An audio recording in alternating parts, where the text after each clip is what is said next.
You think you know ancient Egypt? By the end of these 1001 facts, you'll realize you barely scratched the surface. Number 1. Ancient Egypt lasted over 3,000 years. That's longer than the time between Cleopatra and us. When Cleopatra was alive, the Great Pyramid was already ancient history, older to her than she is to us. Even Egypt was ancient to the ancients. Number 2. Cleopatra lived closer in time to the moon landing than to the construction of the Great Pyramid. Let that sink in. We're closer to Cleopatra than she was to the pyramids. Ancient Egypt was so vast in time it contained multiple ancient periods. Number 3. The Great Pyramid held the record as the world's tallest building for 3,800 years, until a British cathedral barely beat it in 1311 CE. Egypt built so well that it took humanity nearly 4 millennia just to build something slightly taller. That's not construction, that's flexing across time. Number 4. Egyptian workers were paid in beer. Pyramid builders received about 4 to 5 litres of beer daily as part of their wages. Getting drunk wasn't a weekend activity, it was a job benefit.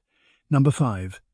Slaves didn't build the pyramids, paid workers did, with benefits including healthcare, funeral arrangements, and enough beer to forget how hard the job was. Egypt had workers' unions, sick days, and labour strikes 4,500 years ago. Ancient Egypt had better labour protections than modern Amazon warehouses. Number 6. The first recorded labour strike in history happened in Egypt in 1152 BCE. Workers building royal tombs didn't receive their grain rations and walked off the job, refusing to work until paid. Workers' rights, 3,000 years ago. Even pharaohs couldn't ignore unions. Number 7. Killing a cat in ancient Egypt meant execution, even if it was an accident. When a house cat died, the whole family would shave their eyebrows in mourning. Egypt took cat worship so seriously that they once lost a battle because Persians used cats as shields and Egyptian soldiers refused to fight.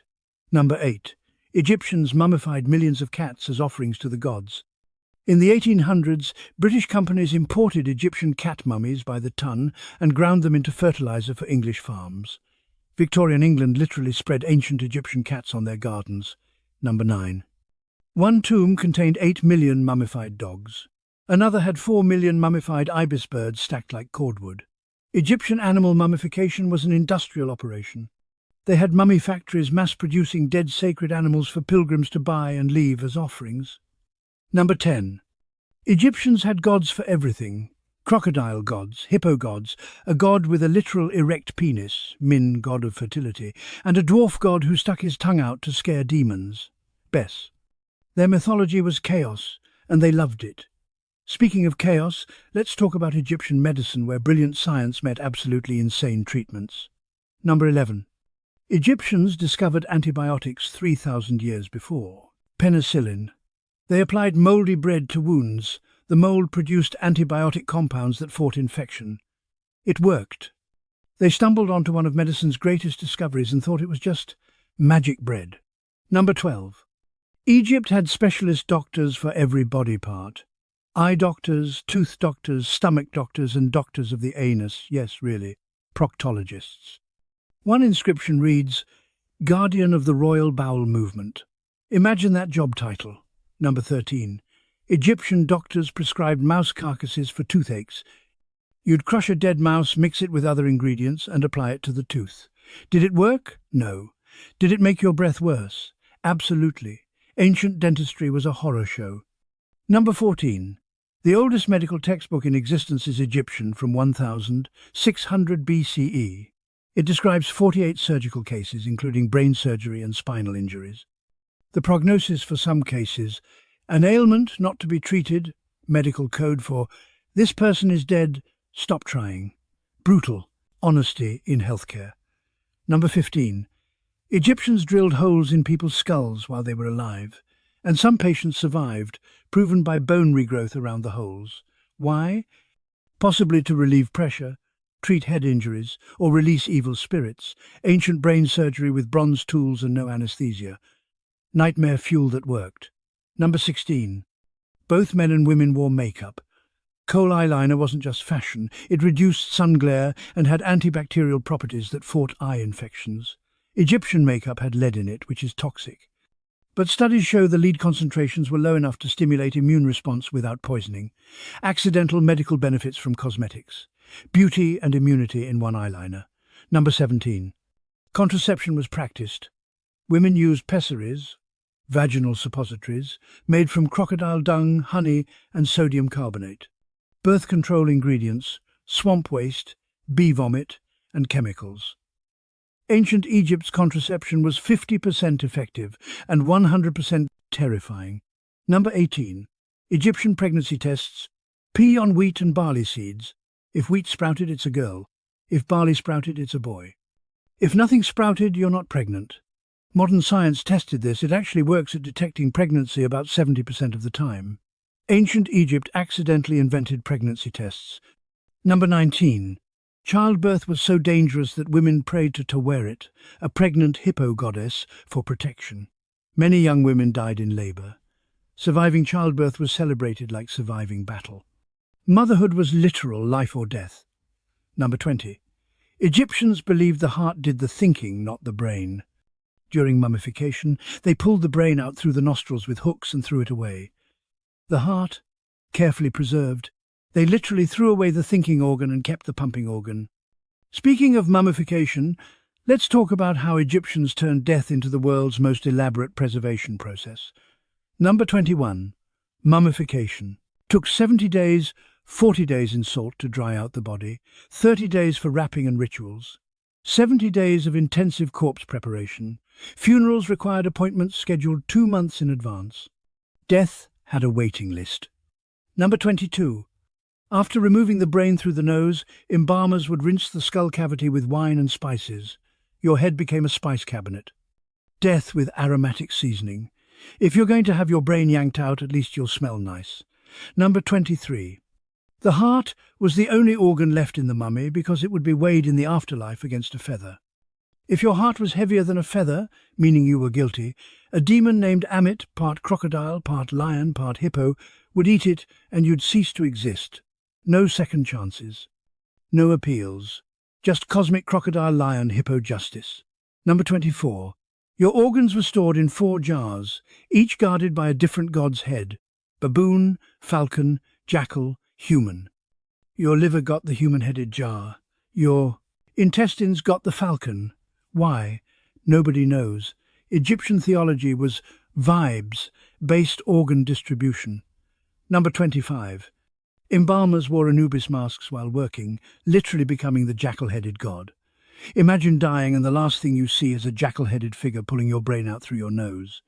Egyptian embalmers committed to the role play. Number 26. Embalmers were so skilled they could remove organs through a small incision in the side. The entire intestinal system extracted through a 4-inch cut. Ancient Egypt had laparoscopic surgery techniques 4,000 years early, precision organ removal without modern tools. Number 27. Full mummification cost about a year's salary for a skilled worker. Poor people got budget mummification, basically wrapped in cloth and buried. No organ removal, no fancy coffin, no magical spells. Ancient Egypt had economy, class death. Even in eternity, wealth mattered. Number 28. Poor Egyptians who couldn't afford mummification were buried in desert, sand, and accidentally preserved better than expensive mummies. The hot, dry sand naturally desiccated bodies. Rich people paid fortunes for worse results. Sometimes poverty is superior preservation. Number 29. Some mummies were buried with spare body parts. Wealthy people who'd lost limbs in life would have prosthetic limbs mummified separately and buried with them. Egyptian belief: enter the afterlife incomplete, and you stay incomplete forever. Better pack spare parts. Number 30. Some mummies have their tongues wrapped separately in gold foil. Why? So they could speak in the afterlife. Apparently, even in death, Egyptians worried about communication barriers. Imagine, sorry, can't talk to the gods, forgot to gold plate my tongue.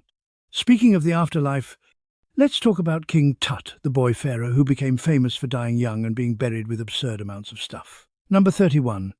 King Tut's tomb contained 5,000 objects, including 130 walking sticks. He had a clubfoot, 50 chariots, and a solid gold coffin weighing 110 kilograms. He died at 19 and was buried with more stuff than most people own in their lifetime. Rich Kid Hoarding, Eternal Edition. Number 32. Tutankhamun was buried with his 2 stillborn daughters, mummified and placed in tiny coffins. Death didn't stop family reunions in ancient Egypt. Even failed pregnancies got the full mummification treatment. Number 33. King Tut was buried with food, beer and wine, and the 3,300-year-old wine still exists. Scientists analyzed it and determined it was red wine, probably pretty good. Tut's booze outlasted his dynasty. Ancient Egyptian wine cellar goals. Number 34. King Tut's gold death mask weighs 11 kilograms of solid gold. At current gold prices, the metal alone is worth about $500,000. That's just the material cost, not the artistic value. Tut's face is worth more than most people's houses. Death mask as real estate. Number 35. Tut's tomb was tiny because he died suddenly at 19. He was buried in someone else's tomb, probably his advisor's. They kicked out the intended occupant and stuffed Tut in. Imagine dying and someone steals your grave because the king needs it. Ultimate eminent domain. Number 36. Howard Carter searched for King Tut's tomb for 7 years. His funding was about to be cut when he found the entrance, literally his last chance. One more week of failure and he'd have given up. History's greatest archaeological discovery almost didn't happen because of bad timing. Number 37. The Curse of the Pharaohs was tabloid fiction. Lord Carnarvon died 5 months after entering Tut's tomb from an infected mosquito bite. The media invented a curse. Meanwhile, Howard Carter, who actually opened the tomb, lived another 17 years. Curses are selective, apparently. Number 38. King Tut broke his leg days before he died. The fracture got infected. Malaria weakened him further. He died from complications of a broken leg. Not assassination, not poison, not curses. The boy king of Egypt died from bad luck and a poor immune system. Anticlimactic, but true. Number 39. King Tut's parents were full siblings, brother and sister. Royal inbreeding caused his clubfoot, curved spine, and weak immune system. Egyptian royalty kept bloodlines pure by marrying family members, creating genetic disasters, incest as state policy. Number 40. Tut's mummy has a permanently erect penis, carefully mummified at 90 degrees. Why? Some think embalmers positioned it to make him look like Osiris, god of resurrection. Others think it happened naturally during preservation. Either way, ancient Egypt preserved royal erections for eternity. Commitment to anatomical detail. Speaking of details, let's talk about daily life in ancient Egypt, because these people were weirder than you think. Number 41. Egyptian pillows were carved stone or wood, hard as bricks. Why? To keep elaborate hairstyles from getting crushed while sleeping, Egyptians chose fashion over comfort, waking up with neck pain for the os. 3,000 years, because looking good mattered more than feeling good. Number 42. Rich Egyptians shaved their heads and wore wigs to avoid lice. They'd take off their wigs indoors and go bald at home. Baldness was cleanliness. Hair was a fashion accessory you took on and off. Ancient Egypt invented removable hair. Number 43. Pharaohs wore fake beards strapped to their chins, even women. Hatshepsut ruled as pharaoh and wore a full ceremonial fake beard in official art. Divine authority required facial hair, biology be damned. Gender-neutral beard requirements. Number 44. Egyptian breath mints were made from boiled frankincense, myrrh, cinnamon and honey. They basically chewed incense balls. Your breath smelled like a church. Ancient Egyptians, making halitosis holy since 2000 BCE. Number 45. Deodorant was made from crushed carob pods mixed with incense. Egyptians were serious about not smelling bad in the desert heat. Hygiene wasn't optional, it was obsession. Daily bathing and scented oils were mandatory for anyone who could afford it. Number 46. Linen production was so labor-intensive that the finest royal linen was almost transparent. You could literally see through it. Wealthy Egyptian women wore see-through dresses that left little to imagination. Ancient Egypt invented haute couture that would make modern fashion designers blush. Number 47. Most Egyptians went commando. Underwear didn't exist. Men wore loincloths or kilts. Women wore straight dresses. Nothing underneath. Ancient Egypt was breezy downstairs for everyone. Number 48. Workers on construction sites were completely naked. Tomb paintings show naked men hauling stones and building pyramids. Why wear clothes when it's 100 degrees Fahrenheit and you're moving rocks? Practical nudity. Number 49. Egyptian workers left bathroom graffiti complaining about their bosses. One reads, "The supervisor is a donkey." Another, "This job is terrible." Thousands of years later, we're still complaining about management in bathrooms. Humanity is consistent. Number 50. One papyrus records a man writing to his boss, "You told me to make bricks, but you haven't sent me straw. How am I supposed to make bricks without straw?" This complaint sounds familiar because it's literally the story from the biblical Exodus. Either the Bible borrowed from Egyptian labor disputes or complaining about impossible work conditions is universal. Speaking of work conditions, let's talk about Egyptian food, because you can't build pyramids on an empty stomach. Number 51. Egyptians ate bread so full of sand and grit that everyone's teeth wore down to nubs by age 30. Even pharaohs had terrible teeth. Bread was life and also a dental nightmare. Every meal was tooth erosion. The price of carbs was dental destruction. Number 52. Beer wasn't just a beverage, it was nutrition. Thick, porridge-like beer contained calories, vitamins and minerals. Workers drank beer for breakfast, lunch and dinner. Ancient Egypt ran on liquid bread.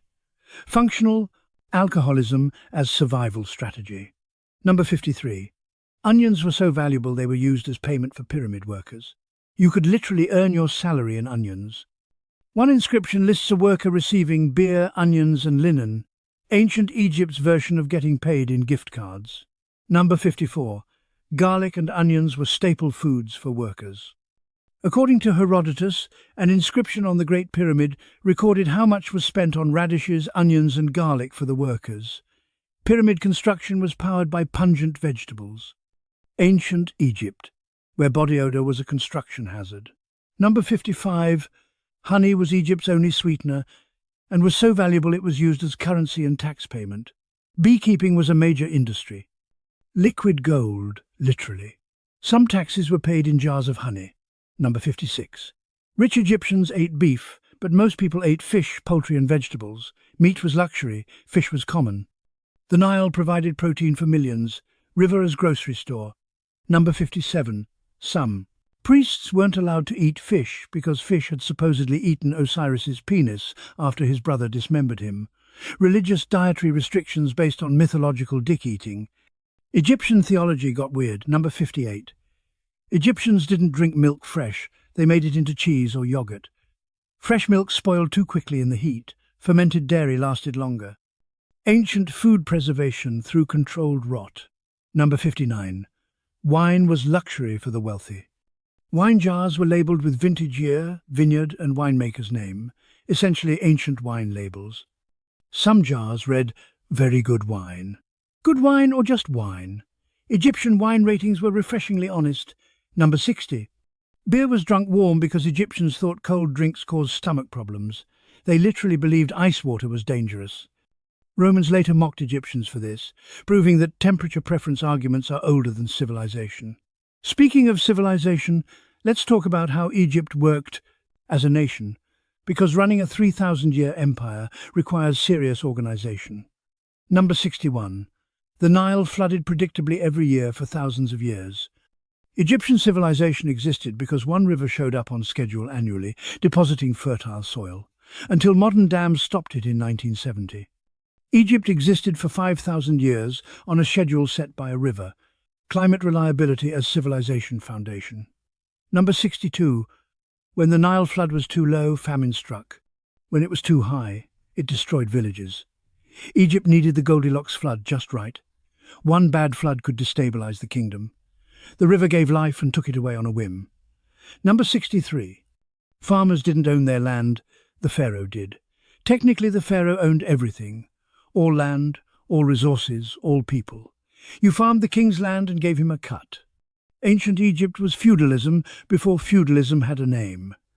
Number 64. Tax collectors showed up at harvest with armed guards and scribes who recorded everything. How much land you had, how many animals, how much grain. Try to hide your harvest? They'd beat you with sticks. Ancient Egypt didn't have an IRS, it had something worse. Local officials with clubs and very accurate records. Number 65. Taxes were paid in goods, not money. Farmers paid in grain, craftsmen in products they made. Tax collectors calculated what you owed based on land size, livestock numbers, and expected harvest. Scribes kept meticulous records. You couldn't lie to math. Number 66. Egypt didn't have coins for most of its history. Instead, they used metal rings of standardized weight as currency. You could literally wear your savings as jewelry, and when you needed to buy something, you'd just hand over a ring. Ancient Egypt's version of a wallet was a necklace. Number 67. Scribes were so respected they had their own patron god, Thoth, and didn't have to do manual labor or pay taxes. Being able to read literally exempted you from taxes. Education as tax evasion legally. Number 68. Only 1% of Egyptians were literate. Hieroglyphics has 700 plus symbols. Learning to read it took years of training. Scribes had job security because the alphabet was deliberately complicated. Gatekeeping through overcomplicated writing system. Number 69. Scribe school involved endless copying of texts and getting beaten when you made mistakes. One teaching text says, "A boy's ear is on his back. He listens when he is beaten." Egyptian education, abuse disguised as pedagogy. Number 70. Student scribes practice by copying insults. You are lazy. Your handwriting is terrible. You will fail. Egyptian education included standardized roasts. Learning to write by writing mean things about yourself. Psychological warfare as curriculum. Speaking of psychological warfare, let's talk about Egyptian religion, where gods were as complicated as the people who worshipped them. Number 71. Egyptians worshipped over 2,000 gods. Every city had local gods. Every profession had patron gods. Every natural phenomenon had a god. Polytheism wasn't a belief system, it was a bureaucracy, divine middle management. Number 72. The sun god Ra sailed across the sky in a boat during the day and travelled through the underworld at night, battling Apophis, the chaos serpent who tried to swallow him. Every sunrise was Ra's victory. Ancient Egyptians really committed to the metaphor. Number 73. Apophis represented chaos and dissolution. He was never fully defeated, just temporarily repelled. Every night, the battle happened again. It's ancient Egypt's version of an endless cycle, order versus chaos, light versus darkness, and neither side ever permanently wins. Number 74. According to myth, Ra created humans from his tears. We exist because a god cried. That's either poetic or depressing, depending on your mood. Egyptian creation myth. Humanity as divine sadness. Number 75. The god Set murdered his brother Osiris, dismembered him, and scattered the pieces across Egypt. Osiris's wife, Isis, collected the pieces and reassembled him, except for his penis, which a fish had eaten. She made him a golden replacement penis, then got pregnant. Ancient Egyptian mythology is wild. Number 76. Osiris, now with his golden prosthetic penis, became god of the dead and ruler of the underworld. Death and resurrection with a side of craft project genitals. This is what Egyptians told their children. Number 77. Horus, son of Isis and golden penis Osiris, fought his uncle Set for the throne of Egypt. During one fight, Set ripped out Horus's eye. During another, Horus ripped off Set's testicles. Egyptian mythology, family drama meets genital violence. Number 78. The eye of Horus became a symbol of protection and healing. An eye that was violently removed became Egypt's most popular good luck charm, turning trauma into jewelry. Number 79. The goddess Sekhmet was sent by Ra to punish humanity for their disobedience. She enjoyed the slaughter so much she couldn't stop. The gods had to trick her by dyeing beer red to look like blood and leaving it for her to drink. She got drunk and fell asleep, saving humanity. Ancient Egypt's weirdest save the world story involves a drunk lion goddess. Number 80. Bastet, the cat goddess, evolved from a fierce lioness into a gentler cat. Why? Theology changed. Lioness Bastet was too scary, so they softened her brand. Ancient Egypt's version of a corporate rebrand. We're making our god less terrifying for family appeal. Speaking of appeal, let's talk about Egyptian architecture, where size literally mattered, and bigger was always better. Number 81. The Great Pyramid was originally 146.6 meters tall. It's now 138.8 meters because the top has eroded and the outer casing stones were stolen. Even diminished, it's still massive. Egypt's greatest monument has been slowly cannibalized for 4,500 years. Number 82. The Great Pyramid's base is level to within 2 centimeters across its 230-meter length. Achieving this precision with ancient tools required sophisticated surveying techniques, probably using water-filled trenches to create a level reference plane. Ancient engineering that modern builders respect. Number 83. The Great Pyramid contained approximately 2.3 million stone blocks. If workers placed one block every 2 minutes, working 10 hours a day, 365 days a year, it would take 27 years. It allegedly took 20 years. The math says Egyptian workers were incredibly efficient or severely overworked, probably both. Number 84. The granite blocks in the king's chamber weigh 80 tons each, that's 16 elephants per block. They were quarried 800 kilometers away and somehow lifted into place 60 meters above ground. Without cranes, without pulleys, without wheels. Engineers today still argue about how it was possible. Number 85. The pyramids were originally covered in white limestone casing stones, polished to a brilliant shine. The capstone was likely covered in gold. Imagine the Great Pyramid gleaming white with a golden top, visible for miles across the desert. It must have looked impossible, because it kind of was. Number 86. An earthquake in the 14th century loosened many casing stones, and medieval Egyptians removed them to build Cairo's mosques and fortresses. The pyramids we see today are basically the inner core. We're looking at the skeleton, not the finished product. Imagine seeing them complete. Number 87. The 3 pyramids of Giza are aligned with Orion's belt. Egyptians associated Orion with Osiris, god of the afterlife. The pyramids weren't just tombs, they were cosmic maps connecting Earth to the heavens. Astronomy as architecture. Number 88. Inside the Great Pyramid, the king's chamber contains 5 stress-relieving chambers above it to distribute the weight of millions of tons of stone. Ancient Egyptian engineers understood load distribution and structural integrity 4,500 years ago. Their calculations still hold. Number 89. The sarcophagus in the king's chamber is larger than the chamber's entrance, meaning it was placed during construction before the chamber was sealed. Planning ahead was crucial when you're building a tomb for a god-king. No returns, no exchanges. Number 90. Workers who built the pyramids lived in a purpose-built village near Giza. Archaeologists have found bakeries capable of producing thousands of loaves daily, breweries, and medical facilities where workers with broken bones were treated. This wasn't slave labor. It was organized state employment with benefits. Speaking of workers, let's talk about the absolutely bizarre facts that don't fit anywhere else but are too good not to tell. Number 91.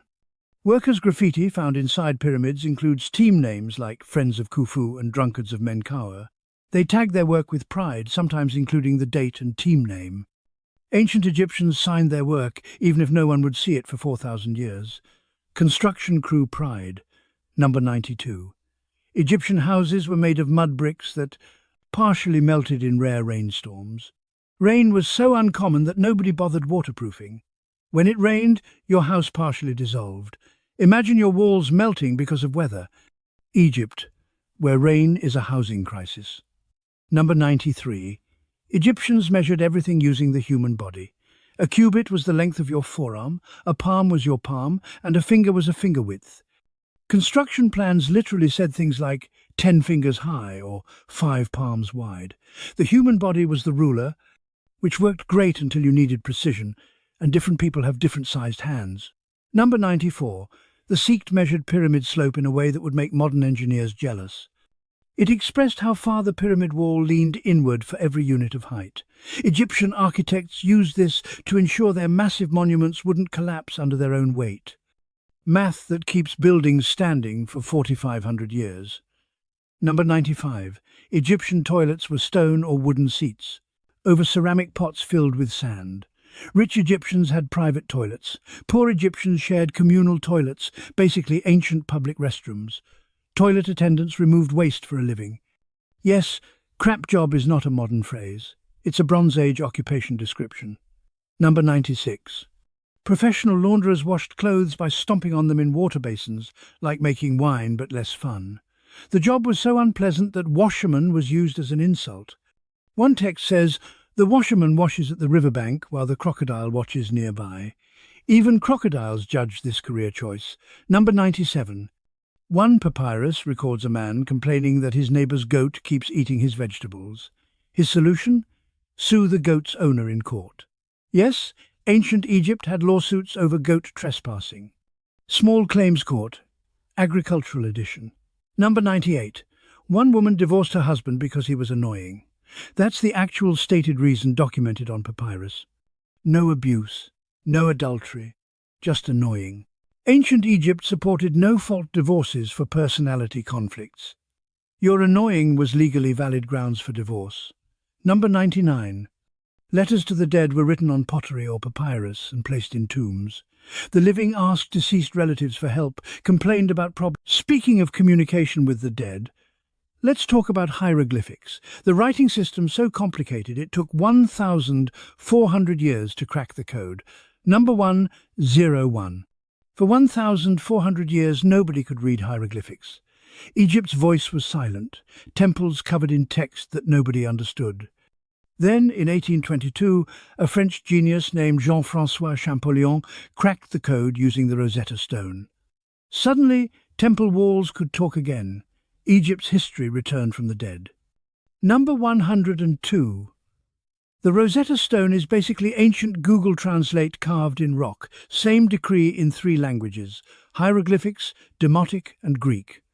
Without it, we'd still not know how to read hieroglyphics.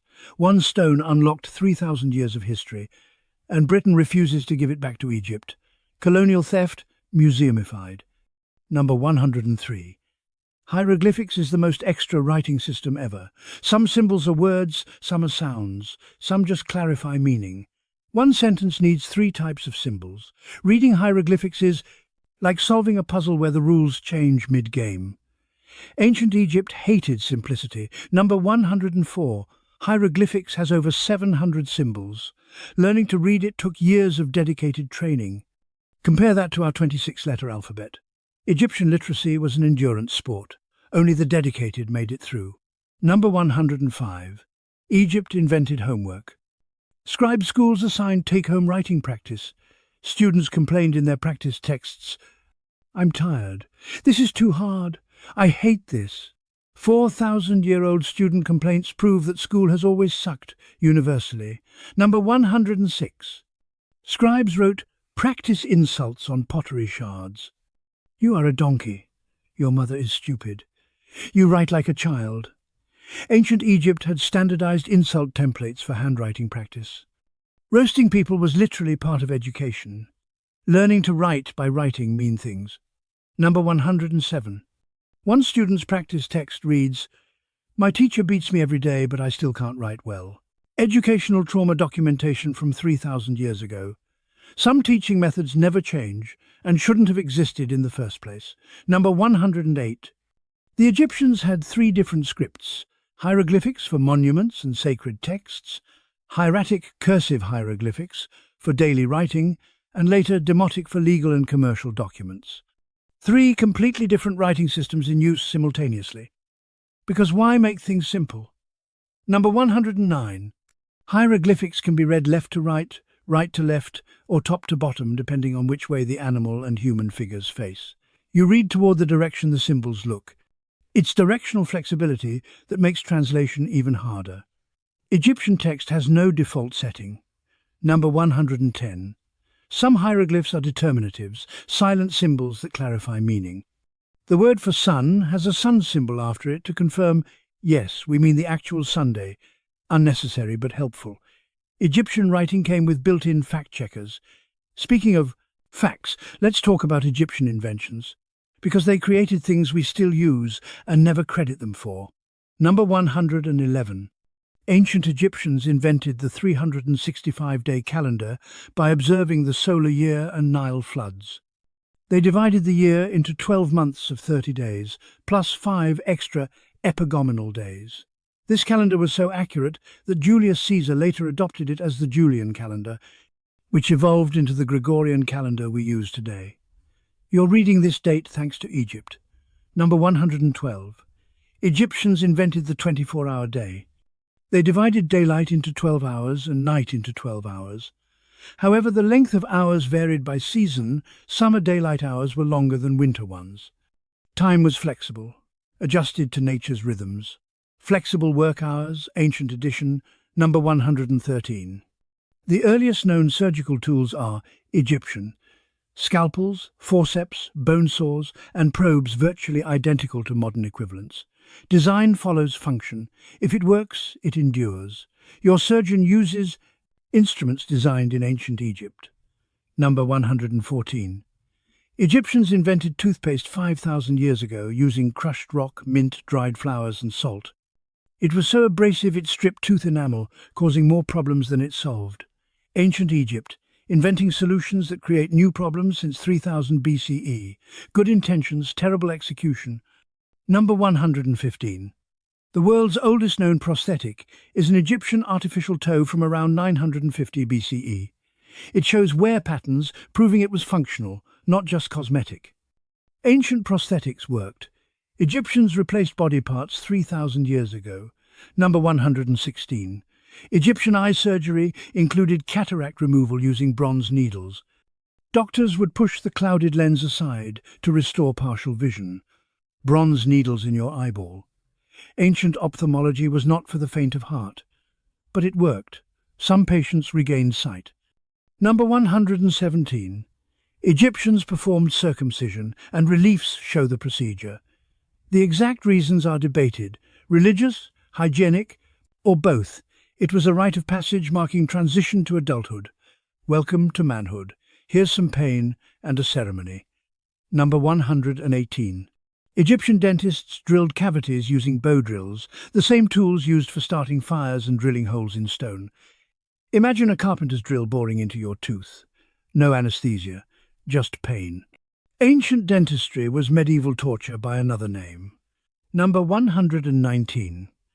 One skull shows evidence of dental drilling from 2100 BCE.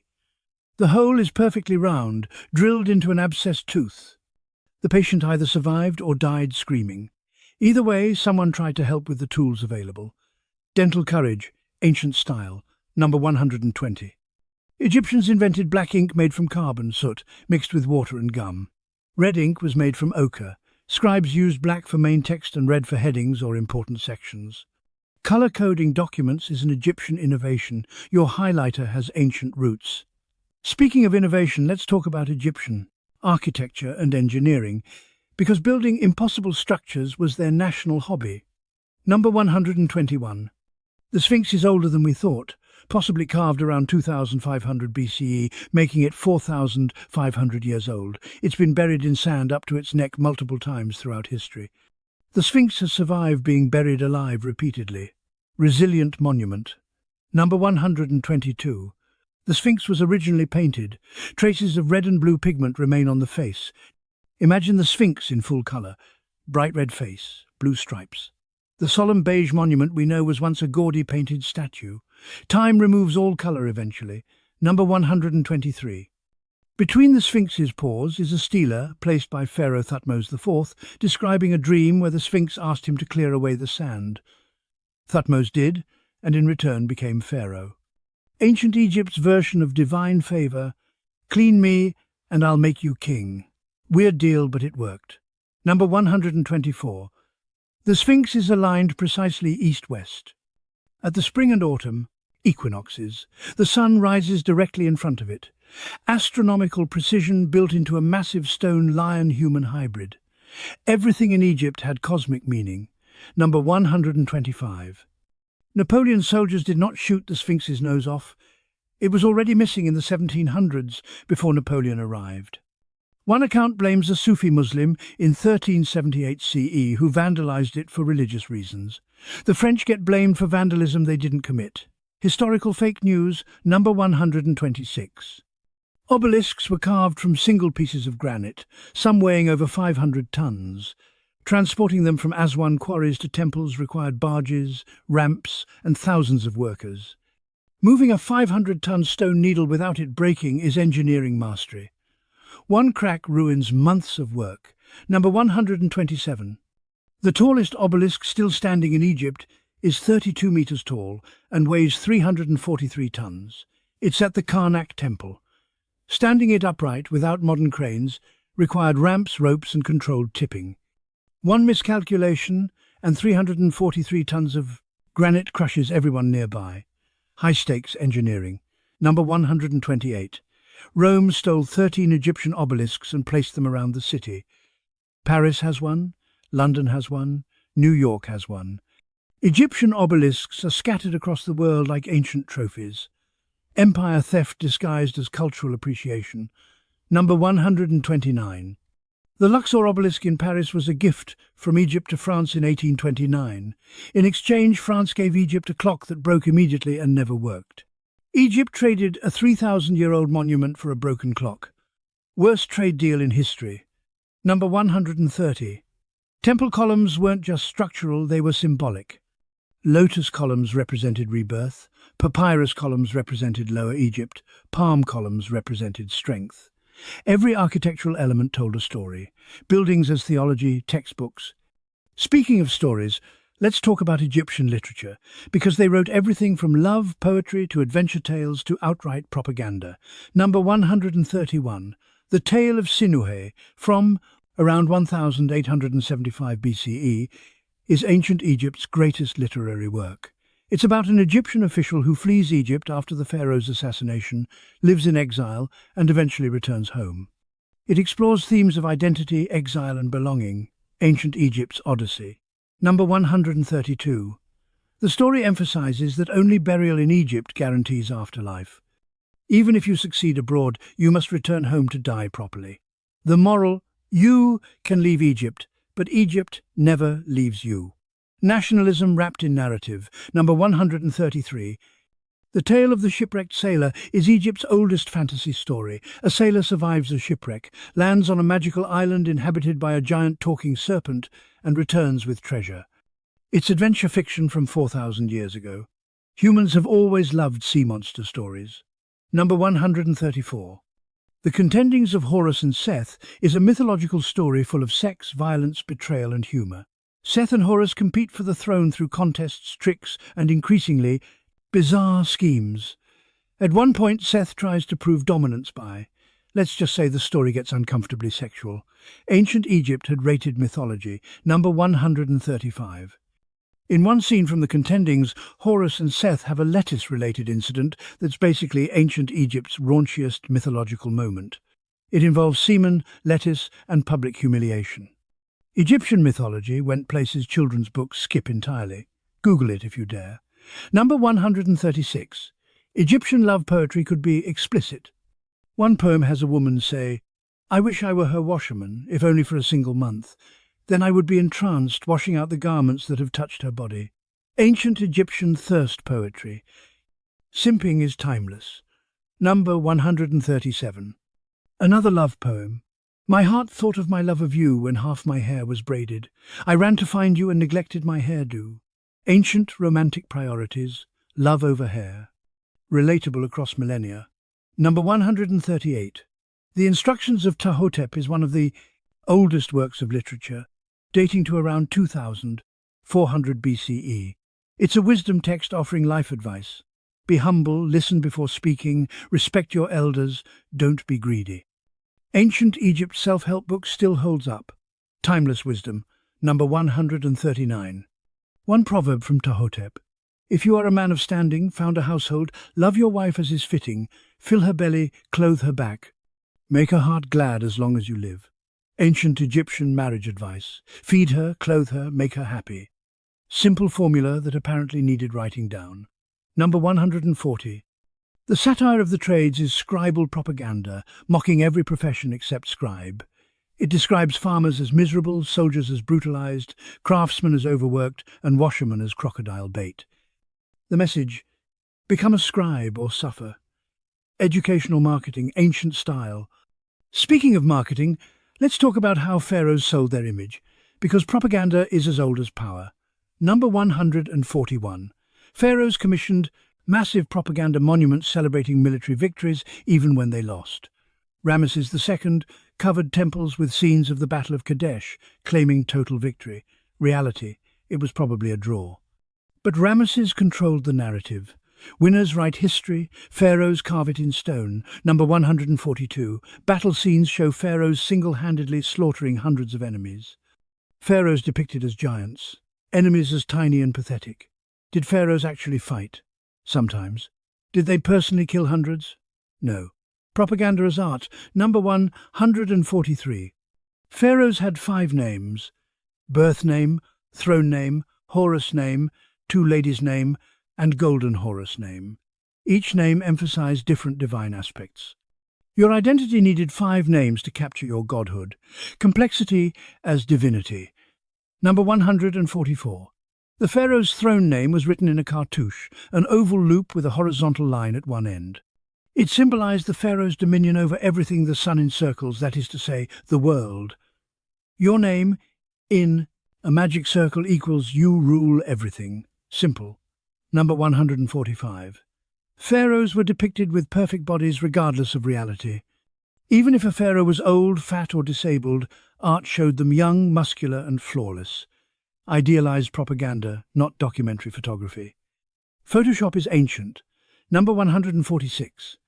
When pharaohs died, their successors sometimes erased their names from monuments and replaced them with their own, literally stealing credit carved in stone.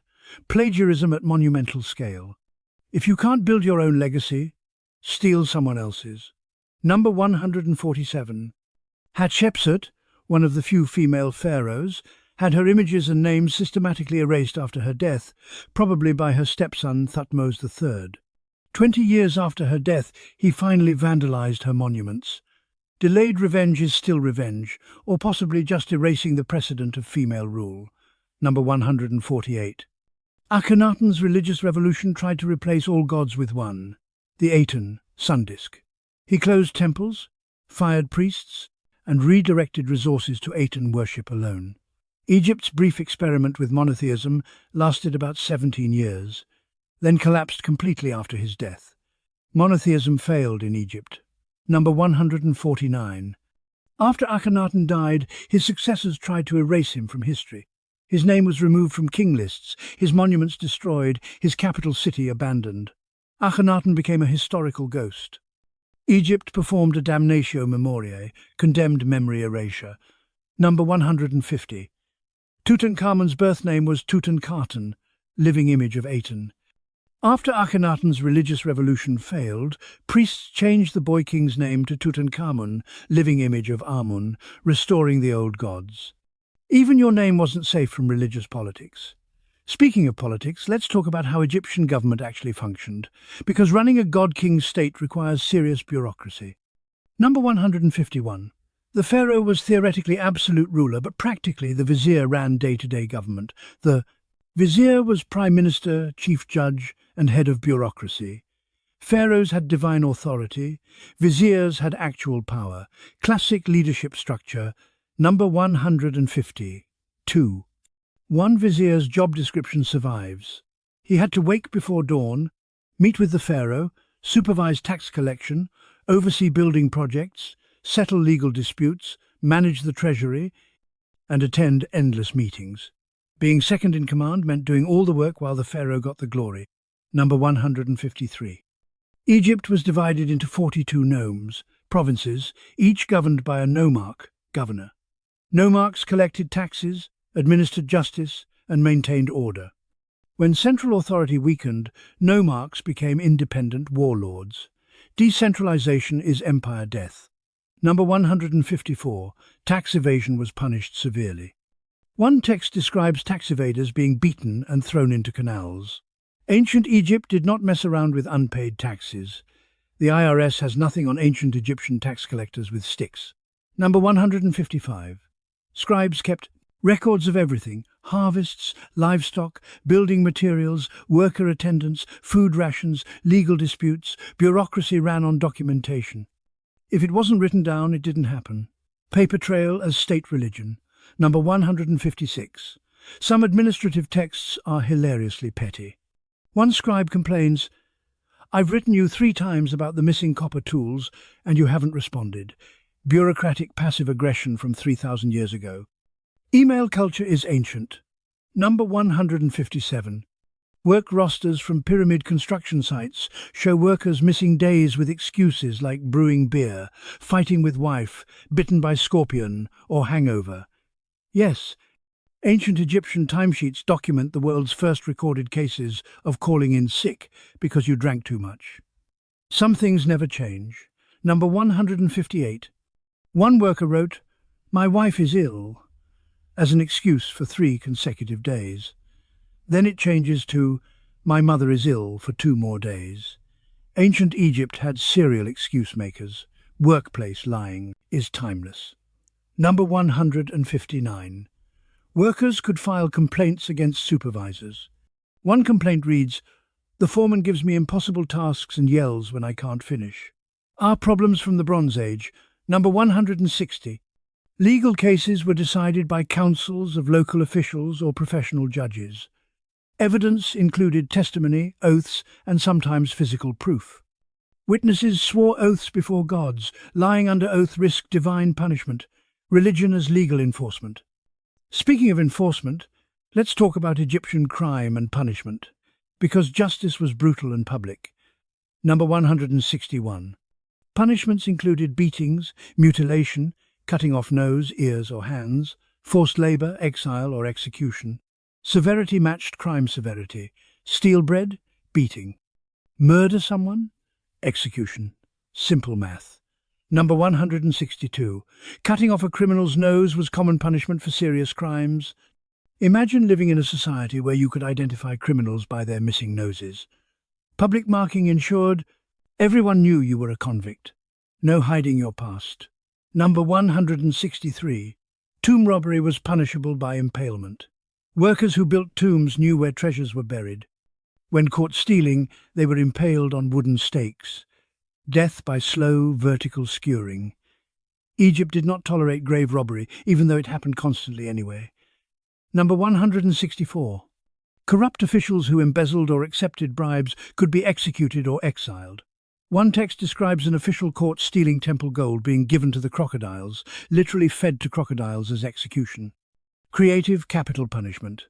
Number 165. Adultery was morally condemned, especially for women, but punishment varied. Men typically faced social shame. Women could be divorced, publicly shamed, or in extreme cases, executed. Double standards existed 3,000 years ago. Number 166. There were no prisons for long-term incarceration. Jails held accused awaiting trial or debtors, not convicted criminals serving sentences. You were punished and released, or executed. No one served 10 years for anything. Number 167. Debt slavery was legal. If you couldn't pay debts, you could sell yourself or family members into temporary slavery until the debt was worked off.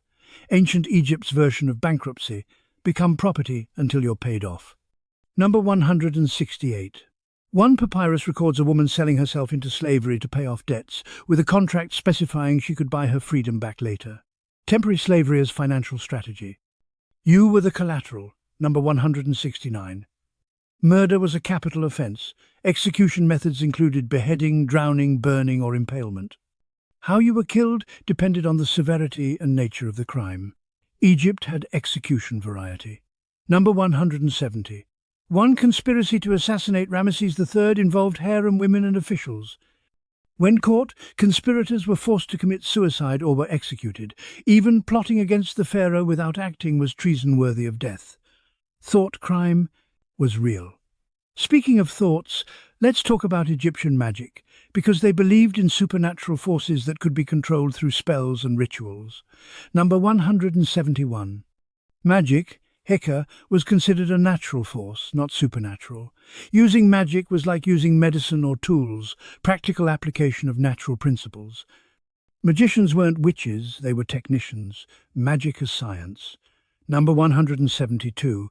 Spells required correct words, gestures, and materials. Mispronounce a spell and it wouldn't work, or worse, might backfire. Magical formulas were precise recipes. One wrong ingredient ruins the spell. Number 173. Love spells involved writing names on bowls or lamps, then performing rituals to attract the target. One spell instructs, say this formula 7 times over the lamp and burn it. Ancient Egypt's magical dating app. Swipe right via incantation. Number 174. One love spell required writing your beloved's name on a fish, then eating it. Consuming someone's name gave you power over them. Ancient Egypt's version of eating your feelings was literally eating your crush's identity. Romantic? Questionable. Creative?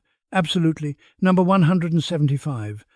Curses were written on pottery or lead tablets, then buried or thrown into water. Execration texts cursed enemies by name, listing their crimes and requesting divine punishment. Ancient Egypt had written hexes.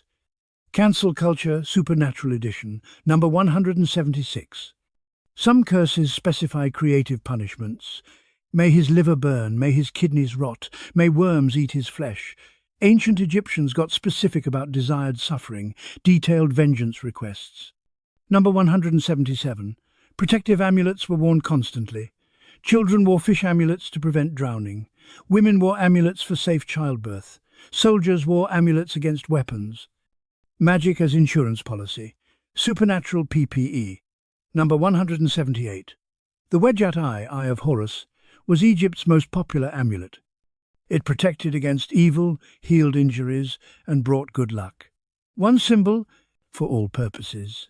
Ancient Egypt's universal remote control for supernatural protection. Number 179. Magical wands made from hippopotamus ivory were used to draw protective circles around beds or birthing areas. Pregnant women and newborns were especially vulnerable to demons.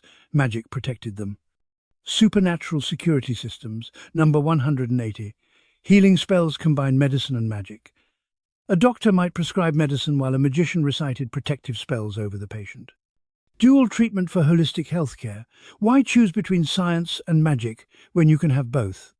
Speaking of health, let's talk about Egyptian medical knowledge, which ranged from surprisingly accurate to completely insane. Number 181. The Edwin Smith Papyrus describes 48 surgical cases, with examination, diagnosis, prognosis and treatment. It's organized anatomically from head to toe. Medical case studies, ancient edition. The world's oldest medical textbook is remarkably scientific. Number 182. The papyrus includes the first known descriptions of the cranial sutures, skull seams, meninges, brain membranes, cerebrospinal fluid, and brain pulsations. Ancient Egyptians understood brain anatomy surprisingly well, for people who thought it was useless nose stuffing. Number 183. One case describes a patient with a compound skull fracture, seizures, and paralysis. The prognosis. An ailment not to be treated. Ancient doctors knew their limits and didn't promise impossible cures. Medical honesty. Sorry, you're going to die, was a valid diagnosis. Number 184. The Ebers Papyrus contains over 700 remedies for ailments ranging from crocodile bites to constipation. It's a comprehensive medical encyclopedia from 1550 BCE. Ancient Egypt's Medical Reference Library. Number 185. One remedy for headache. Berry of the coriander plant, wormwood plant, berry of the poppy plant, make into one, mix with honey, apply to the head. Opium poppies for pain relief. They knew what worked. Ancient pain management was drug-based and effective. Number 186. For baldness.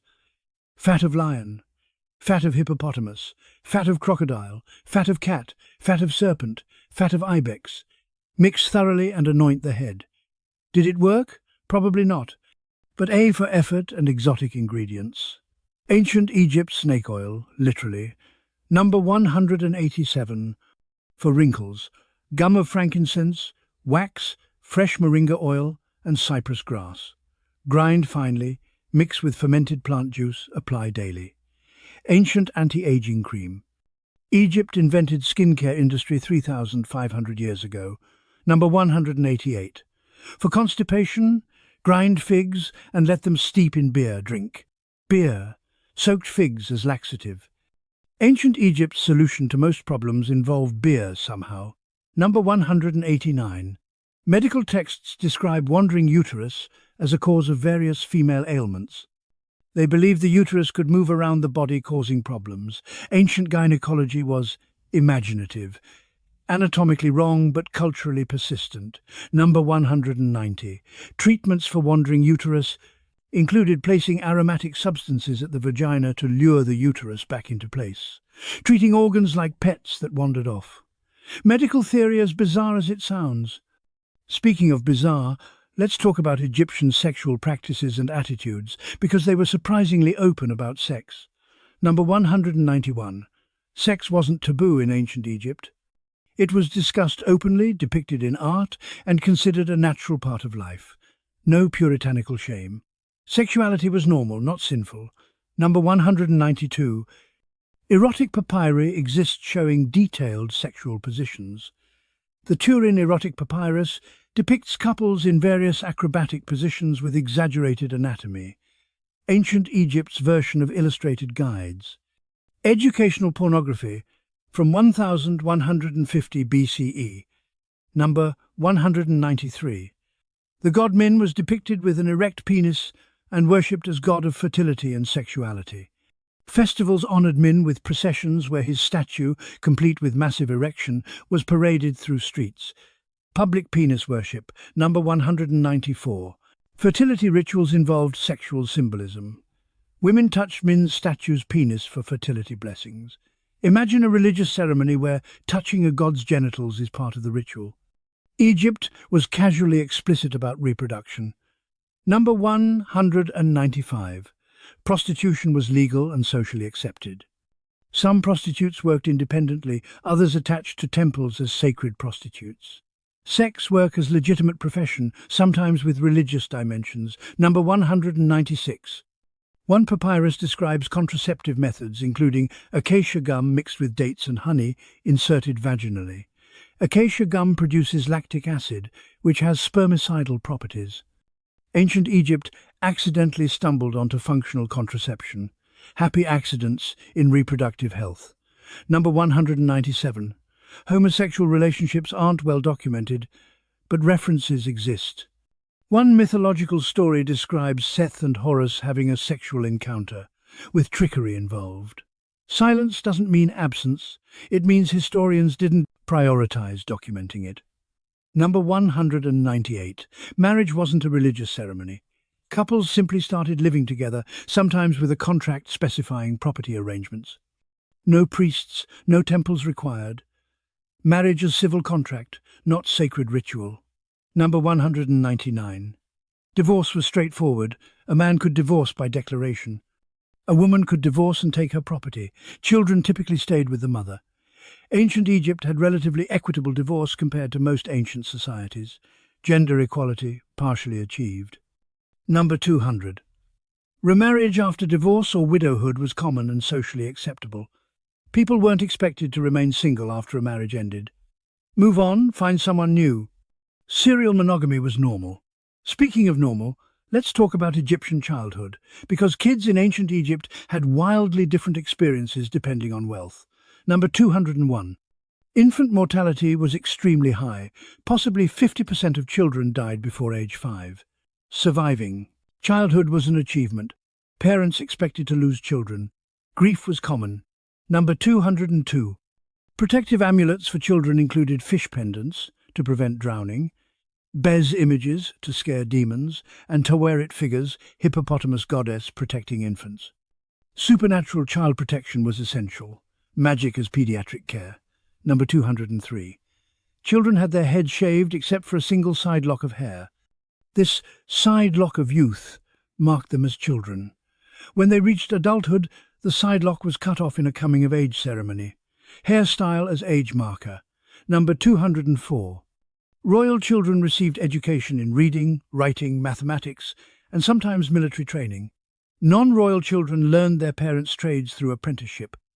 Education was vocational, not universal. Number 205. Toys included wooden animals with movable parts, balls made of leather stuffed with reeds, spinning tops and dolls. One toy is a mouse with a movable jaw operated by a string, basically a pull toy from 4,000 years ago. Children's toys are timeless. Number 206. Board games weren't just for adults. Children played simpler versions of Senet and Mayen. Gaming as family activity spanning ages. Ancient family game night. Number 207. Coming of age for boys often involved circumcision around puberty. It was a public ceremony marking transition to manhood. Painful initiation ritual as social milestone. Number 208. Girls' coming of age was less documented, but likely involved first menstruation and preparation for marriage. Women married young, sometimes as teenagers, especially among elites. Childhood ended early for girls. Number 209. Child labour was normal. Children worked in fields, helped in workshops, or assisted parents in trades. Childhood as we know it, years of play and education, didn't exist for most. Work began early. Number 210. Abandoned infants were sometimes left at temples, where priests might raise them or find families to adopt them. No formal adoption system, but informal arrangements existed.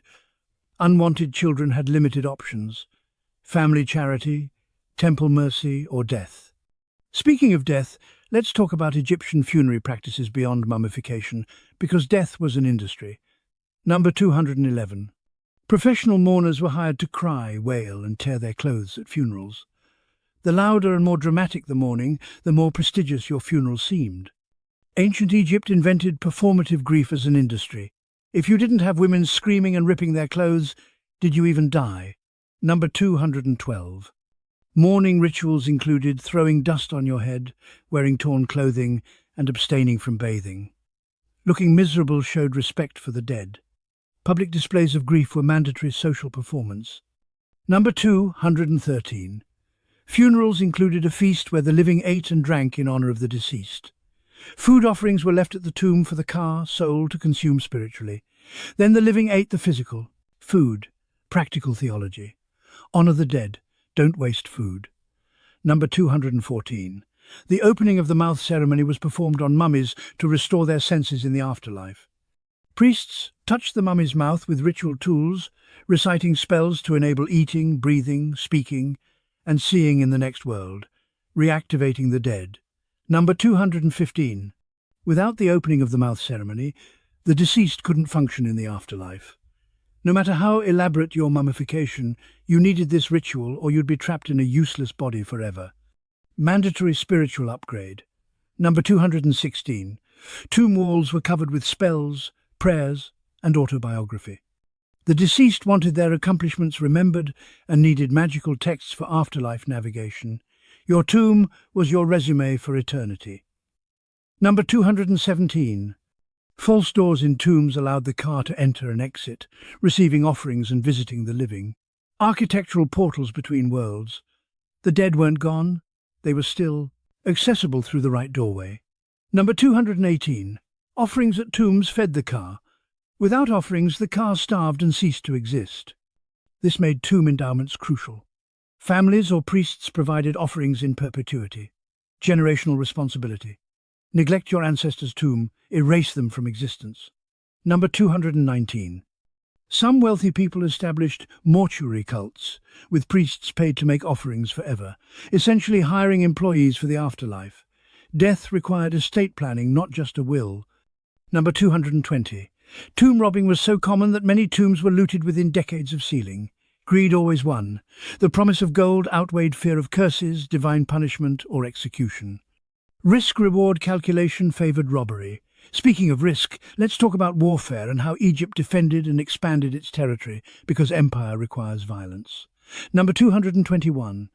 The Egyptian army evolved from disorganized militia in the Old Kingdom to a professional standing army by the New Kingdom. Military service became a career with pay, pensions, and social mobility. Join the army, earn a living, possibly get land grants. Military service as economic opportunity. Number 222. Standard infantry weapons included spears, bronze axes, maces, swords, khopesh, and daggers. Composite bows gave archers greater range and power. Bronze Age warfare was brutal and personal. No guns, just sharp metal and muscle. Number 223. The Khopesh sword became Egypt's iconic weapon, a sickle-shaped blade that could slash, hook shields, or trip enemies. It was both practical and symbolic. Pharaohs held khopeshes in art to demonstrate martial prowess. Royal violence on display. Number 224. Shields were wooden frames covered with leather, sometimes reinforced with bronze. They were large enough to cover most of the body and could be planted in sand during archery exchanges. Mobile walls protecting squishy humans. Number 225. Body armor was rare, reserved for elite troops and royalty. Scale, armor made from bronze or leather appeared in the New Kingdom. Most soldiers fought in linen kilts, relying on shields and agility. Mobility over protection in desert heat. Number 226. Chariots were game changers. Egyptian war chariots were lightweight, about 35 kilograms, carrying 2 men, driver and archer. They could maneuver quickly, deliver devastating arrow volleys, and retreat before infantry engaged. Ancient cavalry before cavalry existed. Speed and mobility won battles. Number 227. Chariot archers practiced shooting while moving at full speed. Training was intense. Reliefs show pharaohs shooting arrows while driving, reins tied around their waists. Whether pharaohs actually did this in battle or it was propaganda is debatable. Probably propaganda. Number 228. Horses were expensive and required constant care, feeding and training. Only the state and wealthy nobles could afford chariots. Chariot forces were small but elite, perhaps 2,000 to 3,000 chariots at peak strength, quality over quantity. Number 229. The Battle of Kadesh, 1274 BCE, is one of history's best documented ancient battles. Ramesses II fought the Hittites. Both sides claimed victory. Reality: it was probably a stalemate, but Ramesses got the peace treaty he wanted. Spin victory from draw. Number 230. Ramesses covered temple walls with accounts of Kadesh, depicting himself as a warrior hero single-handedly routing the enemy. Propaganda mastery. Control the narrative, control history. Ramesses never shut up about Kadesh. Speaking of shutting up, let's talk about daily life details that make ancient Egyptians surprisingly relatable, because beneath the monuments they were just people. Number 231. Egyptians loved parties. Banquet scenes show guests wearing perfume cones on their heads, scented wax that melted, releasing fragrance, drinking wine, eating elaborate meals and enjoying music and dancing. Ancient Egypt knew how to throw a feast. Number 232. One party scene includes a text bubble of a guest saying, "Give me 18 cups of wine, I want to drink until I'm drunk." Ancient Egypt had that one friend who can't handle their alcohol but insists they can. Every single time. Number 233. Vomiting at parties was depicted in tomb art. One banquet scene shows a servant helping a guest who's clearly overdone it. Egyptians documented their party failures in eternal stone. Remember that time you puked at the feast? It's on your tomb wall now. Number 234. Music included harps, lutes, flutes, drums, tambourines and sistrums, a rattle-like instrument. Dancing was professional and energetic. Tomb art shows dancers bending backwards to impossible degrees. Entertainment was physical performance art. Number 235. Egyptians kept pets, dogs, cats, monkeys, baboons and birds. Some wealthy people kept gazelles, antelopes or even lions. Exotic animals as status symbols. The more dangerous your pet, the richer you appeared. Number 236. Dog names from ancient Egypt include Brave One, Reliable, Good Herdsman, Northwind and Useless. Yes, someone named their dog Useless. Either irony or that dog really underperformed. Ancient Egypt had the same naming creativity as today. Number 237. When dogs died, their owners mourned them. One tomb inscription reads, "The dog which was the guard of His Majesty, Abu Tiyu was his name." Dogs earned memorial inscriptions. Pets were family. Number 238. One tomb inscription mourns a cat. "You shall be maintained and mourned. You were the best cat who ever lived." Cat worship isn't a modern internet invention. Egyptians were the original crazy cat people, and they immortalized it in stone. Number 239. Egyptians ate with their hands. Forks didn't exist. Knives cut food, but fingers delivered it to mouths. Washing hands before and after meals was essential. Dining was tactile experience. Number 240. Table manners were important. One wisdom text advises, don't stare at food greedily, don't talk with your mouth full, don't grab food from others' plates. Ancient Egypt had basic etiquette rules. Manners are timeless. Speaking of timeless, let's talk about Egyptian cosmetics and beauty standards, because looking good was serious business. Number 241. Green eye makeup, malachite, and black eyeliner kohl were worn by both men and women. The dramatic eye makeup wasn't just aesthetic, it protected against sun glare and infections. Function and fashion combined. Number 242. Makeup application was ritual. Cosmetic palettes, kohl containers and applicators were beautifully crafted. Some kohl tubes were made of ivory, glass or precious metals. Makeup tools as art objects. Number 243. Perfume was oil-based. No alcohol-based perfumes existed. Egyptians used myrrh, frankincense, lotus and cinnamon steeped in oils. Cleopatra allegedly soaked her ship's sails in perfume so her arrival could be smelled before she was seen. Dramatic entrance mastery. Number 244. Cleopatra wrote a book on cosmetics and medicine. It's lost, but ancient references mention it. The last pharaoh was also a beauty influencer, ancient Egypt's original beauty guru. Number 245. Henna was used to dye hair, nails and skin. Red-orange patterns decorated hands and feet. Body art as beauty enhancement. Temporary tattoos, ancient edition, number 246. Some Egyptians had permanent tattoos. Female mummies showed geometric patterns on arms, thighs or torsos. Tattoos may have been protective, decorative or marked social status. Body modification across millennia. Number 247. Egyptians hated body hair. Men and women removed it using razors, tweezers or abrasive pastes. Hairlessness was cleanliness and beauty. Smooth skin as aesthetic ideal. Number 248. Razors were bronze or copper blades, sharp enough to shave but prone to rust. Shaving was maintenance intensive. Beauty required effort, tools and tolerance for occasional cuts. Number 249. Mirrors were polished copper or bronze, not glass. They weren't perfectly reflective by modern standards, but they worked well enough. Mirror handles were often decorated with Hathor, goddess of beauty. Even tools for vanity honored gods. Number 250. One recipe for hair dye survives, fat of black bull mixed with raven eggs.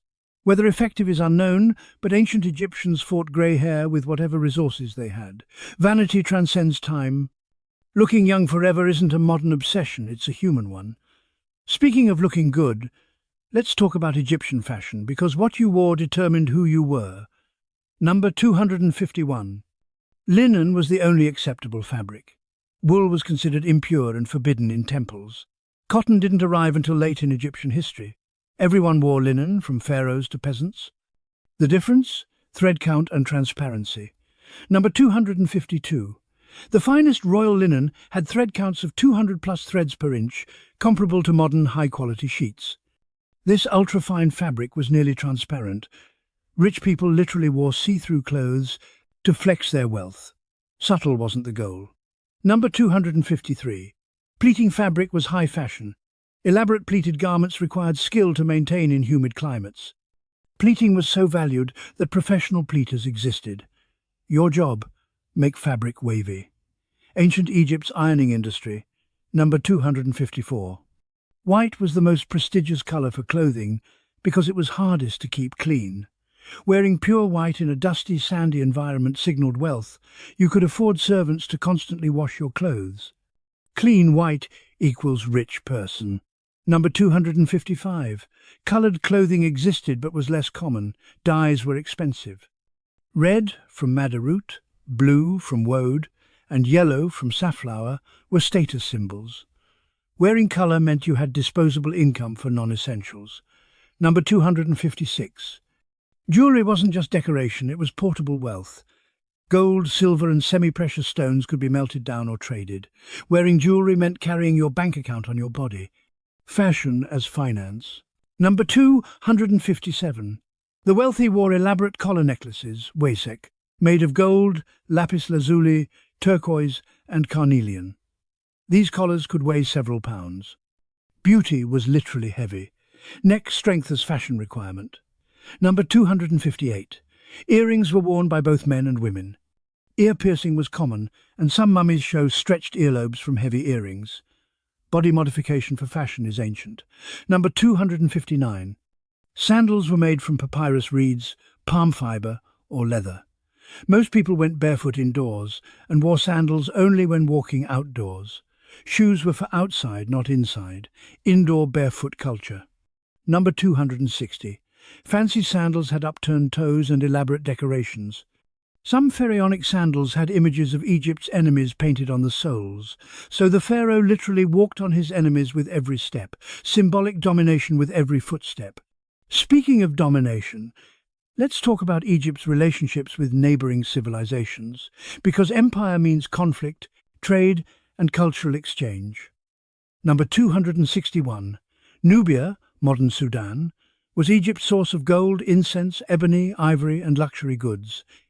The name Nubia possibly derives from Nub, Egyptian for gold.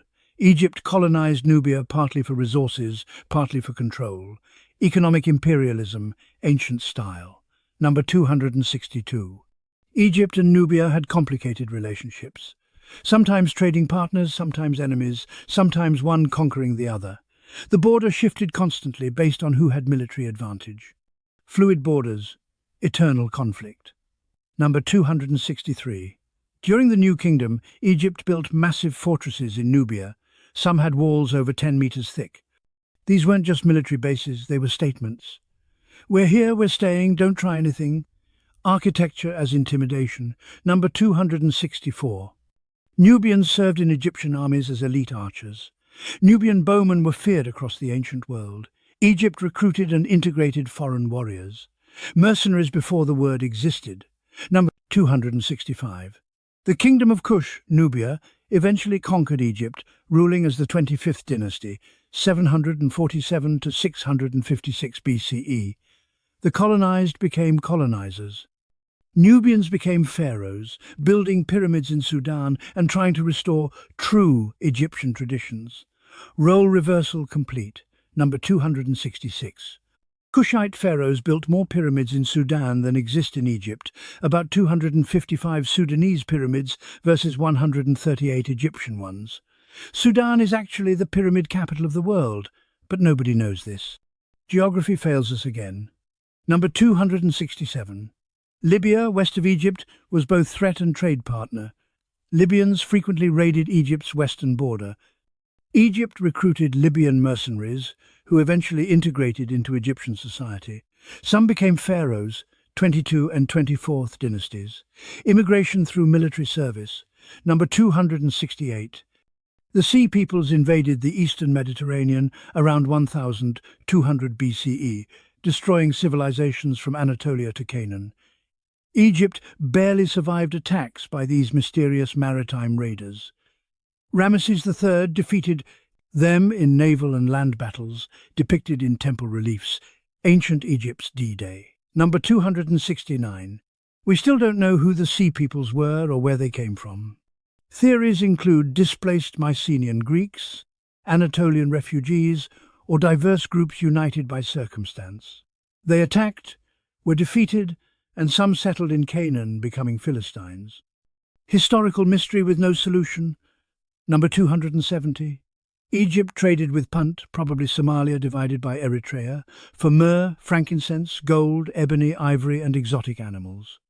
Hatshepsut's Punt expedition is depicted in her temple. Egyptians bringing back incense trees, myrrh, baboons, and a very fat Punt queen. Ancient travel documentary in stone. Speaking of documentation, let's talk about Egyptian record-keeping, because bureaucracy is how empires function. Number 271. Census records tracked population for taxation and labor conscription. Every person, animal and field was counted. You couldn't hide from the census. State surveillance, ancient edition. Number 272. Tax records listed what each person owed based on land size, profession and assets. Scribes calculated obligations with frightening accuracy.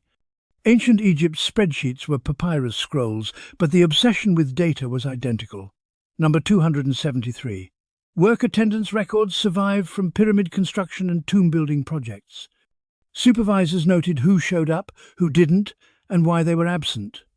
Time tracking isn't a modern invention. Management has always watched workers. Number 274. One attendance record states, Penub absent, brewing beer. Another, Seba absent, building his house. Workers documented their own absences honestly. Either they couldn't lie to the state, or they didn't care about consequences. Brazen honesty. Number 275.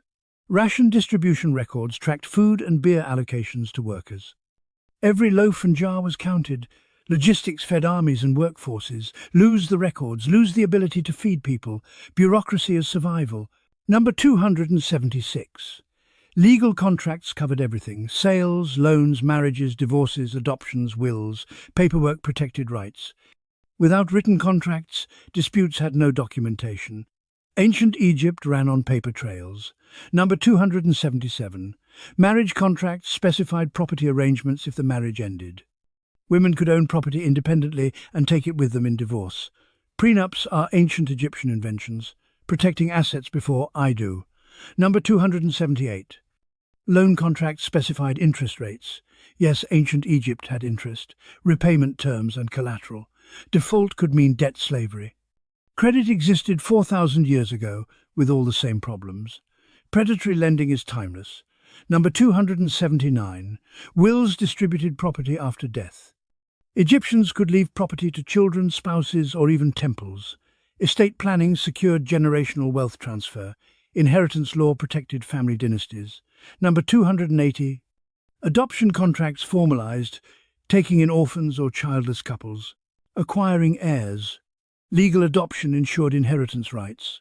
Paperwork made families official. Speaking of official, let's talk about pharaohs we haven't covered yet, because 170-plus rulers over 3,000 years means endless drama. Number 281. Sneferu, 2613 to 2589 BCE, built 3 pyramids, the Bent Pyramid, the Red Pyramid, and possibly the Maidum Pyramid. He built more pyramid mass than any other pharaoh, learning from each attempt, trial and error at monumental scale. Sneferu, the most ambitious architect, king, number 282. The Bent Pyramid changes angle halfway up because engineers realized the original angle was too steep and the structure was destabilizing. Rather than start over, they adjusted the angle mid-construction. Ancient Egypt's good enough solution created a visually weird but stable pyramid, number 283. Khufu, great pyramid builder, was reportedly so tyrannical that later Greek historians claimed he enslaved his people, closed temples, and even prostituted his daughter to fund construction. This is probably anti-Egyptian propaganda by Greeks who disliked Egypt's power, but the reputation stuck. Khufu, possibly slandered by ancient fake news. Number 284. Menkaure, third Giza pyramid builder, was considered pious and just, unlike his father and grandfather. His pyramid is smallest of the 3, possibly because he prioritized justice over monument building, or maybe Egypt ran out of money. Either way, smaller pyramid equals better reputation. Number 285. Pepi I, 2332 to 2283 BCE, married 2 sisters, both named Ankhes and Pepi. Having 2 wives with identical names must have caused domestic confusion. Ankhes and Pepi, come here. Which one? Both probably showed up. Number 286. Amenemhat I, 1991 to 1962 BCE, was assassinated in a palace conspiracy. His son Senusret I co-ruled during his final years and survived the assassination. The instruction of Amenemhat is a text, possibly written by Amenemhat's ghost, warning his son to trust no one. Paranoia from beyond the grave. Number 287. Senusret III, 1878 to 1839 BCE, was so successful militarily that he was deified during his lifetime. Temples worshipped him as a god while he was still alive.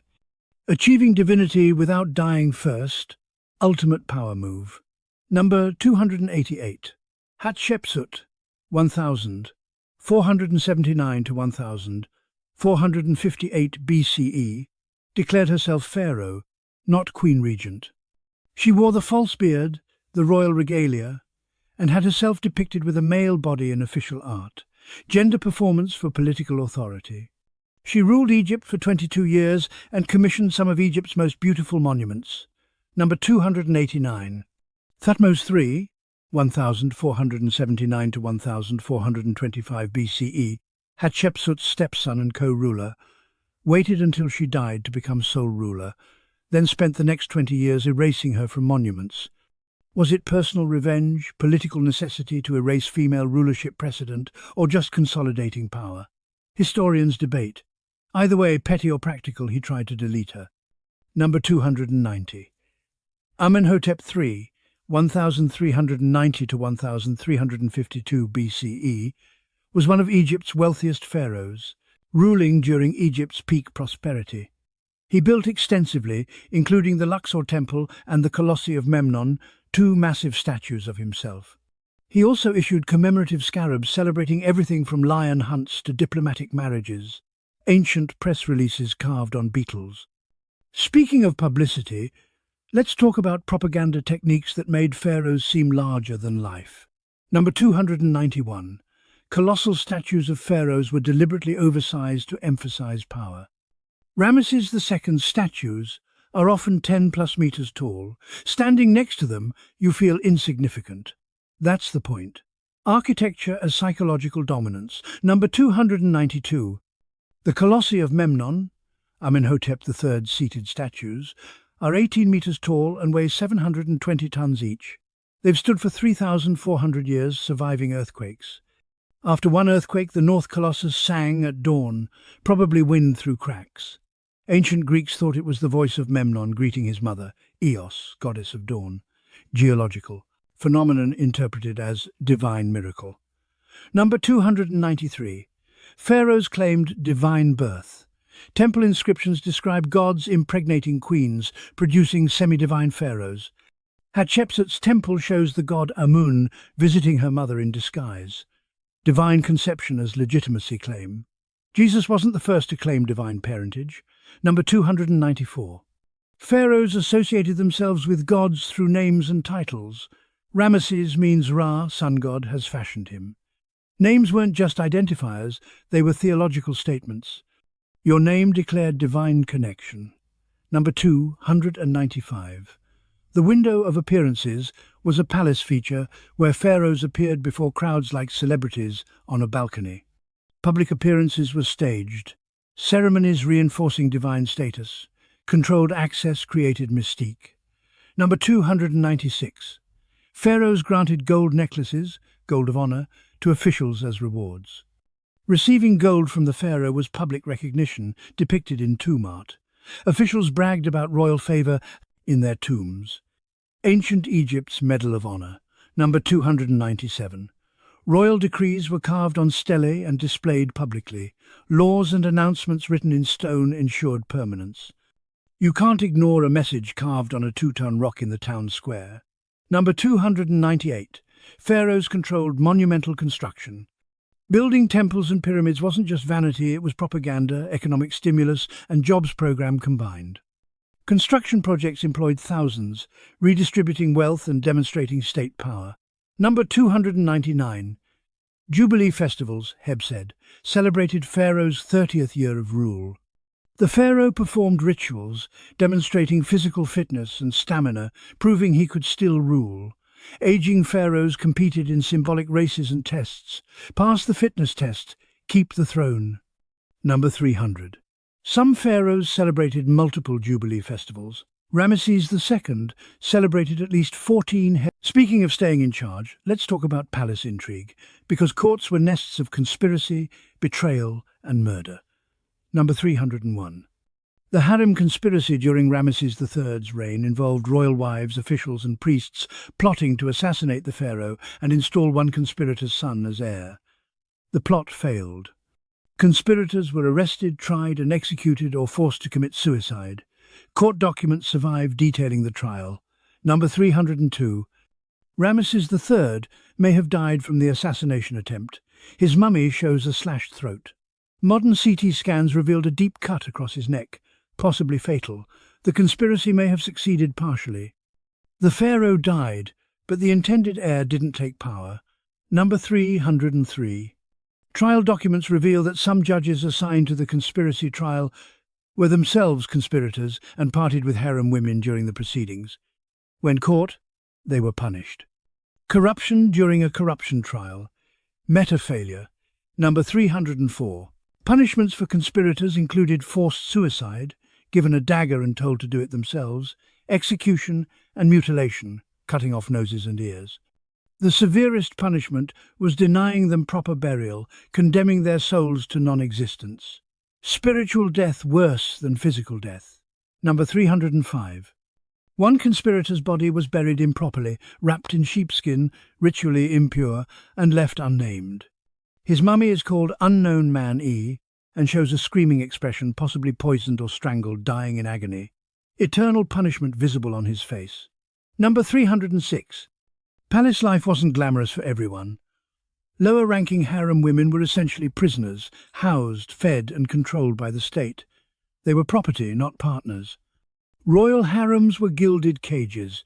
Number 307.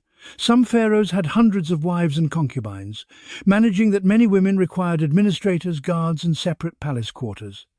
The harem was its own bureaucracy, government department, royal, reproduction. Number 308. Royal children from minor wives rarely inherited the throne.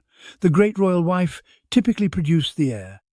Other children were backup options, or married off for diplomatic alliances.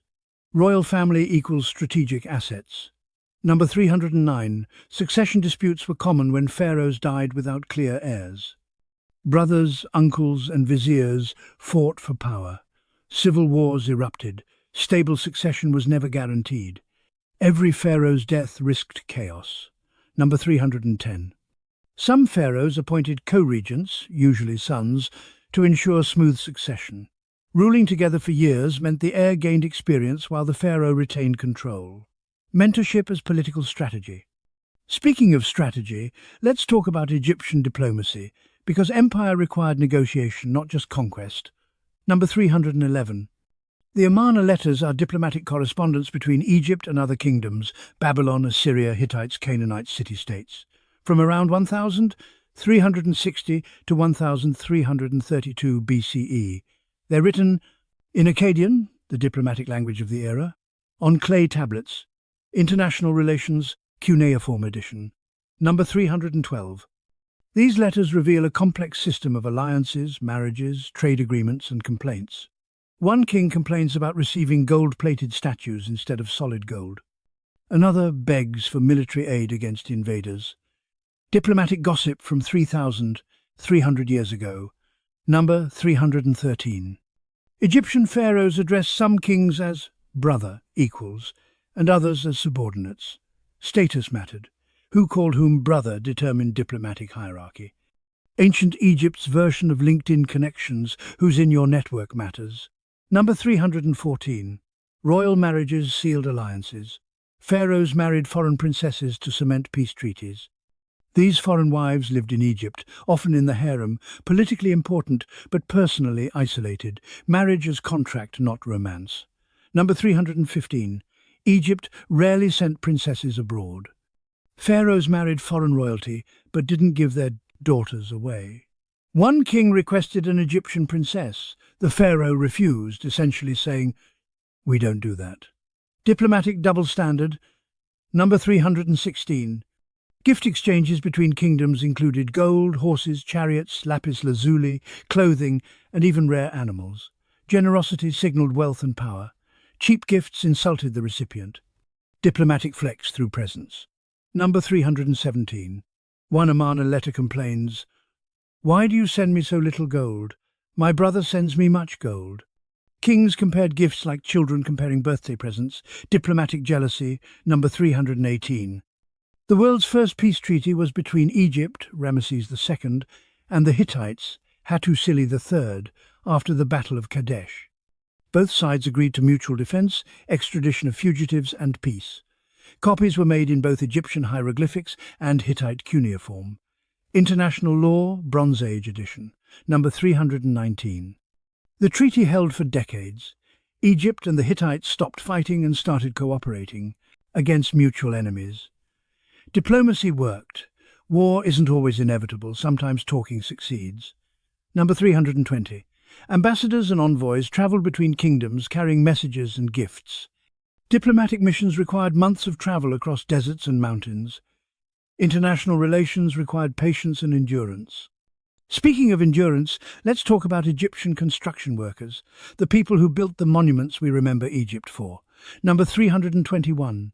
Workers lived in purpose-built villages near construction sites. Deir el-Medina, for Valley of the King's tomb builders, housed workers and their families in a walled village. Separate community for state employees. Company Town, Ancient Edition, number 322. Houses at Deir el-Medina were small, about 70 square meters, with 4 to 5 rooms, entrance, main room, bedroom, kitchen, and sometimes a basement for storage. Standardized worker housing. Suburban tract homes from 1500 BCE, number 323. Workers received rations, grain, beer, vegetables, oil, fish, and occasionally meat. Payment was in goods, not money. Salaries were edible, no paycheck, just food deliveries. Number 324. When rations were delayed or insufficient, workers went on strike. One strike record states workers sat down at a temple and refused to move until administrators provided rations. Peaceful protest, Egyptian style, number 325. Workers had the right to strike and did so multiple times during Ramesses III's reign when grain deliveries failed. Labour rights existed, sort of. Hunger motivates action. Number 326. Medical care was provided to workers. Broken bones were set, wounds treated, and sick workers given time off. Healthcare was part of employment benefits. Ancient Egypt's workers' compensation. Number 327. Literacy rates at Deir el-Medina were higher than average, maybe 10–15% compared to national 1%. Workers included scribes, artists, and skilled craftsmen who needed reading skills. Education correlated with craftsmanship. Number 328. Personal letters from Deir el-Medina survive. One reads, "Why haven't you sent the medicine I asked for? My wife is still sick." Another, "The donkey you sent me is useless. Send a better one." Workplace complaints are eternal. Number 329. Workers stole from tombs they built. Some robbery was inside jobs. Workers knew layouts and snuck back later. Temptation plus opportunity equals theft. Moral: don't trust people who know where you hide your gold. Number 330. One trial document describes tomb workers accused of stealing gold from a tomb they'd just sealed. They confessed under torture, standard interrogation method. Punishment: execution. Crime didn't pay, at least not when you got caught. Speaking of getting caught, let's talk about Egyptian justice system mechanics, how courts actually worked. Number 331. Local councils of elders handled minor disputes. Village leaders arbitrated property disputes, family conflicts, and small thefts. Community justice without formal courts. Your neighbours were your jury. Number 332. Serious crimes went to regional or royal courts. Judges were appointed officials, often scribes or priests. Professional judiciary emerged as government centralized, law as bureaucratic specialization.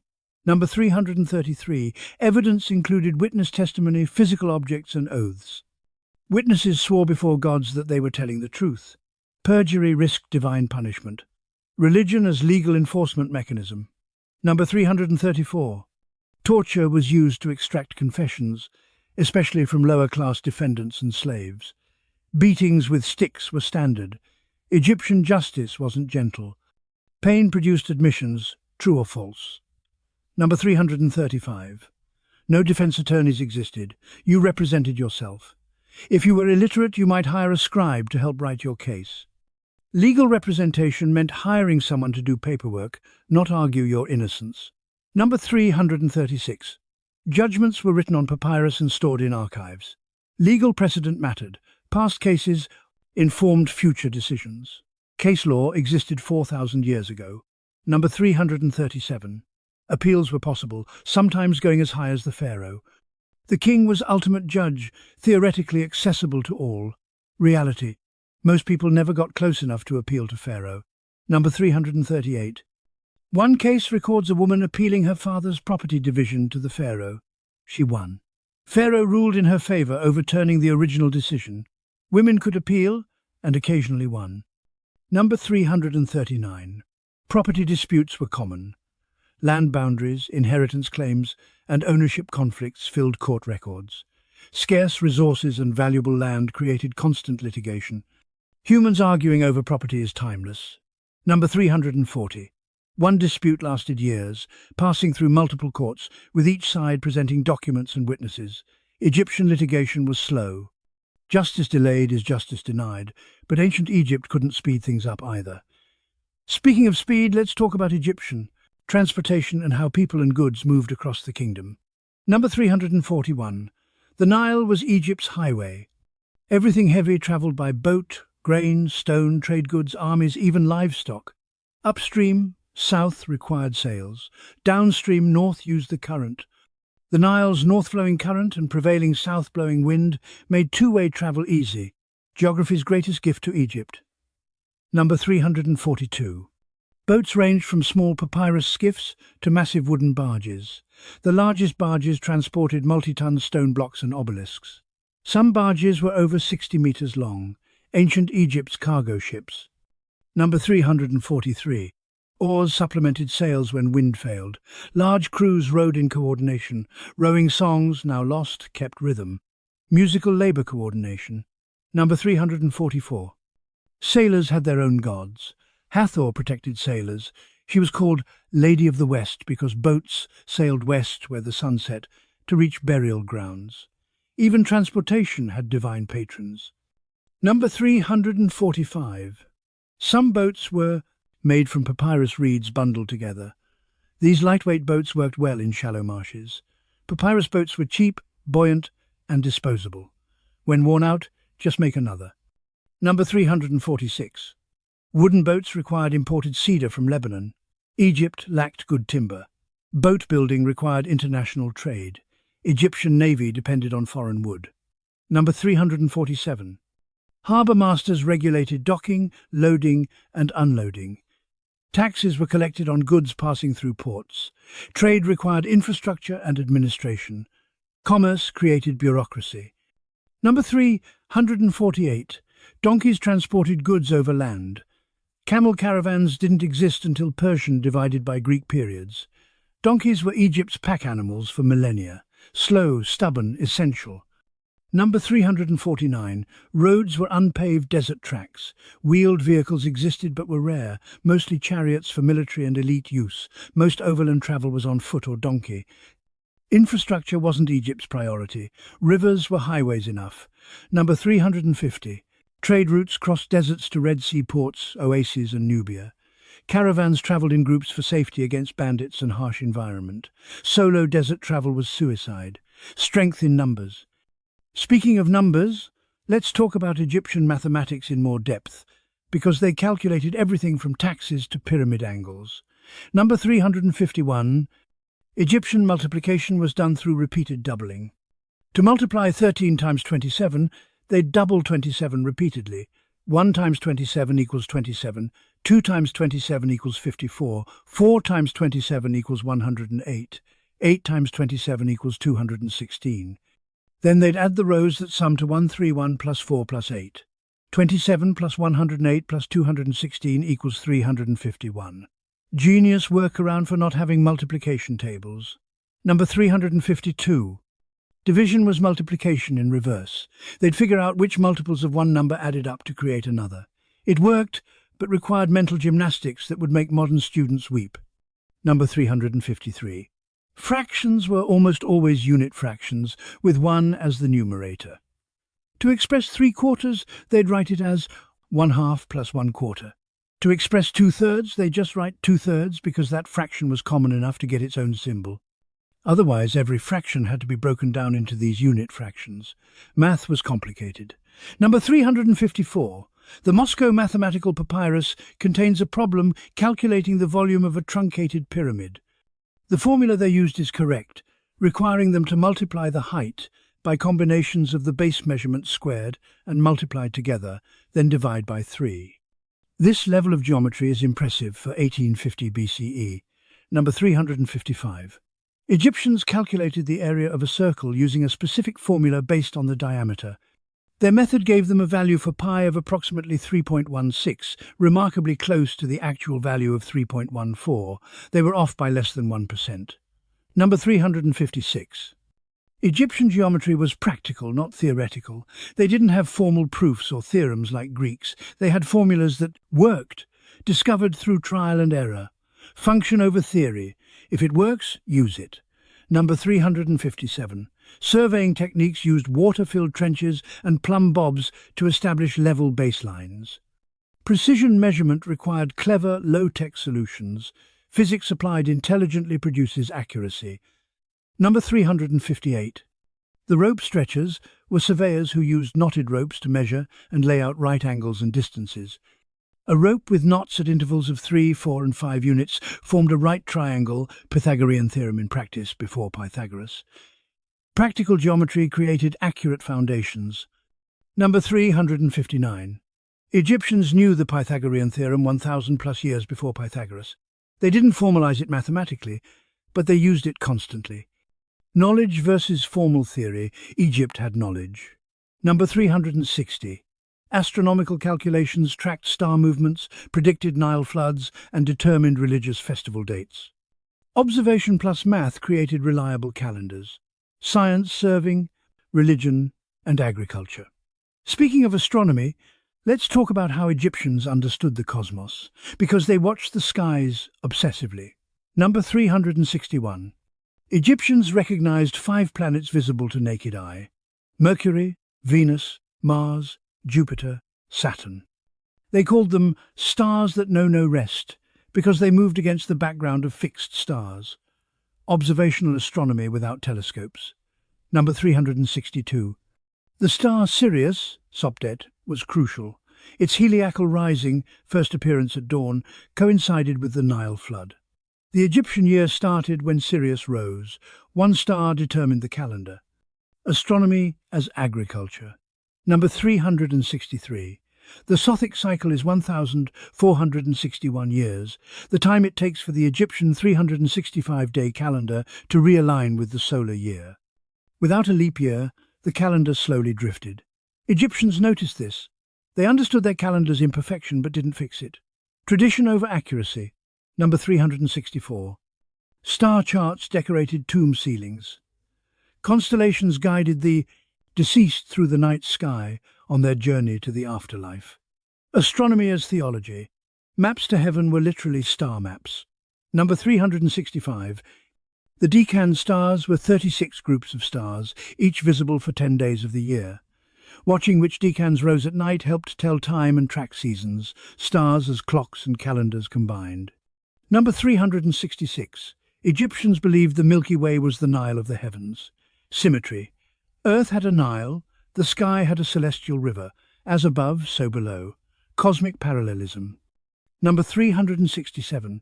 Solar eclipses terrified Egyptians. They saw them as the sun being devoured by a demon. Texts describe protective spells to help Ra survive. Eclipses weren't predictable curiosities. They were cosmic emergencies requiring magical intervention. Number 368. The oldest star chart is Egyptian, from around 1470 BCE. It shows constellations and their positions. Mapping the sky preserved knowledge. Astronomy documentation survived millennia. Number 369. Some temples aligned with celestial events. Abu Simbel aligns with the sun on Ramesses II's birthday and coronation day. Karnak aligns with the winter solstice. Architecture synced with astronomy for maximum symbolic impact. Number 370. Water clocks measured time at night when sundials didn't work. Water dripped from a vessel marked with hour lines. Time measured by liquid flow. Hydraulic horology. Speaking of time, let's talk about how Egyptians conceived of history and time itself, because their relationship with time was unique. Number 371. Egyptians divided time into before and after major events, but they didn't have a continuous year count like 2025 CE. Time was cyclical, not linear. Each pharaoh's reign started year counting over year 1 of Pharaoh X, year 2 of Pharaoh X. New king, new calendar reset, number 372. This makes precise dating difficult. Historians match Egyptian dates to external events, eclipses, foreign king references, to construct chronology. Egyptian timekeeping frustrates modern historians. Ancient Egypt didn't care about helping future archaeologists date things. Number 373. King lists, like the Turin king list and Abydos king list, recorded pharaohs sequentially, but they're incomplete and sometimes propagandistic, omitting unpopular or illegitimate rulers. History as selective memory. Number 374. Manetho, an Egyptian priest, wrote a history of Egypt in Greek around 280 BCE, dividing pharaohs into 30 dynasties. Historians still use Manetho's framework today. One ancient historian's organization system became the standard forever. Number 375. Egyptians believed time was cyclical. The year repeated annually. Ma'at, order, was constantly renewed. Even death and rebirth were cycles. Linear progress wasn't the goal, maintaining cosmic order was. Eternal return, not advancement. Number 376. The concept of niha, cyclical time, versus jet, linear eternity, existed in Egyptian thought. Daily cycles, sunrise, floods, were neha. Eternal existence in the afterlife was jet. Two types of time, two types of eternity. Number 377. Egyptians saw their civilization as unchanging and eternal. They believed they'd created perfect order in the beginning and must maintain it forever. Resistance to change was ideological, conservatism as cosmic necessity. Number 378. When Greeks and Romans conquered Egypt, they adopted pharaonic imagery to legitimize themselves, continuing the illusion of eternal Egyptian stability. Foreign rulers pretending to be Egyptian pharaohs maintained the fiction of continuity. Number 379. Egyptian timekeeping persisted. The Coptic calendar, used by Egyptian Christians, directly descends from ancient Egyptian calendars. Month names are Egyptian, adapted into Coptic. Ancient timekeeping survives in modern religious practice. Number 380. Egypt's historical consciousness was strong. Old Kingdom Egyptians studied pre-dynastic ancestors. New Kingdom Egyptians studied Old Kingdom monuments like we study them today. Ancient Egypt was obsessed with its own past. Speaking of obsession, let's talk about Egyptian sports and leisure activities, because even ancient people needed entertainment. Number 381. Wrestling was popular. Tomb paintings show wrestling matches with holds and throws similar to modern techniques. Wrestling as sport and military training. Grappling for fun and preparation. Number 382. Stick fighting, similar to fencing, was practiced. Soldiers and civilians fought with wooden staves for sport. Competitive violence as entertainment. Number 383. Archery competitions tested skill. Pharaohs bragged about archery prowess in inscriptions. Thutmose III claimed to shoot arrows through copper targets. Possibly true, possibly propaganda. Either way, archery was valued. Number 384. Swimming and boating were recreational. The Nile was playground and transportation network. Learning to swim was survival skill and leisure activity combined. Number 385. Hunting hippopotamuses and crocodiles was both sport and necessity. These animals were dangerous and damaged crops. Hunting them was heroic deed and pest control. Recreational necessary violence. Number 386. Pharaohs hunted lions and bulls. Amenhotep III claimed to have killed 102 lions during his reign and bragged about it on commemorative scarabs. Ancient Egypt's trophy hunting 3,400 years before Instagram selfies with dead animals. Number 387. Board games were ubiquitous. Senet was most popular, a race game with religious symbolism. Winning symbolized successfully navigating the afterlife, gaming as theology. Number 388. Mayan was a snake-shaped board game played with lion and lioness pieces. Rules are lost. Archaeologists found boards but can't figure out how to play. Imagine future archaeologists finding Monopoly boards with no rulebook. That's us with Mayhen. Number 389. Dogs and hounds were trained for hunting. Greyhound-like dogs appear in tomb art. Hunting dogs were valued possessions, sometimes buried with owners. Dogs as essential hunting partners. Number 390. Acrobats performed at festivals. Tomb art shows dancers bending backwards to impossible degrees. Athletic entertainment is ancient. Cirque du Soleil has 4,000-year-old precedent. Speaking of ancient precedent, let's talk about Egyptian language evolution and how it changed over millennia. Number 391. Ancient Egyptian language evolved through stages. Old Egyptian, Old Kingdom, Middle Egyptian, Middle Kingdom, Classical Literary Language, Late Egyptian, New Kingdom, Demotic, Late Period, and Coptic, Christian Period. Each stage shows grammatical and vocabulary changes. Language evolution over 3,000 years is substantial. Number 392. Middle Egyptian remained the literary and religious language for centuries, even after spoken language evolved. Like Latin in medieval Europe, dead languages persist in sacred contexts. Formal language freezes while vernacular changes. Number 393. Egyptian is part of the Afro-Asiatic language family, related to Semitic languages like Arabic and Hebrew and Berber and Cushitic languages. African and Middle Eastern linguistic bridge. Egypt connected continents linguistically. Number 394. Egyptian grammar used verb-subject-object-word order, different from English's subject-verb-object. Sees man dog, instead of man sees dog. Structure shapes thought patterns. Different grammar equals different thinking. Number 395. Egyptian had no vowels written in hieroglyphics or hieratic. Only consonants were recorded. Scholars insert vowels, often E, to make words pronounceable. Amun might have been Amen or Amon. Pronunciation is educated guessing. Reading ancient Egyptian is partially reconstruction. Number 396. Coptic, the latest form of Egyptian, uses the Greek alphabet plus 7 demotic letters for sounds Greek didn't have. Coptic provides clues to how ancient Egyptian sounded, but centuries separate them. It's like using modern English to guess Shakespeare's pronunciation, helpful but imperfect. Number 397. Bilingual texts, Greek, Egyptian, Demotic Greek, were common in Ptolemaic and Roman Egypt. Multilingualism was necessary for administration and trade.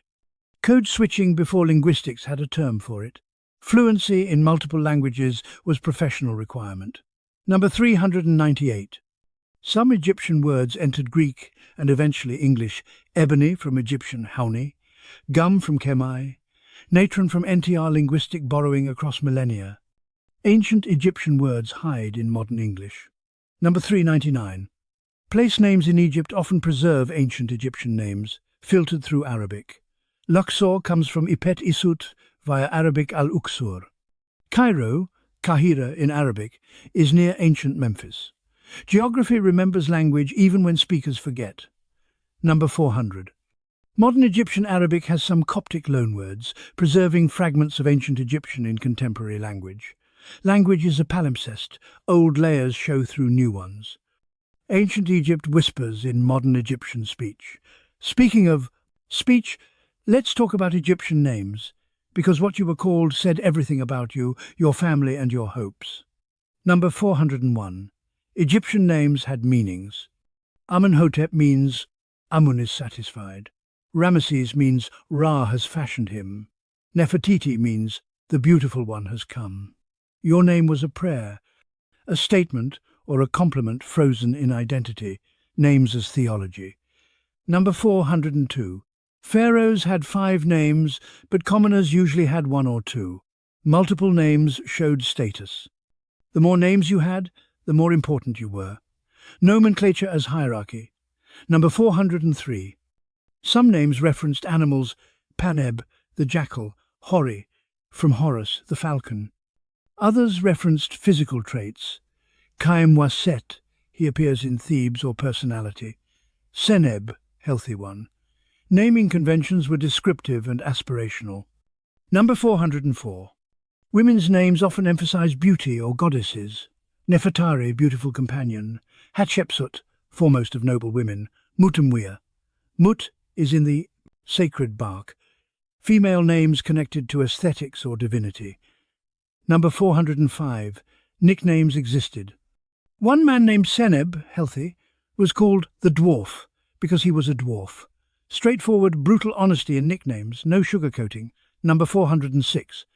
Changing names happened during major life events. Tutankhaten became Tutankhamun when religion changed. Name changes marked transformation. Identity wasn't fixed, it evolved with circumstances. Number 407. Foreigners who integrated into Egyptian society adopted Egyptian names. Assimilation required naming conformity. Your name signaled your loyalty and cultural alignment. Number 408. Some names were deliberately erased from monuments when individuals fell from favour or committed crimes. Damnatio memoriae, condemning memory by erasing names. Obliterating someone's name destroyed their eternal existence. Ultimate punishment. Number 409. Speaking a dead person's name kept them alive in the afterlife. Forgetting someone's name was spiritual, murder. This is why inscriptions constantly say, "May your name live forever." Immortality through memory and speech. Number 410. Personal seals bore names carved in reverse, so when stamped, the name appeared correctly. Seals authenticated documents and property. Your name as signature and security. Speaking of security, let's talk about Egyptian military organization, because empire required professional soldiers, not just farmers with sticks. Number 411. The Egyptian army evolved from militia levies, Old Kingdom, to professional standing army, New Kingdom. Early Egypt relied on temporary conscripts. Later, Egypt had career soldiers. Professionalization improved effectiveness, but required funding. Number 412. Soldiers were organized into divisions named after gods. Division of Amun, Division of Ra, Division of Ta, Division of Seth. Each division had 5,000 soldiers. Divine sponsorship for military units. Your regiment had a patron god.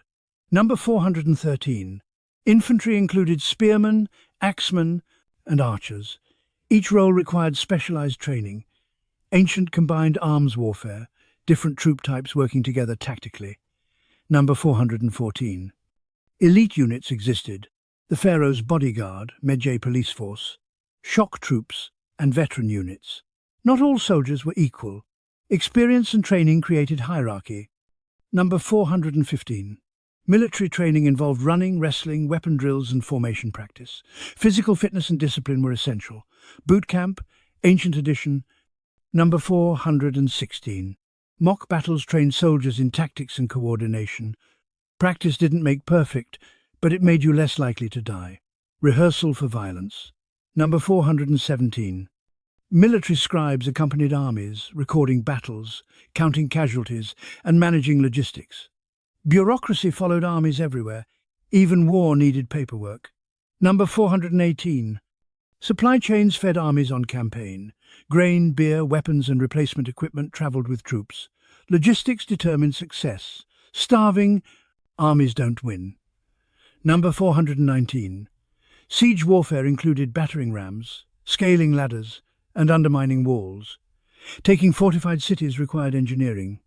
Brute force plus clever engineering defeated defences. Number 420. Naval battles occurred in the Mediterranean and Red Sea. Egyptian warships had archers and soldiers for boarding enemy vessels. Maritime warfare complemented land campaigns. Speaking of campaigns, let's talk about Egypt's imperial reach, the conquered territories, vassal states, and client kingdoms. Number 421. At its peak, New Kingdom, Egypt controlled territory from Nubia, South Sudan, to Syria, encompassing modern Egypt, Sudan, Israel, Palestine, Jordan, Lebanon, and parts of Syria. Egypt was a superpower for centuries. Empire stretched 3,000 kilometers north-south. Number 422. Conquered territories paid tribute. Gold, incense, slaves, exotic goods, livestock, tribute funded Egyptian wealth. Empire was profitable if you could hold it. Number 423. Egyptian. Governors administered occupied territories.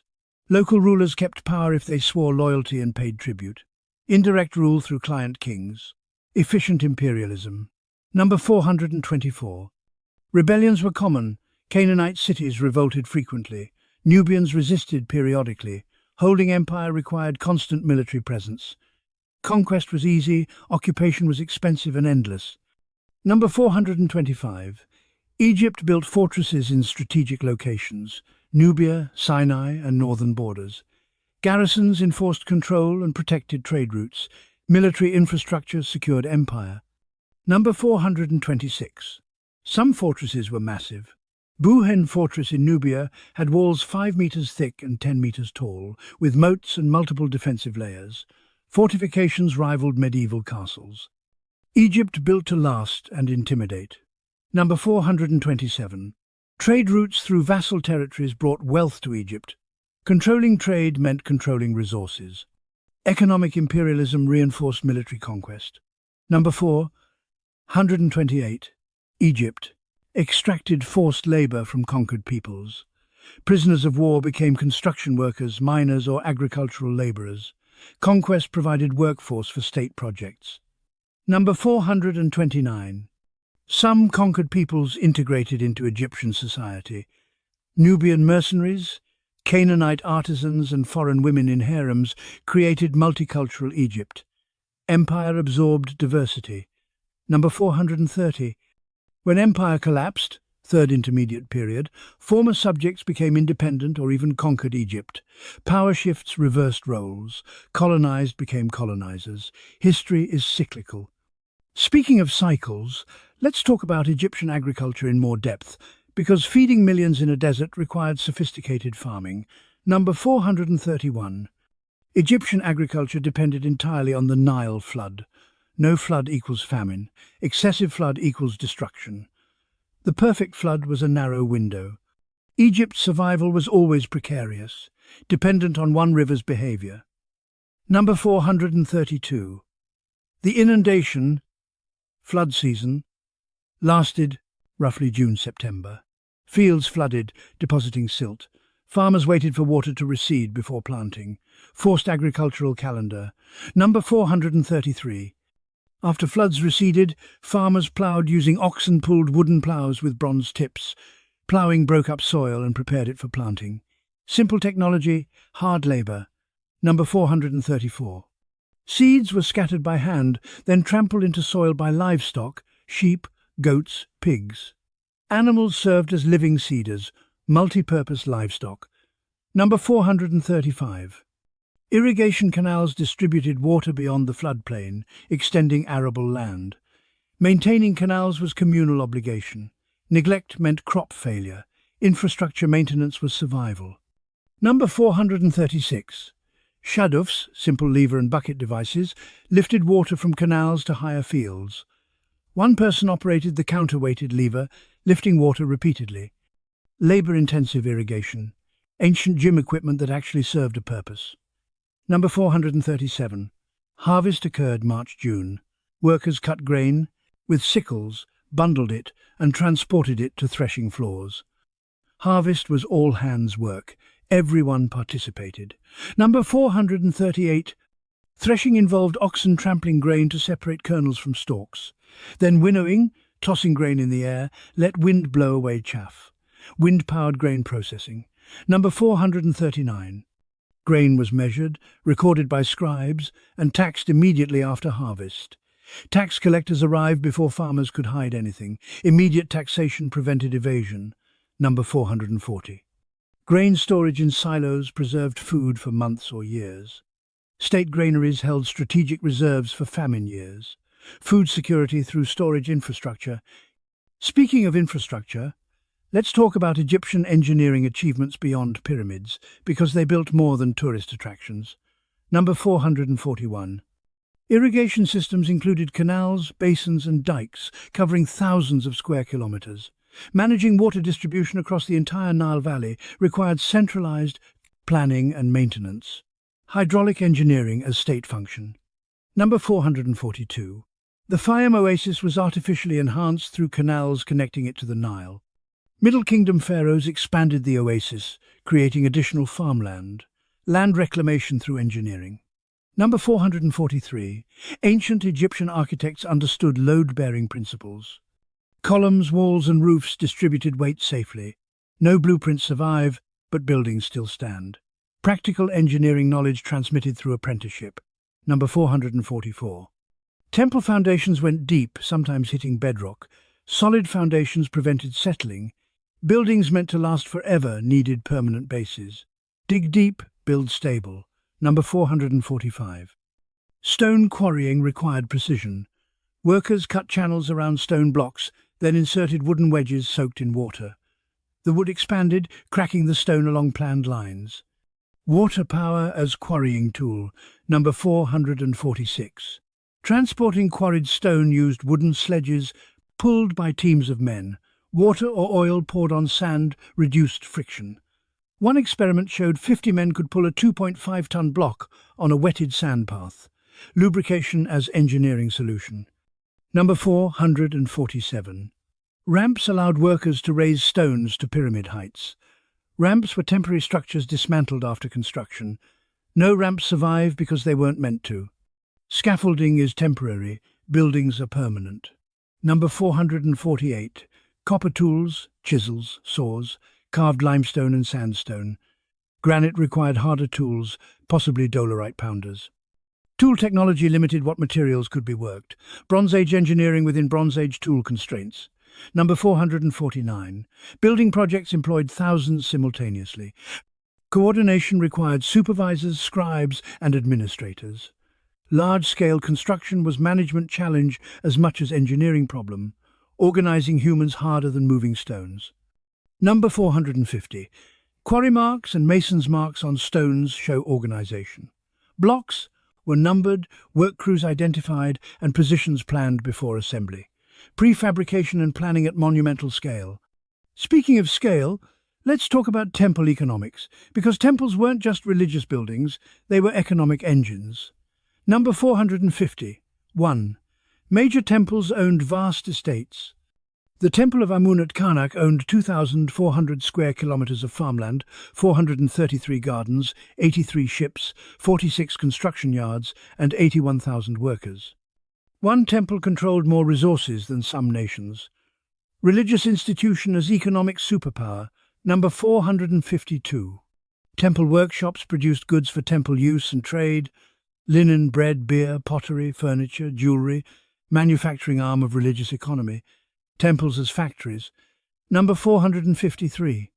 Temples employed bakers, brewers, butchers, fishermen, farmers, craftsmen and scribes. Thousands worked in temple economies. Religious employment sector. Number 454.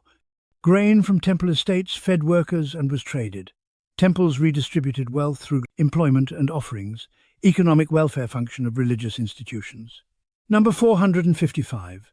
Temples acted as banks. People deposited valuables for safekeeping. Temples made loans with interest. Sacred spaces doubled as financial institutions. Religion and finance intertwined. Number 456. Temple treasuries held gold, silver, precious stones, and valuable goods. Wealth accumulated through donations, tribute, and production. Temples became rich over centuries.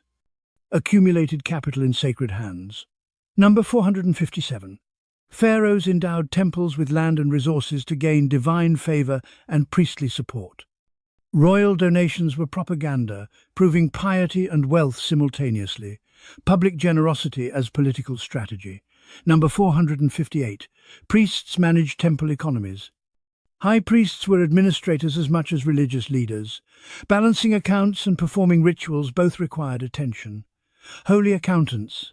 Number 459. When pharaohs needed money, they borrowed from temple treasuries. Theoretically, temporary loans. Reality, permanent confiscation disguised as borrowing, sovereign debt to religious institutions. Number 460. Akhenaten's religious revolution shut down temples, confiscating their wealth to fund Aten worship. This gutted Egypt's economy. Closing temples destroyed infrastructure, employment, and welfare systems. Religious reform as economic catastrophe. Speaking of catastrophe, let's talk about disasters, natural and human-made, that devastated ancient Egypt. Number 461. Famines occurred when Nile floods failed. Low floods meant insufficient irrigation, crops died, people starved. Famine texts describe suffering. People eat their children, corpses float in the Nile. Ancient Egypt knew hunger intimately. Number 462. The famine stela at Sahel Island claims a 7-year famine occurred during Djoser's reign. The stela is Ptolemaic, much later, possibly fabricated to justify temple tax exemptions. Using fake history for tax breaks, creative accounting. Number 463. Plagues and epidemics swept through Egypt periodically. Diseases spread quickly in dense populations. Medical texts describe symptoms. Modern diagnosis is speculative. Ancient diseases killed without names or cures. Number 464. Smallpox, malaria, tuberculosis, schistosomiasis, and parasitic infections were endemic. Mummies show evidence of disease. Egyptians lived with illness constantly. Health was precarious. Number 465. Locusts could devastate crops in days. Swarms ate everything green. Locust invasions caused localized famines. Biblical plagues weren't fictional, they were real regional disasters. Number 466. Earthquakes damaged monuments and buildings. Egypt sits on tectonic boundaries. Tremors were regular occurrences. Ancient engineers built to withstand shaking, sometimes successfully, sometimes not. Number 467. Sandstorms buried villages and damaged structures. Wind-blown sand eroded carvings and buildings. Desert reclaimed human settlements constantly. Nature fought back against civilization. Number 468. The Nile changed course over millennia. Some ancient cities now lie kilometers from the river. Geography shifted. What was riverfront property became desert. Environmental change altered Egypt's landscape. Number 469. Civil wars during intermediate periods destroyed infrastructure, disrupted trade, and killed thousands. Political instability equals economic collapse. Chaos erased decades of progress. Number 470. Foreign invasions, Hyksos, Assyrians, Persians, Greeks, Romans, brought violence, destruction, and occupation. Conquest meant death, enslavement, and cultural disruption. Empire's victims experienced trauma on massive scales. Speaking of trauma, let's talk about Egyptian views on mental health, because they recognize psychological suffering even without modern terminology. Number 471. Medical texts describe conditions resembling depression, heart is weary, sadness without cause, desire for death. Ancient Egypt recognized emotional suffering as medical problem. Mental health existed as concept, even without psychiatry. Number 472. Treatments for psychological distress included magical spells, amulets, herbal remedies, and counseling from priests. Multimodal approach, magic, medicine, and talking therapy combined. Holistic mental health care. Number 473. One text describes a patient who sits in darkness and weeps. Diagnosis, heart disease, emotional, not cardiac. Treatment, spells and reassurance. Ancient depression recognition and intervention. Number 474. Grief was expected and ritualized. Mourning periods allowed emotional processing. Excessive grief beyond cultural norms might be treated as illness. Structured grieving prevented prolonged dysfunction. Number 475. Heart weighing heavy was metaphor for emotional burden. The heart contained emotions, thoughts, and character. Heavy heart meant spiritual, divided by emotional suffering. Physiology and psychology merged in Egyptian medical thought. Number 476. Sleep disturbances were noted. Nightmares and insomnia were treated with dream incubation, sleeping in temples, and protective spells. Sleep disorders recognized and addressed, ineffectively by modern standards, but attempts were made. Number 477. Trauma from war, violence, or loss wasn't named as PTSD, but symptoms were observed. Veterans returning from brutal campaigns probably suffered psychological damage. No formal treatment existed, but communities reintegrated soldiers through rituals and family support. Number 478. Demon possession was diagnosis for erratic behavior. What we'd call psychosis, schizophrenia, or severe mental illness was attributed to supernatural causes. Treatment, exorcism spells, and amulets. Wrong diagnosis, but recognition that something was wrong. Number 479. Wisdom texts emphasized emotional regulation. Do not speak angry words. Control your heart. Patience brings success. Ancient Egypt valued emotional intelligence and self-control. Mental discipline as virtue. Number 480. Counselors and wise men offered advice for life problems. Seeking guidance from elders or priests for emotional distress was culturally acceptable. Talking through problems had social support structures. Speaking of support structures, let's talk about Egyptian social welfare, because even ancient states had to care for vulnerable populations sometimes. Number 481. Temples distributed food to the poor during festivals and emergencies. Charitable functions of religious institutions. Religion as safety net, partial and unreliable, but better than nothing. Number 482. Wealthy individuals could endow charitable foundations providing food, clothing, or burial assistance to the needy. Private charity supplemented minimal state welfare. Philanthropy as virtue and status signal. Number 483. Orphans might be adopted informally by relatives or strangers. No formal foster care system, but social pressure encouraged care for parentless children. Community responsibility for vulnerable children when it worked. Number 484. Widows without family support faced poverty. Some remarried quickly for economic survival, others relied on children or community charity. Widowhood was economic catastrophe for women without resources. Number 485. Disabled individuals had limited support. Families cared for disabled relatives when possible. State employment existed for some. Scribes with physical disabilities could work. But severe disability often meant destitution or death. Number 486. Elderly without family faced hardship. Multi-generational households cared for aging parents. Abandoning elderly parents was socially condemned. Filial duty enforced through culture, not law. Number 487. Begging existed. Poor people begged at temple entrances, markets and festivals. Charity to beggars was encouraged as pious act.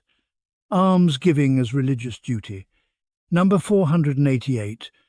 No unemployment insurance existed. Job loss meant immediate poverty unless you had savings or family support. Economic insecurity was constant for most people. One bad harvest or lost job equals disaster. Number 489. Healthcare access was unequal. Wealthy people hired private physicians. Workers on state projects received medical care as employment benefit. Poor rural farmers had limited access to medical treatment. Healthcare inequality is ancient. Number 490. Education was path to social mobility, but required family resources. Poor children couldn't afford years of scribal training. Poverty was self-perpetuating. Class mobility existed in theory, rarely in practice. Speaking of practice, let's talk about Egyptian crafts and artisanship, because they created beautiful objects that still amaze us. Number 491. Egyptian artisans were highly skilled specialists. Stonemasons, carpenters, metalworkers, jewelers, painters, sculptors, potters, weavers and leatherworkers.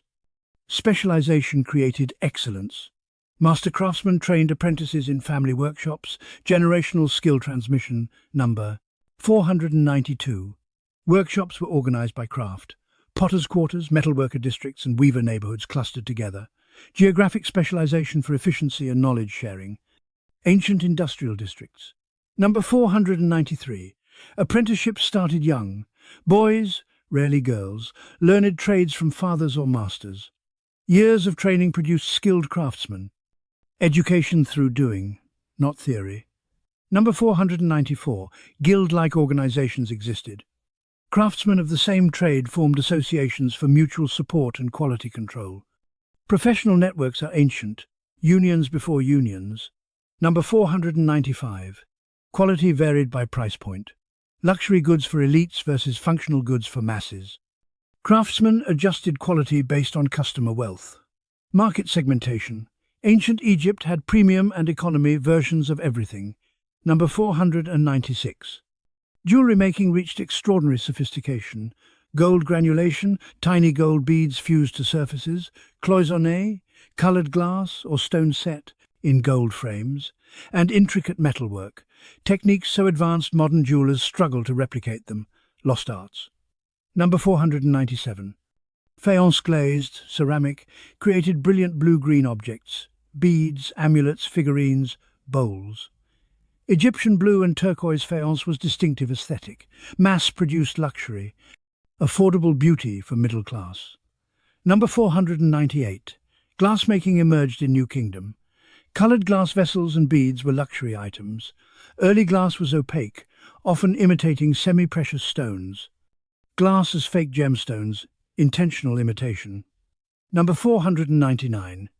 Woodworking created furniture, coffins, boats and tools. Egypt lacked good timber, imported wood was expensive. Fine furniture used imported cedar, cheap furniture used local acacia or sycamore. Material quality. Speaking of symbols, let's talk about Egyptian tattoos and body modification, because altering the body has ancient roots. Number 501.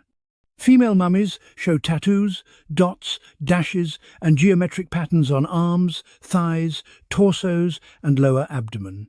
Placement suggests connection to fertility, protection, or sexuality. Body art with purpose. Number 502. Tattoo tools, bronze needles and pigment. Survive archaeologically. Carbon pigment was pricked into skin.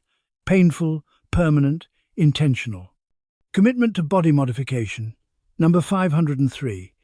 Male tattoos are rarer in evidence. Either men didn't tattoo or male tattoos were less common, divided by documented. Gender difference in body modification practices. Number 504. Some tattoos may have been therapeutic. Patterns over joints might relate to pain relief, similar to acupuncture points. Medical tattooing as treatment. Permanent marks for health benefits. Number 505. Tattoos marked social, divided by religious roles. Female musicians and dancers at Hathor temples often had tattoos. Occupational marking through body art. Your profession literally written on you. Number 506. Henna tattooing, temporary staining, decorated hands and feet for festivals and ceremonies. Temporary body art for special occasions, henna as ancient event makeup. Number 507. Scarification, cutting patterns into skin, possibly occurred, though evidence is limited. Some cultures in contact with Egypt practice scarification. Egypt may have too, intentional scarring as decoration. Number 508. Body-piercing ears, possibly nose, was common. Jewelry required pierced holes. Body modification for adornment, pain for beauty's sake. Number 509. Stretched earlobes from heavy earrings created permanent body modification. Fashion literally changed anatomy. Commitment to aesthetic through irreversible alteration. Number 510. Circumcision was body modification with religious, divided by cultural significance. Permanent alteration marking social status and maturity. Ritual body alteration at puberty. Speaking of rituals, let's talk about Egyptian festivals, because they celebrated constantly, turning religion into public spectacle. Number 511. Ancient Egypt had dozens of festivals annually. Some local, some national. Religious calendar packed with celebrations. Ancient Egyptians partied more than worked, proportionally speaking. Number 512. The Opet festival at Thebes lasted 11 days initially, eventually extended to 27 days. The god Amun's statue travelled from Karnak to Luxor Temple in a sacred boat procession. Massive crowds, feasting, music, dancing, Egypt's biggest annual event. Number 513. During Opet, pharaohs reaffirmed divine kingship. Religious renewal of royal authority. Annual legitimacy refresh. Politics disguised as religion or vice versa. Number 514. The beautiful Feast of the Valley was a necropolis festival. The living visited dead relatives' tombs, picnicking and celebrating with the deceased. Death wasn't separation. It was distant relationship requiring maintenance. Number 515. Offerings at tombs during festivals fed the deceased spiritually. Then families ate the food physically. Divine meal sharing. Practical theology. Honor the dead. Don't waste food. Number 516. The Sed festival, Heb Sed, celebrated a pharaoh's 30th year of rule. Pharaoh performed athletic feats proving physical fitness to continue ruling. Fitness test as political requirement. Aging kings had to prove they weren't decrepit. Number 517. Festival of Drunkenness honored Hathor and celebrated intoxication. People got deliberately, religiously drunk. Alcohol consumption was sacred duty. Ancient Egypt, where getting hammered honored the gods. Number 518, the myth behind the drunkenness festival. Sekhmet was sent to destroy humanity, but gods stopped her by getting her drunk on beer dyed to look like blood. She drank, got drunk, forgot to kill everyone, and humanity survived. Moral: alcohol saves the world. Number 519, Min Festival celebrated fertility and sexuality. Min's statue, with prominent erection, was paraded publicly. Fertility rituals involved sexual symbolism, public celebration of reproduction. No Victorian prudishness. Number 520. Harvest festivals thanked gods for successful crops. First fruits were offered before anyone else ate them. Divine gratitude before consumption, acknowledging dependence on supernatural favor. Speaking of supernatural favor, let's talk about oracles, because Egyptians asked gods to make decisions for them. Number 521. Oracle consultations involved asking gods questions while priests carried divine statues on portable shrines. The statue's movements, tilts, sways, indicated answers. Yes, divided by no questions, determined by statue direction. God speaking through physics or priests manipulating statues. Number 522. Priests controlled statue movements, obviously. But believers trusted divine guidance. Whether fraud or faith, oracles influenced decisions, religion as decision-making mechanism. Number 523. Legal disputes could be settled by oracle. If judges couldn't decide, they asked the god. Divine judgment superseded human uncertainty, convenient when cases were difficult. Number 524. Marriage approval, business decisions, and personal choices were oracle-assisted. People outsourced important life decisions to gods. Divine guidance for mundane problems. Number 525. Written questions were submitted to oracles. Some survive. Should I marry this woman? Will my business succeed? Did my neighbor steal my tools? Ancient Egypt's Divine Advice column. Number 526. Oracle responses were ambiguous sometimes. Interpretation required priests explaining God's intent. Flexibility in divine messages. Prophecy as interpretable text. Number 527. Famous oracles included Amun at Karnak, Apis Bull at Memphis, and Amun at Siwa Oasis. Oracle tourism existed. People traveled long distances for divine consultation. Number 528. Alexander the Great visited Siwa's oracle, which declared him son of Zeus Amun. Convenient. Divine legitimacy for foreign conqueror. Oracles could be politically useful or politically controlled. Number 529. Oracle corruption was probably rampant. Priests who controlled divine responses had immense power. Manipulating God's words shaped society. Religion as social control tool. Number 530. Despite potential fraud, oracles fulfilled psychological needs. Uncertainty is stressful. Divine guidance, even fake, provided comfort. Faith in oracles reduced decision anxiety. Functional religion, even if fraudulent. Speaking of function, let's talk about Egyptian household life, the daily reality of living in ancient Egypt. Number 531.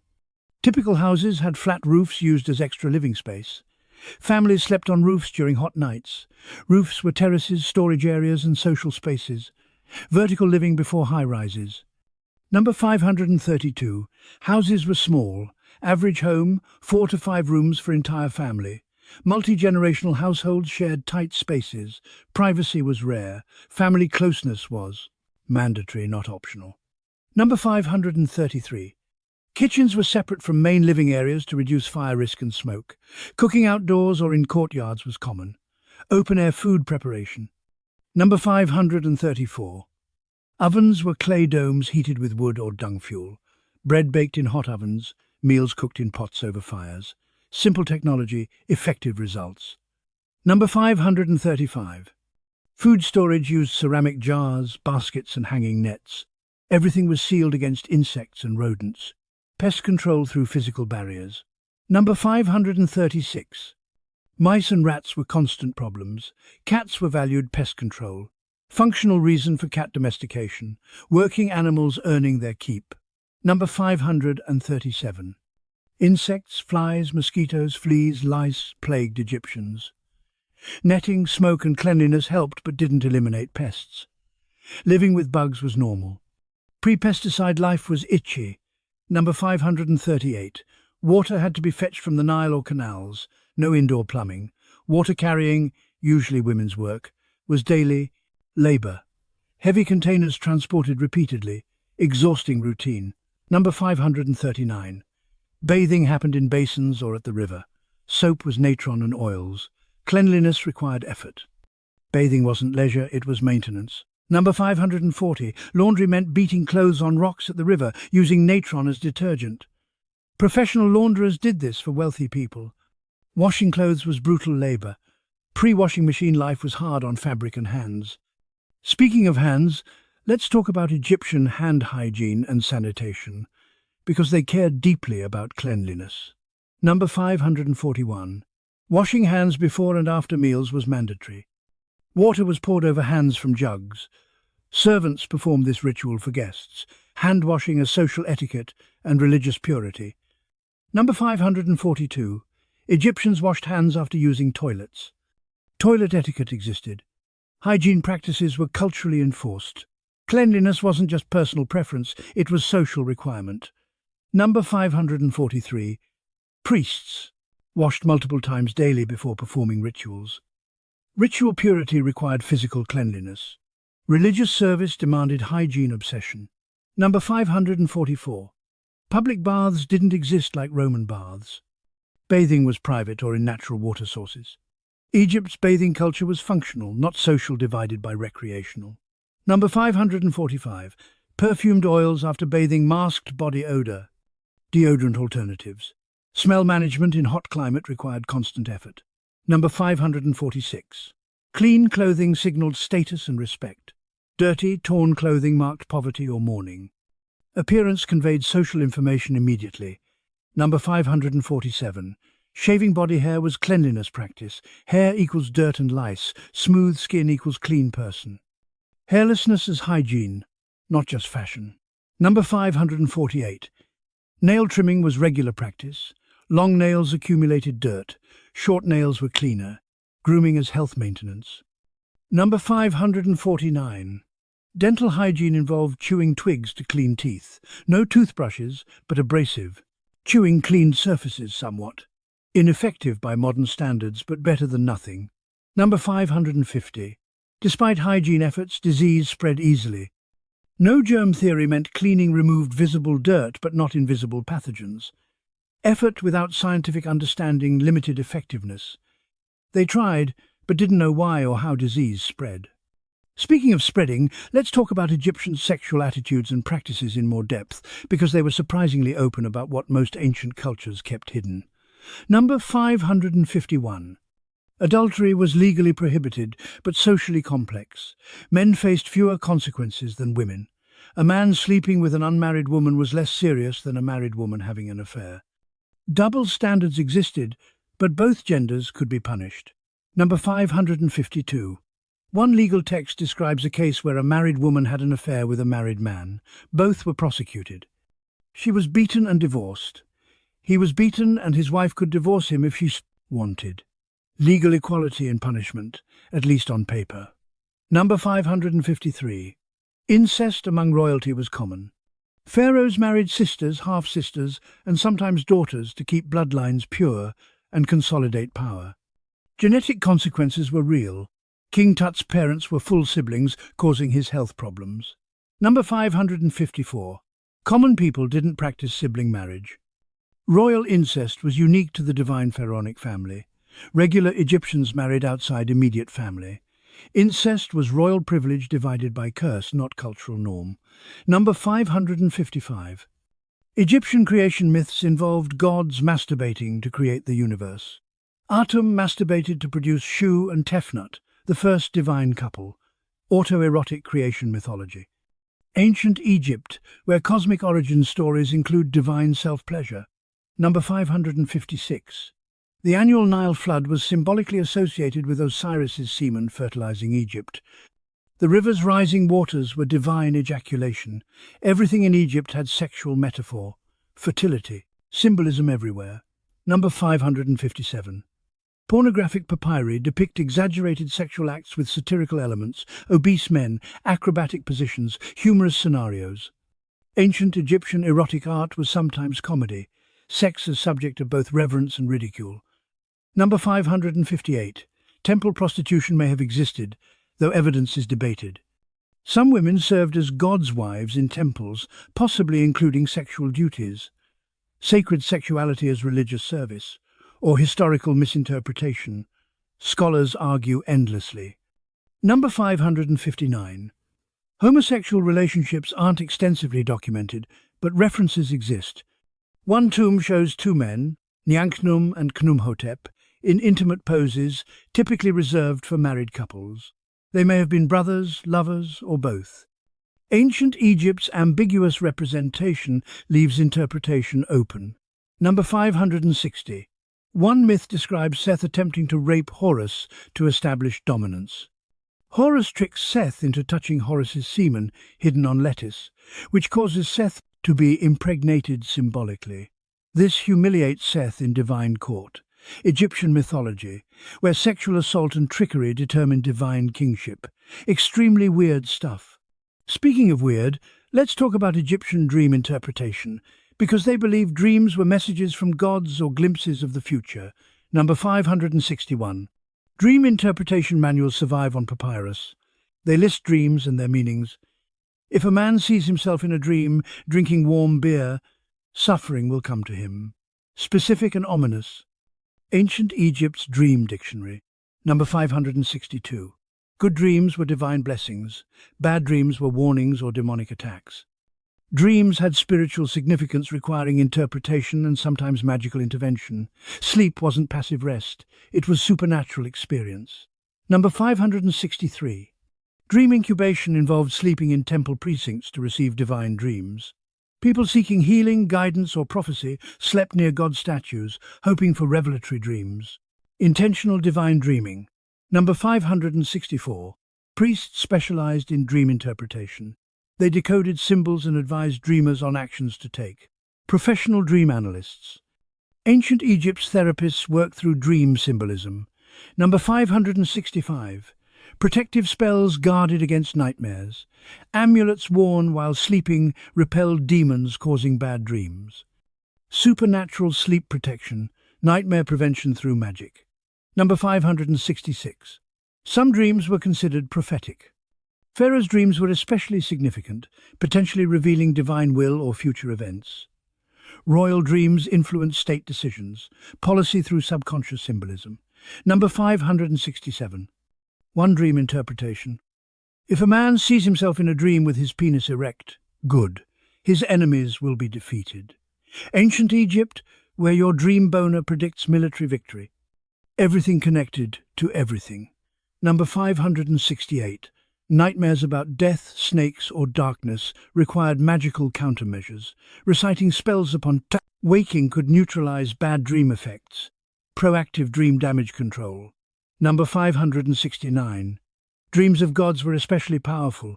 Dreaming of meeting a deity meant direct divine communication. Such dreams guided major life decisions. Subconscious as divine hotline. Number 570.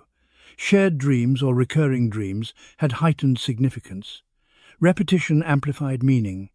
Dreams weren't random. They were patterned messages requiring attention and interpretation.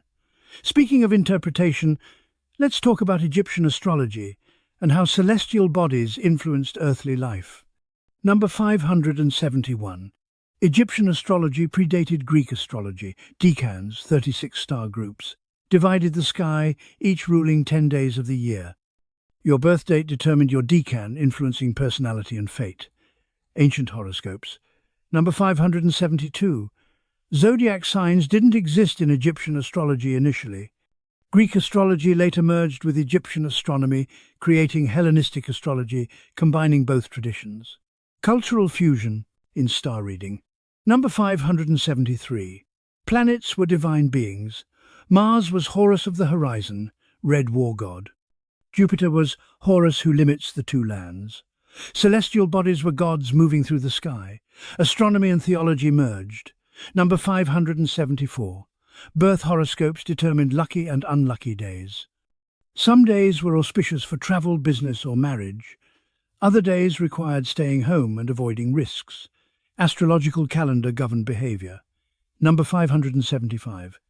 Egyptian months had good, bad, and neutral days.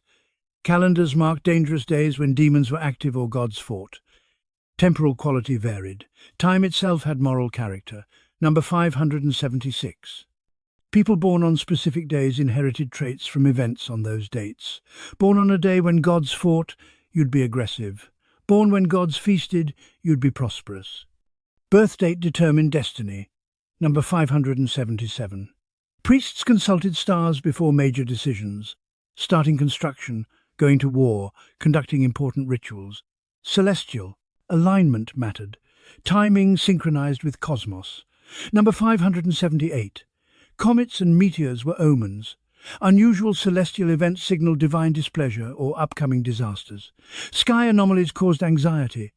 Unexpected cosmic events predicted earthly chaos. Number 579. Solar and lunar eclipses required magical intervention. Spells protected the sun divided by moon from demons devouring them. Eclipses weren't natural phenomena, they were cosmic battles requiring human magical assistance. Number 580. Some astronomical observations were remarkably accurate. Egyptians tracked planetary movements, predicted lunar phases, and marked solstices divided by equinoxes. Observation created knowledge, even wrapped in supernatural interpretation. Speaking of observation, let's talk about Egyptian record-keeping beyond bureaucracy, personal documents revealing individual lives. Number 581. Personal letters survive on papyrus and ostraca, pottery shards. They discuss everyday concerns, family matters, business deals, complaints, gossip, love, and loneliness. Ancient Egypt's social media, permanent, written, heartfelt. Number 582. One letter from a son to his mother. Why haven't you written me? I sent you 3 letters and you haven't replied once. Are you angry with me? Parental guilt trips are 3,000 years old. Emotional manipulation is timeless. Number 583. Another letter. Send me the tunic I asked for. I'm cold and I don't have warm clothes. Ancient Egypt's care packages requested through mail. Students away from home needed supplies, just like today. Number 584. Love letters were romantic and direct. I love you more than anything. Your face is beautiful, your voice is sweet. When I see you, my heart rejoices. Ancient Egyptian pickup lines. Compliments worked 3,000 years ago too. Number 585.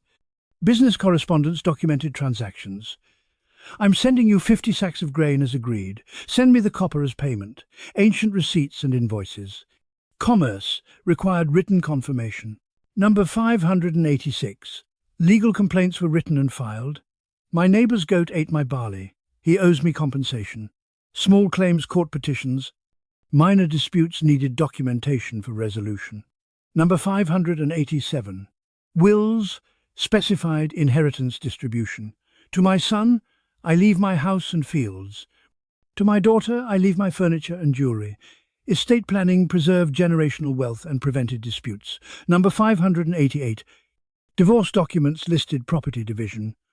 I take my dowry and personal possessions. He keeps the house we shared. Financial separation formalized through contracts. Divorce required paperwork, not just walking away. Number 589. Adoption contracts formalized parent-child relationships. This child is now mine. I will raise him as my son and he will inherit from me. Legal adoption created family bonds through documentation. Number 590. Slave sale documents recorded human transactions. I sell you this person for X amount of silver. They are now your property. Human. Trafficking documented in receipts, slavery's legal framework in writing. Speaking of frameworks, let's talk about social class structure in more detail, because hierarchy was rigid and visible. Number 591. Society was pyramidal. Pharaoh at top, then royal family, high officials, priests, scribes, craftsmen, farmers, and slaves at bottom. Everyone knew their place. Mobility was rare but possible. Rigid hierarchy with tiny escape hatches. Number 592. The concept of rank, sat, was explicit. Titles and positions had clear hierarchy. Everyone addressed superiors with respect and expected deference from inferiors. Social protocol was formalized and enforced. Number 593. Titles were numerous and specific. Overseer of the granaries, Chief of the Treasury, Royal Seal Bearer, Fan Bearer on the King's right hand. Job titles were status markers. Specificity indicated importance. Number 594. Some titles were honorary. Friend of the King didn't mean personal friendship, it was a rank. Titles bestowed status without necessarily indicating actual duties. Ancient Egypt's version of vanity positions. Number 595. Inherited occupations were common. Sons followed fathers' professions. Scribes' sons became scribes. Farmers' sons farmed. Social reproduction across generations. Breaking out required exceptional talent or luck. Number 596. Women's status depended on male relatives. Father, husband, son. Independent women, widows, divorcees without male support, had lower status. Patriarchy structured female social position. Number 597. Foreign residents, merchants, mercenaries, settlers, occupied ambiguous social positions. Some integrated and rose high, others remained marginalized. Ethnicity affected status but wasn't absolute determinant. Number 598. Slaves were lowest status, but slave conditions varied.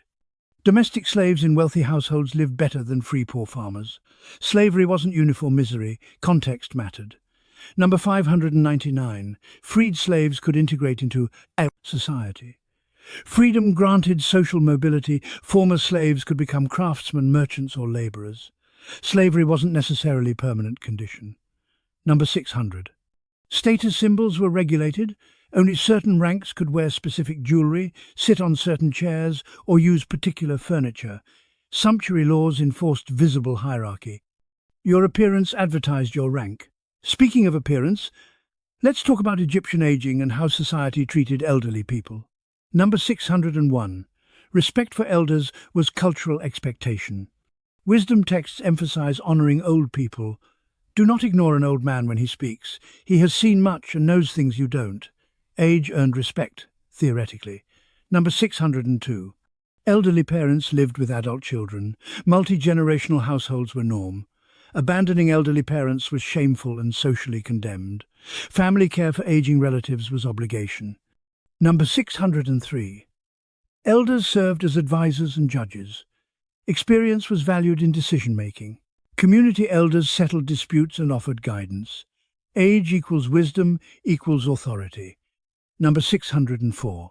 However, practical reality was harsh. Elderly people without family support faced poverty. No social security or pensions. Old age without resources meant destitution. Number 605. Medical texts describe aging ailments. Weak limbs, poor eyesight, memory loss, incontinence. Ancient Egypt recognized aging's physical decline. No romanticizing, old age meant deterioration. Number 606. Some remedies targeted aging symptoms. To strengthen an old man's legs, apply this ointment. Attempts to combat aging effects existed. Anti-aging treatments are ancient concerns. Number 607. Life expectancy was short by modern standards. Reaching 50 was old. Most people died younger. Surviving to elderly age was achievement, not expectation. Number 608. Elderly pharaohs faced succession pressure.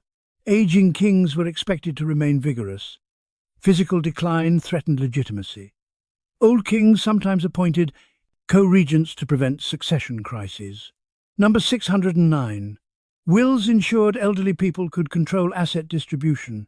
Legal power compensated for physical weakness. Property rights gave elders continued authority over families. Number 610. Death was preferable to abandonment. One tomb inscription reads, "I was honored by my children until I died. I was not abandoned. Dying with family present was blessing. Lonely death was feared." Speaking of death, let's talk about Egyptian mourning customs beyond professional mourners, how ordinary people expressed grief. Number 610. Immediate mourning involved loud wailing and crying. Silence was inappropriate. Grief required vocal, visible expression. Quiet mourning was insufficient respect for the dead. Number 611. Tearing clothing symbolized grief. Mourners ripped their garments publicly. Damaged clothes showed internal emotional damage externally. Visible grief display. Number 612. Throwing dust on one's head was mourning gesture. Dirtying. Oneself reflected spiritual pollution of grief. Physical uncleanliness mirrored emotional state. Number 613. Women loosened hair and went dishevelled. Normally neat appearances became messy. Abandoning grooming standards showed losses disruption. Appearance reflected inner chaos. Number 614. Abstaining from bathing during mourning period was custom. Cleanliness was suspended. Grief overrode normal hygiene practices. Temporary rejection of civilized norms. Number 615. Fasting or reducing food intake showed grief. Not eating demonstrated loss's physical toll. Grief affected appetite. Culturally expected and encouraged. Number 616. Mourning periods lasted specific durations. 70 days for close relatives, matching mummification duration, shorter for distant relatives. Grief had temporal boundaries. Eventually, normal life resumed. Number 617. After mourning ended, purification rituals restored mourners to normal life. Bathing, clean clothes, and resuming activities marked transition. Formal, re-entry into society after grief. Number 618. Visiting tombs on anniversaries maintained connection with deceased. Annual remembrance rituals kept the dead present in family life.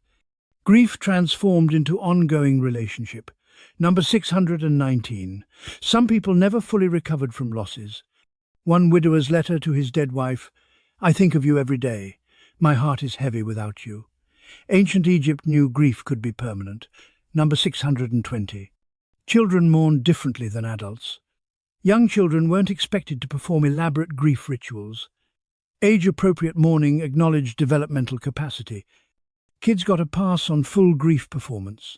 Speaking of performance, let's talk about Egyptian theatre and dramatic presentations, because they had performance art before it had that name. Number 621. Religious dramas reenacted mythological stories. Osiris's death and resurrection, Horus's battle with Seth. These performances occurred during festivals, theatre as religious education, acting out mythology. Number 622. Passion plays depicting Osiris's murder, dismemberment and resurrection involved elaborate costumes and staging. Performers played gods. Audiences participated emotionally. Ancient Egypt's immersive theatre. Number 623. Ritual performances had fixed scripts. Priests memorized lines and actions. Deviation was forbidden. Rituals required exact replication.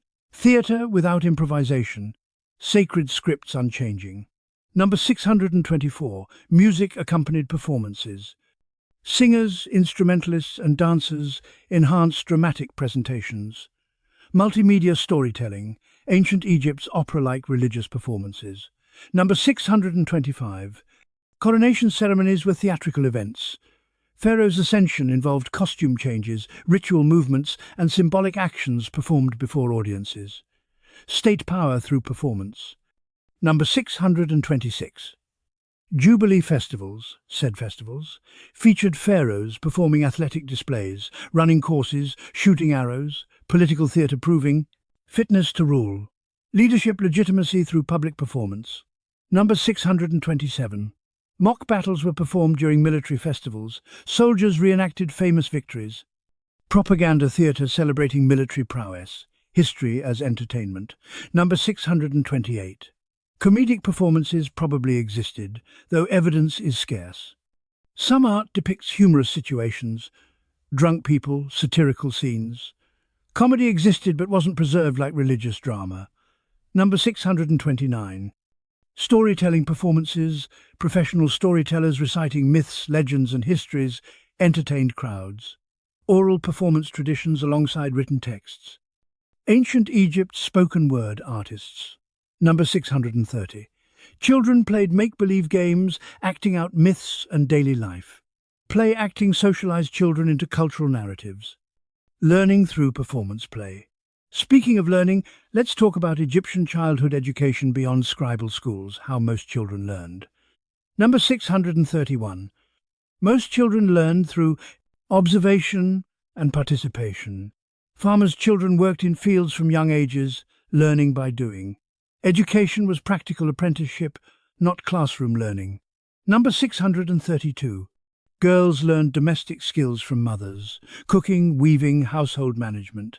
Gender-specific education prepared them for expected roles, learning women's work by watching and doing. Number 633. Boys learned fathers' trades, carpenters' sons learned woodworking, potters' sons learned pottery, skill transfer through family apprenticeship, occupational inheritance through hands-on training. Number 634. Storytelling taught cultural values. Elders told children myths, legends, and moral tales. Oral education transmitted worldview and ethics. Stories as curriculum. Number 635. Proverbs and wise sayings were memorized. Children learned condensed wisdom. A good character is remembered. Silence is better than 1,000 empty words.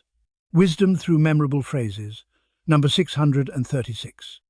Religious instruction came from parents and community. Children learned prayers, rituals, and God's names. Religious education was informal but thorough. Faith transmitted through family practice. Number 637. Physical skills, swimming, running, wrestling, were learned through play and practice. Physical education happened organically through daily activities and games. Fitness through lifestyle, not gym class. Number 638. Social skills, respect, politeness, hierarchy, navigation were taught through correction and modeling. Misbehavior was punished, proper behavior praised. Socialization through reinforcement. Number 639. Survival skills, recognizing dangerous animals, finding water, reading weather, were essential knowledge passed down. Practical wisdom for desert divided by river life. Education for survival. Number 640. Most children never learned to read or write. Literacy was elite privilege. Functional life didn't require reading for most occupations. Education was vocational, not academic for majority. Speaking of the majorities, let's talk about Egyptian farmers in more depth, because 90% of Egyptians farmed and their lives sustained everyone else. Number 641. Farmers worked fields they didn't own. Land belonged to pharaoh, temples, or wealthy landowners. Farmers were tenants paying rent in crops, working someone else's land for survival.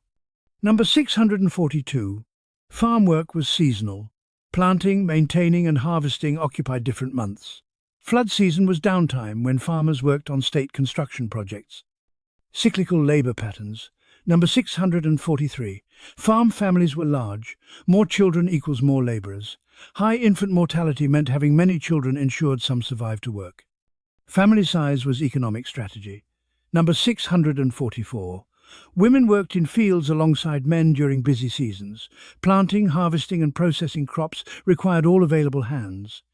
Gender division of labor was flexible during peak times. Number 645. Children worked from young ages. 5-year-olds could chase birds from fields, carry water, or watch younger siblings. Childhood included labor contributions. Economic necessity required child workers. Number 646. Farm tools were simple: wooden ploughs, bronze sickles, hoes, and baskets. Technology changed little over millennia. Traditional tools worked well enough. Innovation was unnecessary. Number 647. Oxen were valuable assets. Owning oxen meant easier ploughing. Oxenless farmers borrowed animals or ploughed by hand. Animal ownership determined productivity and wealth. Number 648. Crop rotation wasn't practiced. Annual Nile floods renewed soil fertility naturally. Egypt's geography made rotation unnecessary. Continuous planting in same fields worked for millennia. Number 649. Pest control involved children and noise. Kids ran through fields clapping, shouting, and throwing stones at birds. Manual bird scaring as full-time job for youngsters. Number 650.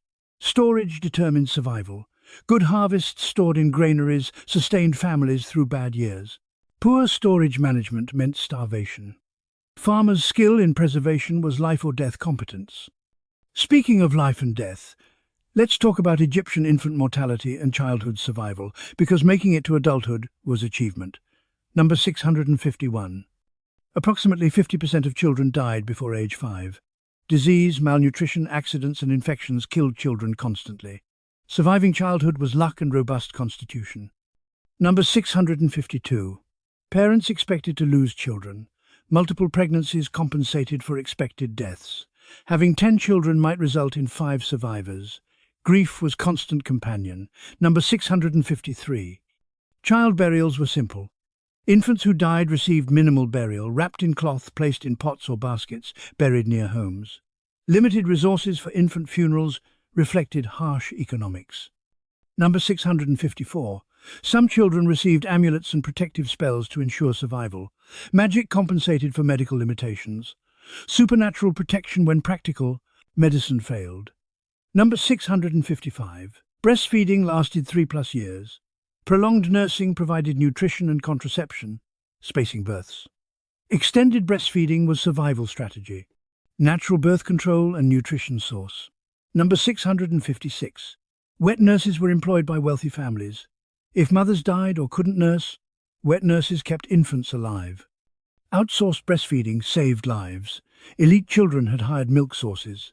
Number 657. Child illness was attributed to demons or divine displeasure. Treatments combined medicine and magic. Sick children received medicinal remedies and protective spells simultaneously. Multimodal approach to pediatric care. Number 658. Accidents killed children. Drowning in canals divided by Nile, scorpion stings, snake bites, falls, burns.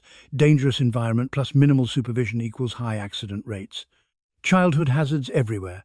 Number 659. Malnutrition weakened children. Poor families couldn't always provide adequate food. Nutritional deficiencies made kids vulnerable to disease. Poverty's most visible victims, hungry children. Number 660. Surviving children were treasured. Parents celebrated birthdays and milestones. Reaching adulthood was cause for gratitude. Survival earned celebration. Speaking of celebration, let's talk about Egyptian weddings, because marriage rituals reveal cultural values around partnership. Number 661. No formal wedding ceremony existed. Marriage was cohabitation plus sometimes a contract. Couples moved in together, declared themselves married, and that was it. Simple domestic partnership formation. Number 662. Marriage contracts specified property arrangements, not romantic commitment. Practical agreements about assets, not love vows. Finance, not feelings, on paper. Number 663. Families negotiated marriages. Parents arranged matches based on economics, status and alliances. Love might develop, but wasn't prerequisite. Strategic partnering. Number 664. Bride's family provided dowry, property or goods. Groom's family provided bride price, payment to bride's family. Exchange of resources formalized union. Economic transaction at marriage core. Number 665. Age gaps were common. Men married in late 20s, women in mid-teens. Age difference reflected economic reality. Men needed established careers before supporting families. Number 666. Polygamy was legal but rare. Only wealthy men afforded multiple wives. Most marriages were monogamous by economic necessity, not law. One wife was expensive enough. Number 667. Celebrations accompanied marriages, feasts, music, dancing. Families threw parties marking new household formation. Social recognition through communal celebration. Number 668. New couples often lived with groom's family initially. Separate households came later if affordable. Multi-generational living was default until financial independence. Number 669. Marriage wasn't romantic ideal. It was practical partnership for reproduction, labor and survival. Love was bonus, not requirement. Functional relationships prioritized over passionate ones. Number 670. Some marriages were happy. Love letters between spouses survive. Romance existed within practical framework. Not every marriage was cold transaction. Some couples genuinely loved each other. Speaking of love, let's talk about Egyptian concepts of beauty. What made someone attractive? Number 671. Slimness was ideal for both genders, obesity was undesirable and rare among working classes, lean bodies reflected active lifestyles, labour produced attractive physiques naturally.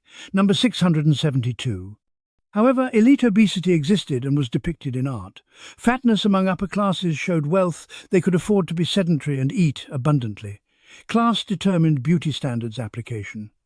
Number 673. Symmetrical features were prized. Balanced proportions in face and body were aesthetically valued. Harmony in appearance reflected cosmic harmony. Beauty as balanced order. Number 674. Large eyes were attractive, enhanced with makeup. Eye size emphasized through kohl eyeliner. Making eyes prominent was universal beauty practice. Number 675. Smooth skin was ideal. Hair removal and skincare maintained smooth appearance. Rough, scarred or blemished skin was undesirable. Perfection pursued through grooming. Number 676. Youth was beautiful.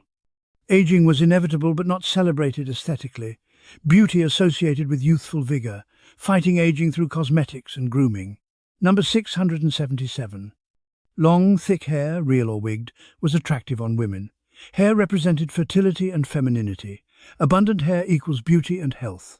Number 678. Clean, white teeth were desirable but rare. Gritty bread wore teeth down. Dental problems were universal. Beautiful teeth were genetic luck, not achieved standard. Number 679. Fragrance mattered. Perfumed oils made people smell pleasant. Body odor was unacceptable. Scent management was beauty requirement, not optional. Number 680. Posture and movement conveyed attractiveness. Graceful, controlled movement was attractive. Clumsy, crude behavior was ugly regardless of physical appearance. Beauty included behavior. Speaking of behavior, let's talk about Egyptian table manners and eating etiquette, because how you ate mattered. Number 681. Eating with right hand only.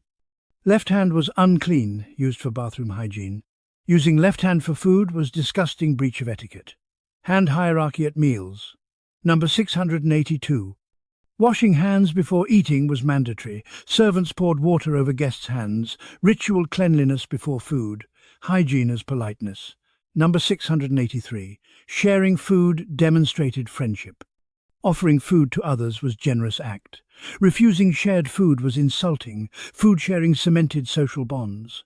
Number 684. Talking with mouth full was rude. Chewing silently and swallowing before speaking showed manners. Same rules as today, some etiquette is timeless. Number 685. Taking moderate portions showed self-control. Greed was shameful. Gluttony indicated poor character. Restraint demonstrated virtue. Number 686. Burping wasn't as taboo as in modern Western culture.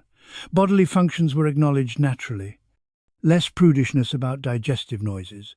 Number 687. Hosts provided abundant food as status display. Lavish meals showed wealth and generosity. Stingy hosts lost social standing. Hospitality through quantity. Number 688. Guests praised food and host. Compliments were expected social lubricant. Gratitude expressed verbally and enthusiastically. Politeness required feedback. Number 689. Drunkenness at feasts was acceptable, even expected. Getting drunk at parties wasn't shameful. Alcohol consumption was social bonding, intoxication as communal experience. Number 690. However, drunkenness in daily life was condemned, context mattered. Festival drunkenness equals appropriate. Daily drunkenness equals problem. Situational ethics around alcohol. Speaking of ethics, let's talk about Egyptian concepts of right and wrong, moral philosophy and practice. Number 691. Ma'at, truth, justice, order, balance, was supreme moral principle. Actions maintaining Ma'at were good. Actions disrupting Ma'at were evil. Cosmic order determined morality. Number 692. The Negative Confession, Book of the Dead, spell 125, listed sins to deny: I have not killed.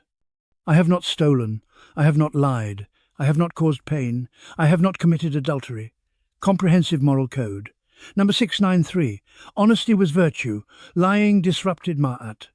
Truthfulness maintained cosmic order. Lies were cosmically dangerous, not just socially problematic. Number 694. Generosity was moral obligation. Wealthy people were expected to help poor. Charity wasn't optional kindness, it was duty. Social responsibility enforced through moral expectations. Number 695. Respecting parents and elders was fundamental. Dishonoring parents was serious moral failing. Filial piety as ethical cornerstone. Number 696. Justice required treating others fairly. Oppressing weak, cheating poor, or abusing power violated ma'at, social justice as cosmic necessity. Number 697. Humility was valued. Arrogance disrupted harmony. Modest behavior maintained social balance. Pride was vice. Modesty was virtue. Number 698. Self-control was moral strength. Controlling anger, appetite, and desire showed character. Impulse control as ethical achievement. Number 699. Wisdom was moral good. Fools disrupted order through ignorance. Seeking knowledge was virtuous pursuit. Intelligence as ethical quality. Number 700. Ultimately, heart weighing at death determined moral worth. Your actions accumulated weight. Heavy heart equals failed life. Light heart equals successful moral existence. Speaking of eternal consequences, let's talk about Egyptian concepts of sin and redemption, because they believed in moral accountability beyond death. Number 701. There was no concept of blanket forgiveness. You couldn't pray away sins or be saved by faith alone. Your actions accumulated throughout life. The scales at judgment were objective. Your deeds determined your fate. No divine mercy, just cosmic accounting.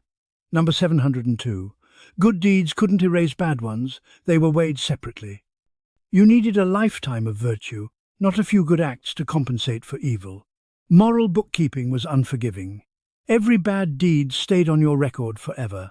Number 703. Some sins were worse than others. Murder, theft, lying, and oppressing the weak were grave offences. Minor transgressions were lighter. Moral hierarchy existed. Some wrongs weighed more heavily than others. Number 704. The second death, complete annihilation after Amit devoured your heart, was ultimate punishment. No afterlife, no existence, no memory. Spiritual extinction. Worse than hell, you simply ceased to be. Number 705. Paradise, field of reeds, was for the righteous. You'd live eternally in perfect Egypt, abundant food, no pain, eternal youth. Heaven as idealized earthly life. Best possible outcome, endless perfection. Number 706. Some texts suggest intermediate states. Not paradise, not annihilation. Possible purgatory-like existence for those neither fully righteous nor completely evil. Ambiguous afterlife for morally mixed individuals. Number 707. Magic spells in the Book of the Dead could theoretically help pass judgment. Some spells claim to make your heart weigh light or prevent it from testifying against you, cheating divine justice through magical loopholes. Ancient Egypt's version of finding technicalities in divine law. Number 708. Whether magic actually worked or was wishful thinking is debatable. Egyptians bought the spells hoping for advantage. Insurance policy probably useless, but worth trying just in case. Number 709. Living morally was safest bet. No spell guaranteed passage if you'd been genuinely evil. Magic supplemented virtue. It didn't replace it. Best strategy. Be good and buy spells as backup. Number 710. Social class affected access to magical texts. Wealthy people bought elaborate books of the dead with hundreds of spells. Poor people got basic versions or none. Even in death, wealth bought advantages. Economic inequality extended into afterlife preparation. Speaking of preparation, let's talk about Egyptian embalming techniques beyond basic mummification, because the process had variations and secrets. Number 711. 3 quality levels of mummification existed. Deluxe, full organ removal, expensive materials, elaborate wrapping, mid-range, partial organ removal, cheaper materials, and economy, basically wrapped and buried. Death had pricing tiers. Choose your preservation package. Number 712. Deluxe mummification cost about 1 year's salary for skilled workers. Most people couldn't afford it. Only elites got premium preservation. Eternal life required upfront payment. Number 713. Economy mummification injected cedar oil into the corpse via rectum. The oil liquefied internal organs, which drained out. No surgical removal required. Budget embalming through aggressive enema. Cheaper but less dignified. Number 714. Some embalmers were corrupt. They stole jewelry, reused bandages, or substituted cheaper materials while charging premium prices. Fraud in funeral industry is ancient. Can't trust everyone handling your dead body. Number 715. Embalmer guilds tried to regulate quality and ethics. Professional standards existed, theoretically. Like modern industry regulation, enforcement was inconsistent. Some embalmers were skilled and honest, others were hacks and thieves. Number 716. Embalming workshops were located away from residential areas due to smell. Decomposing bodies, natron and resins created terrible odours. Death processing required distance from living populations. Zoning laws for corpse preparation. Number 717. Embalmers learned through apprenticeship. Master embalmers trained assistants over years. Knowledge transfer was hands-on, literally. Learning by doing on actual corpses. Number 718. Some embalmers specialized. Organ removal specialists, wrapping experts, spell reciters, division of labor in death industry. Specialization created efficiency.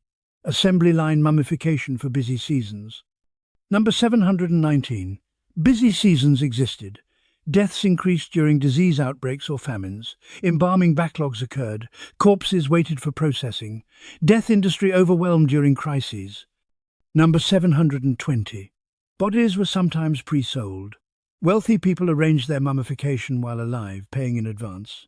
Pre-planning your death services. Ancient Egypt's funeral pre-arrangements. Speaking of arrangements, let's talk about Egyptian funerary texts beyond the Book of the Dead, because multiple guidebooks to the afterlife existed. Number 721. The Pyramid Texts, Old Kingdom, are the oldest religious texts in the world, carved inside pyramid chambers. Spells helping pharaohs ascend to the sky and join the gods.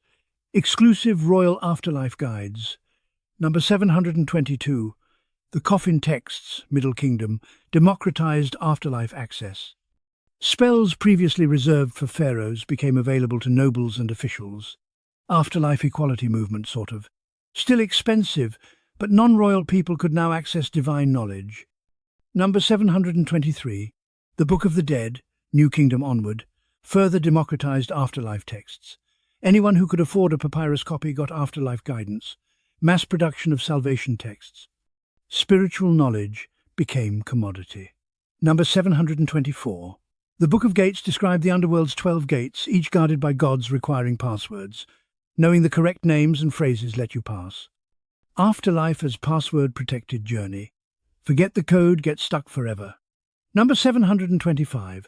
The Book of Caverns depicted the underworld's caverns populated by gods, demons, and the damned. Geography of hell with detailed map. Supernatural GPS for navigating death. Number 726. The Amduat, that which is in the underworld, described the sun god's nightly 12-hour journey through the underworld. Each hour had specific dangers and denizens. Time-based underworld guide, hour-by-hour survival manual. Number 727. These texts weren't consistent. Contradictions existed between different versions. Egyptian theology wasn't systematic. It was accumulated traditions from different regions and periods. Theological chaos accepted as normal. Number 728. Illustrations accompanied texts. Vignettes showed spells visually. Pictures helped illiterate deceased, or their spirits, understand magical procedures. Visual literacy for the dead. Number 729. Customization was possible. Wealthy patrons commissioned personalized texts with their names inserted. Bespoke spiritual guidance. Your name in the spell made it specifically yours. Number 730. Errors occurred. Scribes made mistakes copying spells. Typos in eternal salvation texts. Imagine your afterlife guide has spelling errors and you're stuck using it forever. Speaking of forever, Let's talk about Egyptian concepts of time and eternity, because they thought about permanence differently than we do. Number 731. Two types of time existed. Nehe, cyclical, renewable time, daily divided by annual cycles, and Jet, linear, irreversible time, eternity. Different temporal concepts for different contexts. Time wasn't singular, it was plural. Number 732. The afterlife existed in Jet time. Once you entered, you were there eternally in unchanging state. No progression, no development, just eternal existence. Eternity as frozen permanence. Number 733. Daily life occurred in Nehe time. Sunrise, sunset, flood, harvest, cycles repeated endlessly. Time as circular repetition, not linear progress. History repeating, not advancing. Number 734. This cyclical view meant innovation wasn't valued. Maintaining tradition preserved cosmic order. Change disrupted ma'at. Conservatism was theological principle, not political preference. Number 735. Egyptians believed the world would end someday, returning to primordial chaos, then be recreated. Cosmic cycle, creation, order, dissolution, recreation, universe as repeating pattern. Number 736.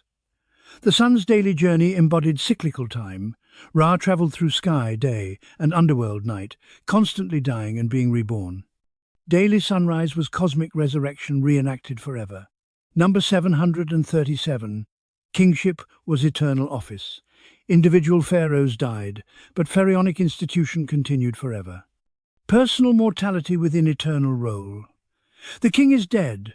Long live the king, literally. Number 738. Monuments were built for eternity, Jet. Temporary structures were for cyclical needs. Architecture expressed temporal philosophy, permanent stone for eternal purposes, mud brick for renewable functions. Number 739.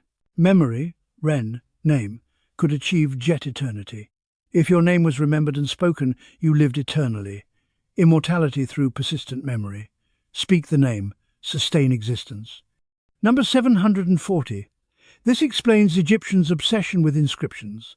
More places your name appeared, greater chance of eternal remembrance. Redundancy as immortality strategy. Can't erase you if you're carved everywhere. Speaking of erasure, let's talk about more cases of damnatio memoriae, because Egyptians weaponized forgetting. Number 741. Hatshepsut's successor, probably Thutmose III, erased her names and images 2 decades after her death. Why wait? Possibly respect during life, political necessity after. Or waited until witnesses died before revising history. Number 742. Akhenaten was erased so thoroughly he disappeared from king lists. Successors called him the criminal of Akhenaten. His name became curse. Heresy earned historical obliteration. Number 743. Some erasures were selective. Officials who fell from favour had names chiselled out but images left. Visual presence remained. Identity was destroyed. Partial deletion as partial damnation. Number 744. Tomb owners sometimes usurped others' tombs, erasing original owners and inserting their own names. Tomb theft through inscription replacement. Stealing someone's eternal resting place and identity simultaneously. Number 745. Enemies' names on monuments were hacked out. Foreign invaders, defeated enemies and traitors had their names destroyed wherever found. Systematic memory assassination. Number 746. Conversely, some people protected themselves by carving names in multiple hidden locations. Backup inscriptions, insurance. If main inscription was destroyed, hidden copies preserved name and existence. Number 747. Archaeological erasures are informative. Blank spaces and chisel marks show who was important enough to be worth erasing. You had to matter before someone bothered destroying your memory. Number 748. Some erasures failed. We know about Hatshepsut and Akhenaten despite erasure attempts. Complete obliteration is nearly impossible. Memory is resilient, somewhere something survives. Number 749. Modern scholars sometimes can't identify erased individuals. Anonymous damaged inscriptions represent people whose erasure succeeded. Complete forgetting, we don't even know who we've forgotten. Number 750. Damnatio memoriae was spiritual murder. Destroying someone's name killed their eternal existence. Worse than execution, you erased them from both earth and afterlife. Ultimate punishment for ultimate enemies. Speaking of enemies, let's talk about Egypt's military campaigns in more detail, specific battles and conquests that shaped empire. Number 751. The Battle of Megiddo, 1457 BCE, saw Thutmose III defeat a coalition of Canaanite city-states. Thutmose personally led troops through a narrow, dangerous mountain pass, surprising enemies. Bold strategy, decisive victory. First, well-documented battle in history. Number 752. Thutmose besieged Megiddo for 7 months after the battle. Siege warfare required patience. Starve them out, wait them out. Slow victory is still victory. Number 753. Thutmose III conducted 17 military campaigns over 20 years, conquering territory from Nubia to Syria. Egypt's Napoleon, brilliant strategist, tireless campaigner, military genius, built empire. Number 754. The Battle of Kadesh, 1274 BCE, between Ramesses II and Hittite king Muwatalli II, was massive, possibly 50,000 plus combatants total. Largest chariot battle in history. Bronze Age warfare at epic scale. Number 755. Kadesh was tactical stalemate but strategic victory for Egypt. Ramesses nearly got killed when ambushed but escaped. Both sides claimed victory. Reality, inconclusive. But Ramesses got peace treaty he wanted. Propaganda victory from military draw. Number 756. Egyptian accounts describe Ramesses single-handedly defeating thousands of enemies at Kadesh after his troops fled. Obviously exaggeration. But propaganda doesn't need truth, it needs compelling narrative. Heroic lies sold Egyptian morale. Number 757. Naval battles against the Sea Peoples, circa 1180 BCE, under Ramesses III, were recorded in temple reliefs. First documented naval battle in history shows Egyptian archers shooting from boats, boarding enemy ships, maritime warfare tactics preserved in stone. Number 758. Egypt rarely fought open-field battles if avoidable. Siege warfare, ambushes and defensive positions were preferred. Why risk battle when fortifications work? Strategic caution over tactical glory. Number 759. Egyptian military logistics involved supply trains, garrison networks and communication systems. Roads, way stations and messenger services supported armies on campaign. Infrastructure enabled conquest. Number 760. Military intelligence gathering used scouts and spies. Egyptians collected information on enemy forces, terrain and political situations before campaigns. Reconnaissance determined strategy. Knowledge before action. Speaking of knowledge, let's talk about Egyptian contributions to mathematics beyond what we've covered, because they calculated everything. Number 761. Egyptians used fractions extensively in practical calculations, dividing food rations, calculating field areas, measuring volumes. Fractions weren't abstract theory, they were daily tools. Number 762. The Rhind mathematical papyrus contains 84 problems covering arithmetic, geometry and practical applications. Problem 79 involves geometric progression, similar to As I Was Going to Street Ives. Ancient word problems for mathematical training. Number 763. Egyptian surveyors recalculated field boundaries after annual floods eroded markers. Geometry was necessary to restore property lines and assess taxes fairly. Math prevented disputes and enabled taxation. Number 764. Volume calculations for granaries required understanding three-dimensional geometry. Egyptians calculated cylindrical volumes to determine grain, storage capacity.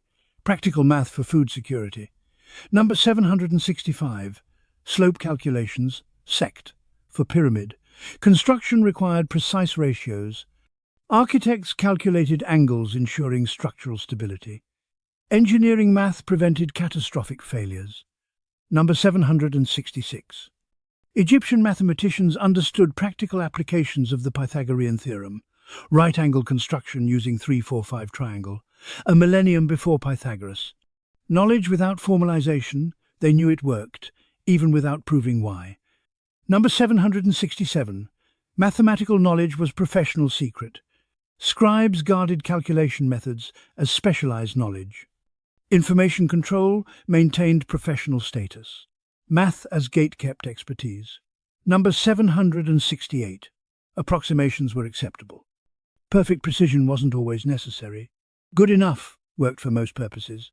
Practical math prioritized functionality over theoretical purity. Number 769. Math education involved memorizing tables and procedures. Understanding why methods worked wasn't emphasized. Procedural knowledge, learn the steps, apply correctly, get results, process over theory. Number 770. Despite limitations, Egyptian mathematics achieved impressive results. Pyramids, temples, irrigation systems, and administrative calculations all required sophisticated mathematical knowledge. Practical success without modern formalization. Speaking of success, let's talk about Egyptian astronomy achievements, because they mapped the heavens with impressive accuracy. Number 771. The Egyptian calendar's accuracy enabled agricultural planning for millennia.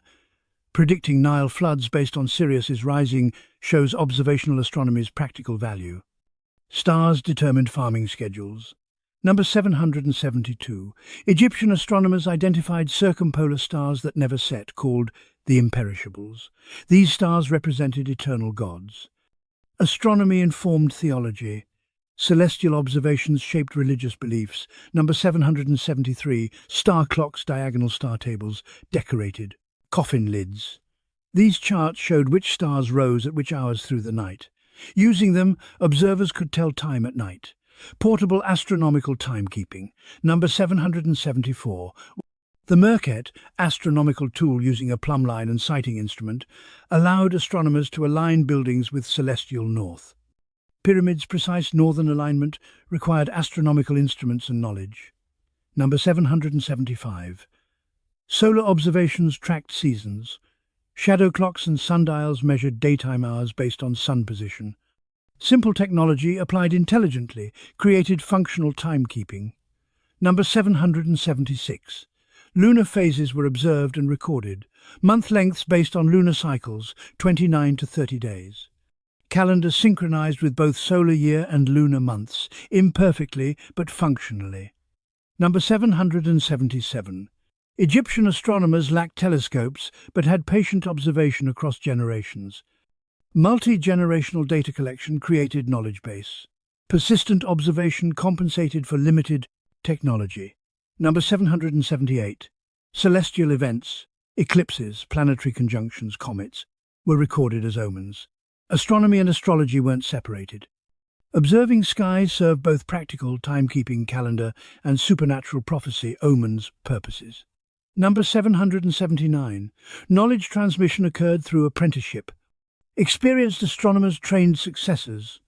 Oral traditions supplemented written records. Teaching through demonstration preserved expertise. Number 780. Despite achievements, Egyptian astronomy remained observational, not theoretical. They described what happened without explaining why. Practical knowledge without underlying physics. Functionality without comprehension. Speaking of comprehension, let's talk about Egyptian approaches to natural phenomena, how they explained the world around them. Number 781. Thunder was gods fighting or speaking, lightning was divine weapons, storms were supernatural conflicts, natural meteorology explained through divine action. Number 782. Earthquakes were underground gods stirring or demons moving. Seismic activity had supernatural cause. Geology as theology. Number 783. Rainbows didn't receive much Egyptian attention. Rain was rare. When rainbows appeared, they were seen as divine signs, atmospheric optics as omens. Number 784. Desert mirages were sometimes interpreted as glimpses into the spirit world. Optical illusions as supernatural visions. Physics misunderstood as mysticism. Number 785. The Nile's flood was Osiris's tears or his bodily fluids fertilizing Egypt. Natural hydrology explained through mythology. River behavior attributed to gods, not geography. Number 786. Crocodile attacks were sometimes seen as divine punishment or random supernatural violence. Predator behavior as divine will. Ecology explained theologically. Number 787. Disease was caused by demons, divine anger, or magical attacks. Germ theory didn't exist. Pathology was supernatural. Invisible causes required invisible spiritual explanations. Number 788. Pregnancy and childbirth were governed by goddesses. Reproductive biology as divine process. Medicine and magic combined because physical and spiritual were inseparable. Number 789. Death was transition, not end.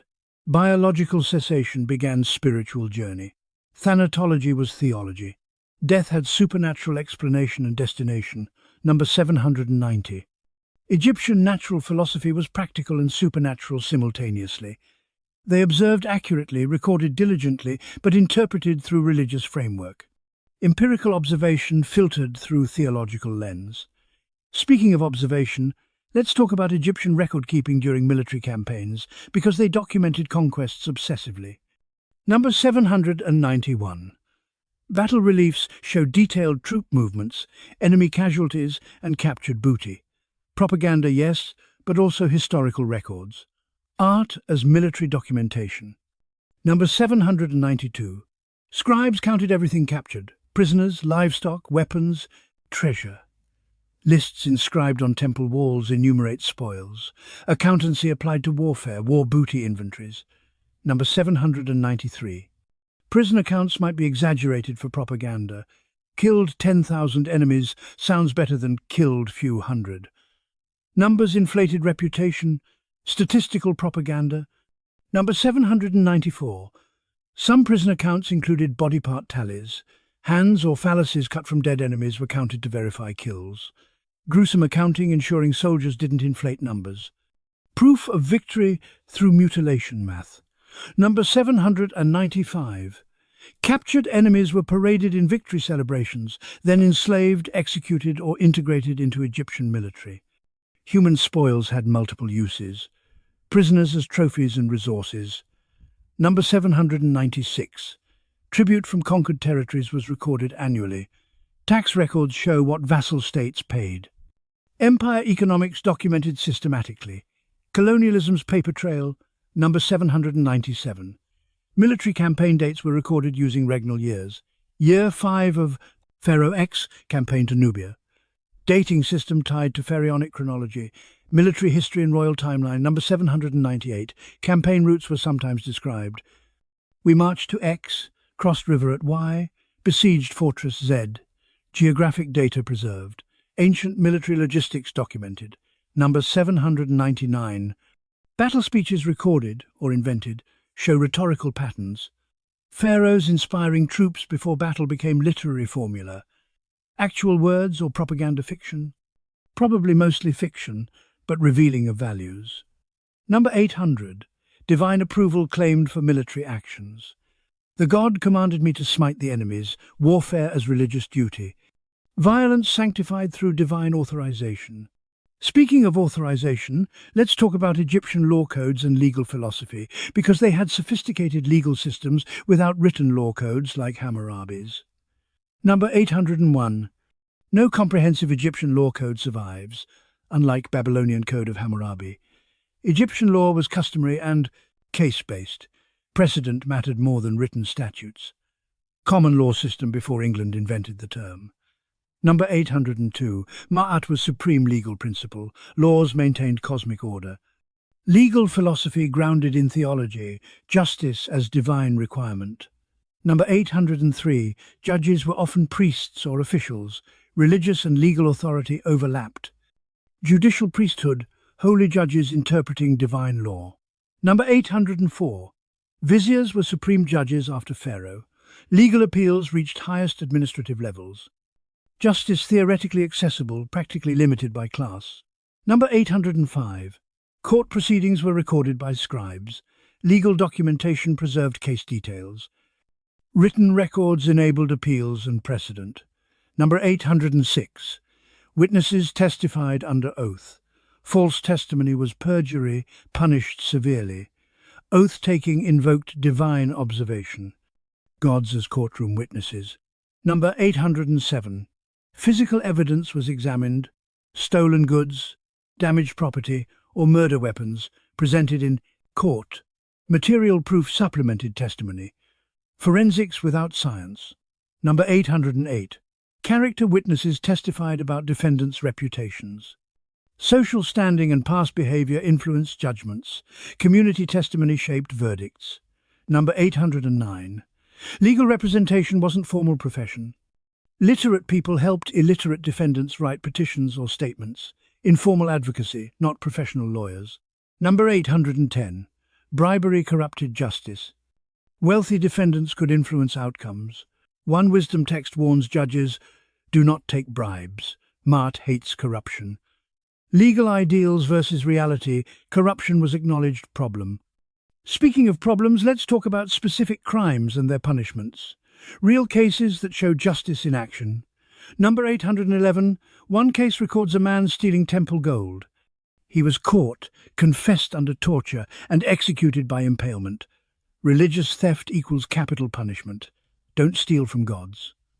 Number 812, a woman caught in adultery was divorced and publicly shamed. Her lover was beaten. Sexual transgression punished through social humiliation and violence. Morality enforced physically. Number 813. Tomb robbery case documents several workers arrested for stealing from royal tomb. Trial transcripts survive. Some confessed, others denied. Torture extracted admissions. All were executed.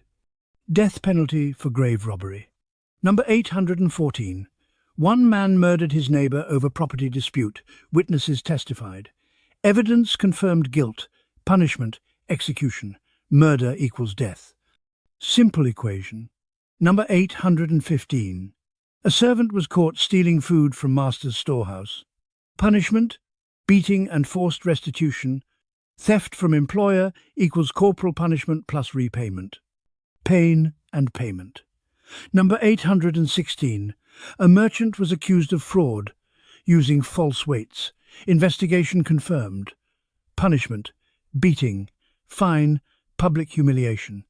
Commercial crime, punished, multiply, pain, poverty, shame. Number 817. A father was sued by son for failure to provide placed inheritance. Court sided with son. Father ordered to distribute property fairly. Family law enforced intergenerational obligations. Number 818. A woman divorced husband claiming abuse. Witnesses testified. Court granted divorce, awarded her property. Domestic violence recognized as legitimate divorce grounds. Legal protection for abused wives existed sometimes. Number 819. A landowner sued neighbour for water theft, diverting irrigation. Survey confirmed. Neighbour ordered to stop, pay damages. Property rights over water resources legally protected. Number 820. A priest was accused of temple property embezzlement. Investigation proved guilt. Punishment, defrocking, beating, exile. Religious professionals held to high standards. Clergy corruption punished severely. Speaking of standards, let's talk about Egyptian prostitution in more detail, because sex work existed and was legally complicated. Number 821. Prostitution was legal and socially tolerated, sort of. Sex workers existed openly, but was socially marginalized. Legal but disreputable. Permitted but judged. Number 822. Some prostitutes worked independently, others worked in groups or under managers, pimps. Economic organization varied. Sex workers small business. Number 823. Taverns and beer houses were associated with prostitution. Drinking establishments doubled as venues for sexual services. Alcohol and sex commercialized together. Number 824. Some temple women engaged in sexual activities, though whether this was prostitution or religious ritual is debated. Sacred prostitution might be modern misinterpretation, or it existed. Sources are unclear. Number 825. Prostitutes were excluded from certain social spaces and activities. Social stigma limited their participation in respectable society. Sex work equals permanent outsider status. Number 826. Children of prostitutes faced social discrimination. Parentage affected status. Stigma inherited across generations. Number 827. Some prostitutes were foreign women. Enslaved war captives or immigrants sometimes entered sex work. Marginalization intersected with ethnicity. Number 828.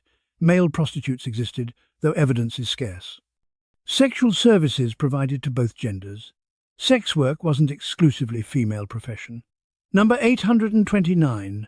No laws specifically regulated prostitution. It operated in legal grey area, not explicitly illegal, not formally protected, unregulated industry. Number 830. Disease transmission wasn't understood. STIs spread without knowledge of causes. Public health consequences ignored due to medical ignorance. Speaking of ignorance, let's talk about Egyptian pseudoscience and superstitions, because they believed many things that were completely wrong. Number 831. Crocodile dung was believed to have contraceptive properties. It didn't, but women used it anyway. Ineffective and disgusting birth control. Number 832. Mouse carcasses as toothache remedy. Dead mice don't cure dental pain, but Egyptians applied them anyway. Medical. Misinformation is ancient. Number 833. Drinking blood of various animals to cure ailments. Blood didn't cure diseases. Hemotherapy without medical basis. Number 834. Amulets preventing specific diseases or injuries. Magic doesn't stop infections or accidents. Placebo effect at best. Number 835. Dream interpretation as medical diagnosis. Dreams don't diagnose illness. Psychological symptoms misread as prophetic. Number 836. Astrology determining personality and fate. Birth dates don't create character. Superstition as psychology. Number 837. Demons causing mental illness. Mental disorders have biological divided by psychological causes, not supernatural ones. Pathologizing normal human conditions through religious lens. Number 838. Animal sacrifices appeasing gods to prevent disasters. Killing animals doesn't control weather or disease. Ritualized slaughter as ineffective intervention. Number 839. Name magic giving power over people or things. Knowing someone's name doesn't grant supernatural people control. Linguistic superstition. Number 840. Curse tablets actually harming victims. Writing curses doesn't injure people. Psychological intimidation, not magical causation. Speaking of causation, let's talk about Egyptian understanding of cause and effect in practical matters, where they got things right. Number 841.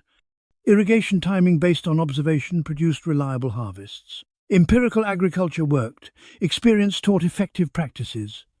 Number 842. Building techniques refined through trial and error created stable structures. Engineering knowledge accumulated practically. Learning from failures improved methods. Number 843. Medical treatments that worked, setting bones, wound cleaning, were repeated. Effective practices identified through observation. Practical medicine distinguished from magical ineffective treatments. Number 844. Food preservation methods. Drying, salting, extended storage. Chemical processes understood practically, if not theoretically. Functional knowledge without scientific explanation. Number 845. Metallurgy techniques, bronze casting, gold working, were perfected through experimentation. Materials science developed empirically. Trial and error produced expertise. Number 846. Animal husbandry practices, selective breeding, feeding schedules. Improved livestock, agricultural knowledge from observation. Generational experience, refined techniques. Number 847. Navigation using stars and landmarks enabled travel. Geographical knowledge accumulated through experience. Practical orientation without cartographic theory. Number 848. Construction logistics, organizing workers, moving materials, timing projects, improved over time. Project management learned through practice. Administrative expertise from accumulated experience. Number 849. Taxation systems refined to maximize revenue while maintaining productivity. Economic understanding through practical administration. Fiscal policy from trial and error. Number 850. Egyptians distinguished what worked from what didn't, mostly. Effective practices were retained.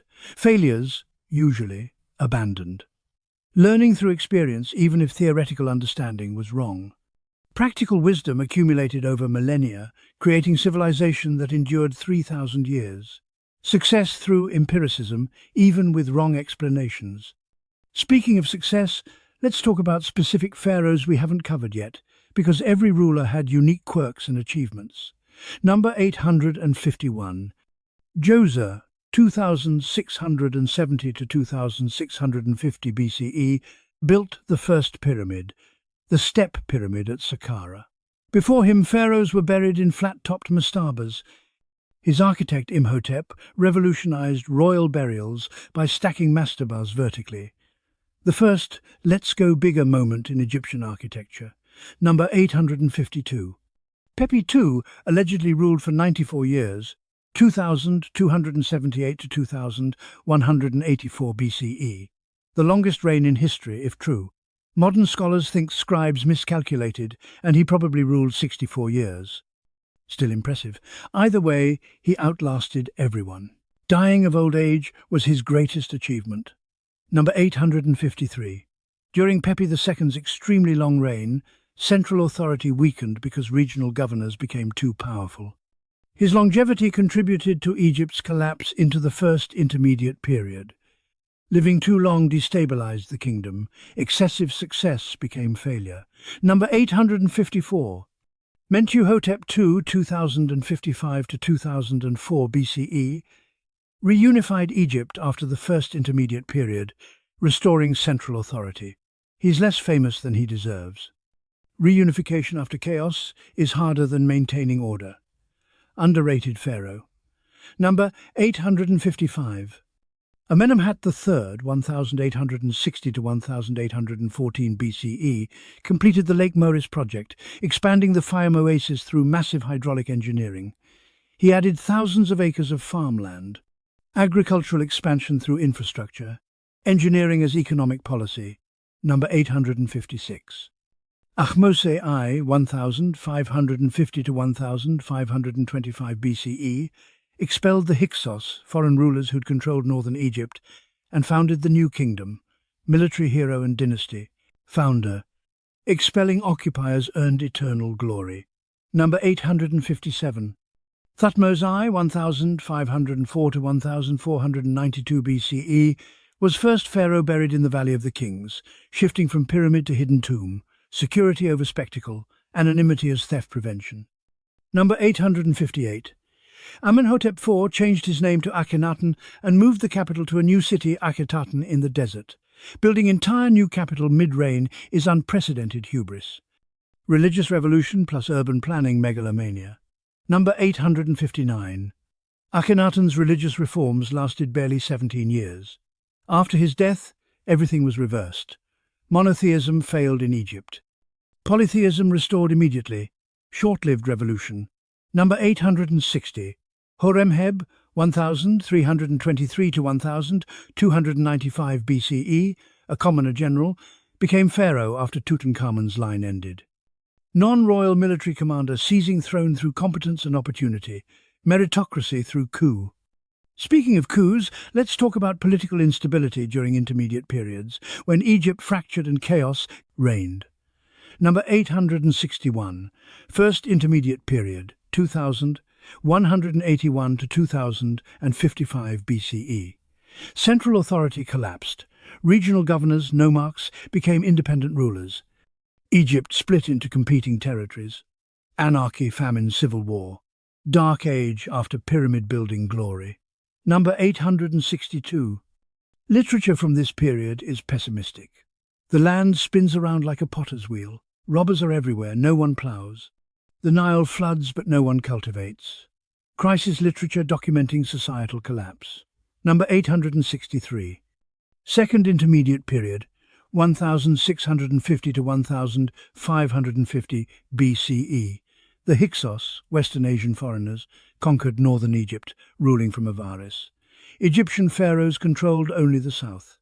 Foreign occupation and national humiliation. Egypt divided under foreign rule. Number 864. Hyksos introduced military innovations, composite bows, improved bronze weapons, and horse-drawn chariots. Egyptians eventually adopted these technologies, learning from conquerors. Defeat as education. Number 865. The Hyksos weren't barbaric destroyers. They adopted Egyptian culture, wrote in hieroglyphics, and worshipped Egyptian gods alongside their own cultural assimilation by occupiers. Foreign rulers becoming Egyptian. Number 866. Third Intermediate Period, 1069 to 664 BCE. Egypt fragmented again. Multiple pharaohs ruled simultaneously in different regions.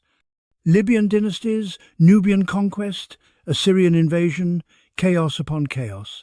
Centuries of disunity. Number 867. During the Third Intermediate Period, the high priests of Amun in Thebes were as powerful as pharaohs. Religious authority challenged royal power, theocracy competing with monarchy. Number 868.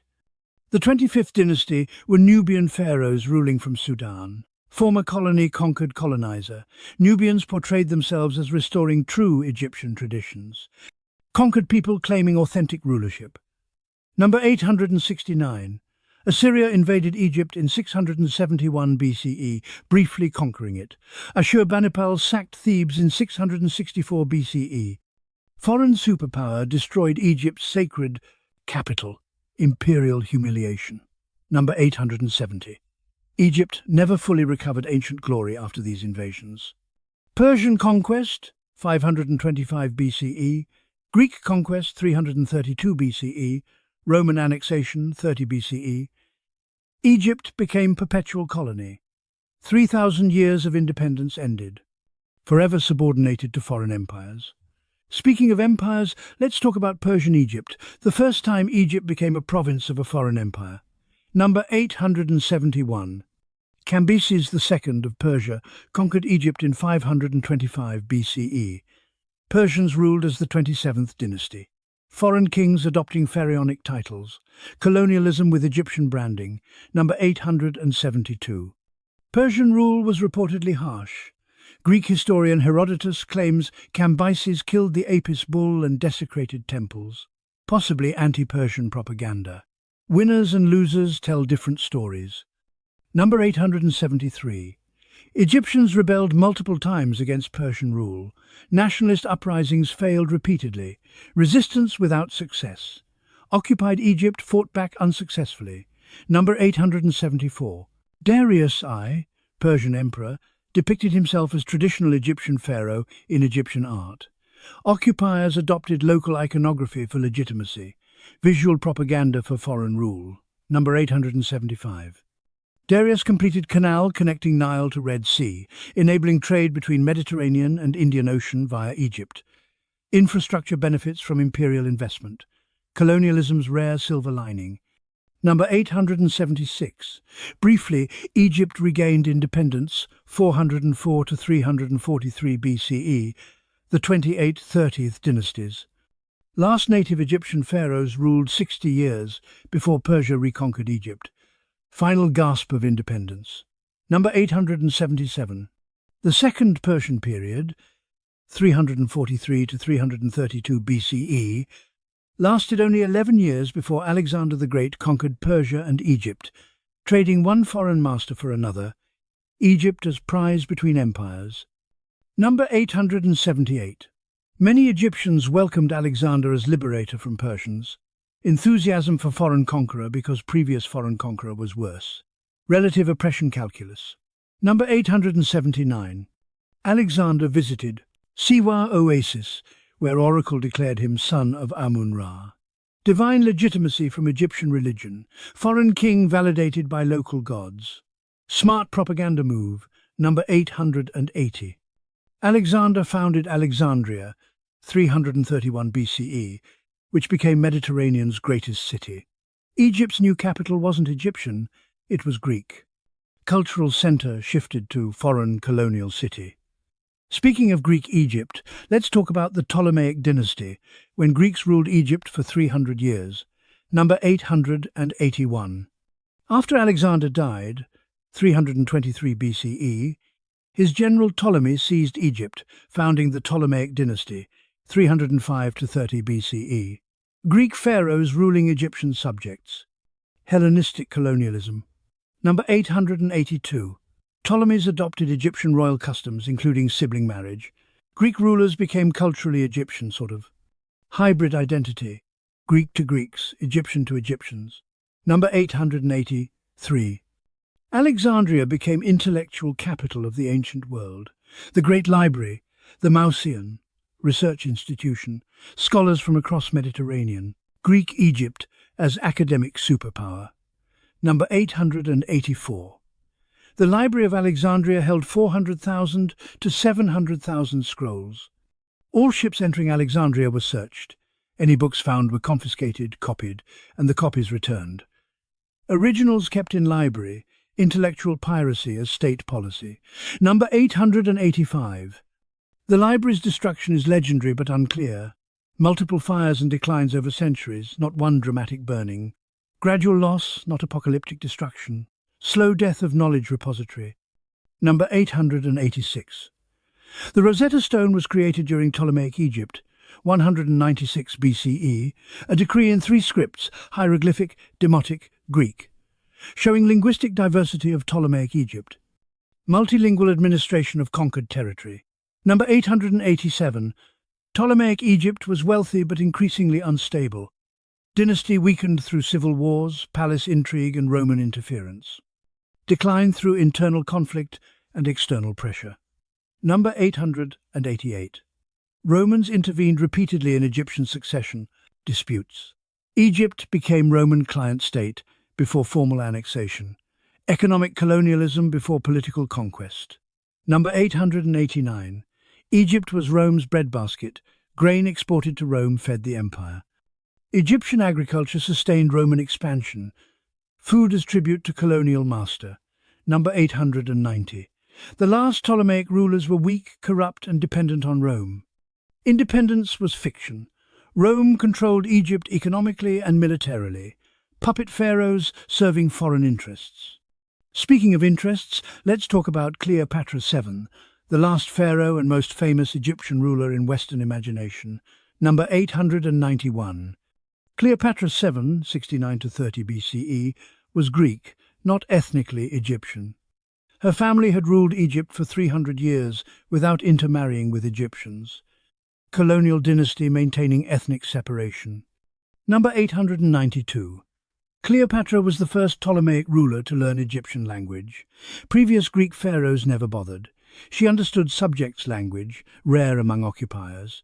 Linguistic, respect or political calculation, both. Number 893. Cleopatra spoke 9 languages: Egyptian, Greek, Aramaic, Hebrew and others.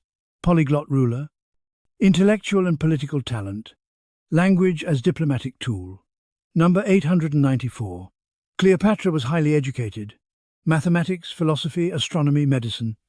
She wrote treatises, now lost. Scholar queen, not just seductress. Intelligence underrated by later propaganda. Number 895. Roman propaganda portrayed Cleopatra as dangerous foreign seductress, corrupting Roman men, Julius Caesar, Mark Antony. Misogyny plus xenophobia. Powerful woman as threat to masculine order. Number 896. Cleopatra allied with Julius Caesar, had his child, Caesarion, and secured her throne through Roman support. Strategic alliance disguised as romance. Sex and politics inseparable in her story, historically and propagandistically. Number 897. After Caesar's assassination, 44 BCE, Cleopatra allied with Mark Antony, having 3 children with him. Political partnership and genuine relationship. Love and power intertwined. Number 898. Antony and Cleopatra's war against Octavian, future Augustus, ended with naval defeat at Actium, 31 BCE. Tactical failure. Strategic catastrophe. Lost battle, lost empire. Number 899. Cleopatra and Antony both committed suicide rather than be paraded in Octavian's triumph. Death as final autonomy. Choosing how to die when you can't choose how to live. Number 900. Cleopatra allegedly committed suicide via asp, venomous snake.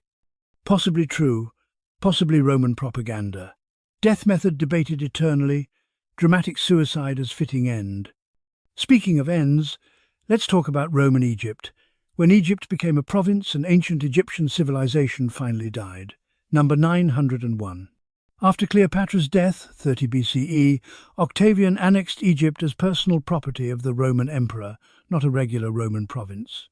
Egypt became imperial estate. Pharaonic Egypt ended. Roman Egypt began. Number 902. Romans banned senators from visiting Egypt without permission. Too wealthy, too strategic. Emperors' jealous control over prized possession. Egypt too valuable to share. Number 903. Egyptian grain fed Rome. Interrupting grain shipments meant Roman food riots. Egypt's agricultural wealth became imperial necessity. Economic colonialism at massive scale. Number 904. Traditional Egyptian religion continued under Roman rule. Temples functioned, priests performed rituals. Cultural practices permitted as long as political loyalty remained. Religious tolerance as population control. Number 905. Last hieroglyphic inscription was carved in 394 CE at Philae Temple. After 3,500 years, hieroglyphic writing ended. Language death. Cultural knowledge lost. Number 906. Last demotic inscription was 452 CE. Egyptian language in native scripts died completely. Only Coptic, using Greek alphabet, survived. Writing system extinction. Number 907.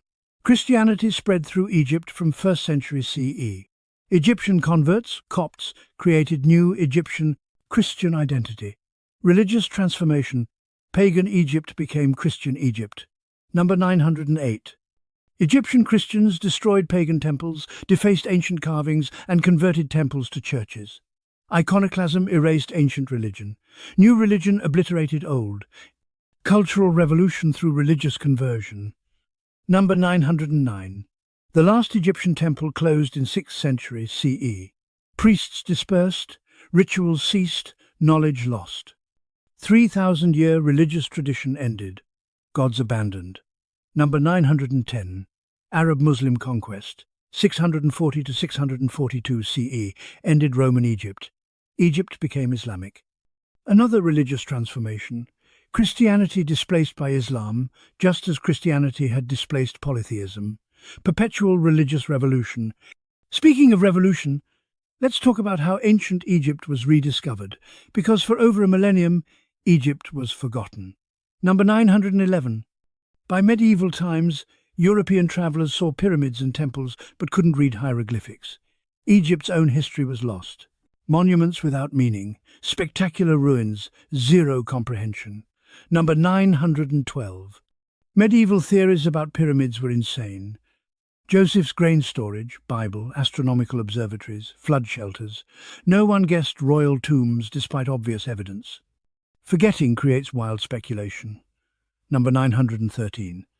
Napoleon's Egyptian campaign, 1798 to 1801, brought 167 scientists and scholars to study Egypt. Military invasion doubled as research expedition. Conquest as archaeological survey. Number 914. The Description de l'Égypte, published 1809 to 1829, documented monuments, geography, flora, fauna, 23 volumes, 3,000 plus illustrations. Comprehensive catalogue of Egypt. Academic colonialism producing knowledge. Number 915. French scholars found the Rosetta Stone in 1799, built into a fort wall. Revolutionary moment disguised as military construction. Game-changing artifact discovered by accident. Number 916. Britain seized the Rosetta Stone as war spoils when defeating France in Egypt, 1801. It's been in British Museum ever since. Egypt wants it back. Colonial theft, permanent display. Number 917. Jean-François Champollion deciphered hieroglyphics in 1822 using the Rosetta Stone. After 1,400 years of silence, Egypt could speak again, code-breaking as historical resurrection. Number 918. Early Egyptology was treasure hunting disguised as scholarship. Mummies destroyed for pigment, monuments dynamited for stone, artifacts shipped to European museums. Archaeological pillage as science. Number 919. Giovanni Belzoni, early excavator, used battering rams on temples and destroyed tombs while extracting artifacts. Vandalism in scholarship's name, destruction disguised as discovery. Number 920. Egyptomania swept Europe and America. Egyptian revival architecture, fashion, art, fascination with rediscovered civilization, ancient Egypt as aesthetic commodity. Speaking of commodities, let's talk about the mummy trade, because Europeans consumed Egyptian corpses for centuries. Number 921. Mummy. As medicine was medieval divided by Renaissance craze, ground-up Egyptian mummies were sold as pharmaceutical cure-all, consuming corpses as healthcare. Medical cannibalism. Number 922. Apothecaries sold mummy powder for ailments from headaches to plague. Expensive medicine with zero effectiveness. Fraudulent corpse commerce. Number 923. Demand exceeded supply, so fake mummies, recently deceased criminals or poor people artificially aged, were sold as ancient Egyptian mummies. Mummy fraud. Selling fresh corpses as ancient cures. Number 924. When mummies became unfashionable for medicine, they became paint pigment. Mummy brown paint used ground mummies. Artists literally painted with dead Egyptians. Corpses as art supplies. Number 925. Victorians held mummy unwrapping parties. Social events where mummies were unwrapped for entertainment. Destruction as parlour amusement. Desecration as dinner theatre. Number 926. Thousands of mummies were destroyed for pigment, fuel or entertainment. Irreplaceable archaeological evidence obliterated for trivial purposes. Cultural genocide through ignorance and greed. Number 927. This destruction continued until late 19th, divided by early 20th century, when Egyptology became proper science. Academic standards ended some, not all, pillaging. Science slowly replacing looting. Number 928. Many European museums hold Egyptian artifacts acquired through theft, purchase from looters, or colonial seizure. Repatriation debates continue. Who owns ancient Egypt's heritage? Number 929. Egypt established Antiquities Service, 1858, attempting to control excavations and prevent export of artifacts. National protection of heritage. Too late to save thousands of artifacts already gone. Number 930. Modern Egyptology balances scholarship with ethics. International cooperation, Egyptian leadership, conservation focus. Slow improvement from colonial pillage to respectful study. Speaking of study, let's talk about modern archaeological discoveries that revolutionized our understanding. Number 931. Tutankhamun's tomb discovery, 1922, by Howard Carter, was archaeology's biggest moment. Virtually intact royal tomb, 5,000 artifacts. Gold, treasures, mummy, perfect preservation, greatest archaeological find ever. Number 932. Carter spent 10 years excavating and documenting Tut's tomb. Meticulous scholarship, modern archaeological methodology, patience and precision. Number 933. King Tut became global celebrity. Museums worldwide host Tut exhibitions. Ancient pharaoh as modern pop culture icon. Death brought fame 3,300 years later. Number 934. Deir el-Bahari Cache, 1881, 50-plus royal mummies hidden together to protect from tomb robbers. Ramesses II, Thutmose III, Seti III, greatest pharaohs found together. Royal refugee pile. Number 935. DNA analysis of royal mummies revealed family relationships, diseases, and genetic disorders. Modern science answering ancient questions. Molecular archaeology. Number 936. CT scans show how Egyptians died. Ramesses III's throat was cut, assassination confirmed. Tutankhamun had malaria and broken leg. Infection likely killed him. Medical technology as historical detective. Number 937. Ground-penetrating radar searches for hidden chambers in pyramids and tombs. Technology finding what eyes can't see. Archaeology's X-ray vision. Number 938. Satellite imagery reveals lost settlements, buried structures, and ancient irrigation systems. Space technology mapping vanished civilizations, orbiting archaeological surveys. Number 939. Underwater archaeology in Alexandria Harbour finds Cleopatra's palace shipwrecks and submerged monuments. Sea-swallowed cities, divers recover them. Submarine Egyptology. Number 940. Excavations continue discovering new tombs, settlements and artifacts. Egypt still has secrets. Thousands of years of history is still buried. Speaking of buried, let's talk about specific artifacts that are absolutely mind-blowing. Number 941. King Tut's iron dagger has extraterrestrial origins made from meteorite iron. Ancient Egypt literally had space metal. Cosmic weapon. Number 942. The Narmer palette, 3100 BCE, shows first pharaoh unifying Egypt, oldest historical document in Egyptian art. Political propaganda frozen in stone for 5,100 years. Number 943. The seated scribe statue, 2500 BCE, has eyes made of crystal, copper and magnesium. Lifelike gaze that still captivates 4,500 years later.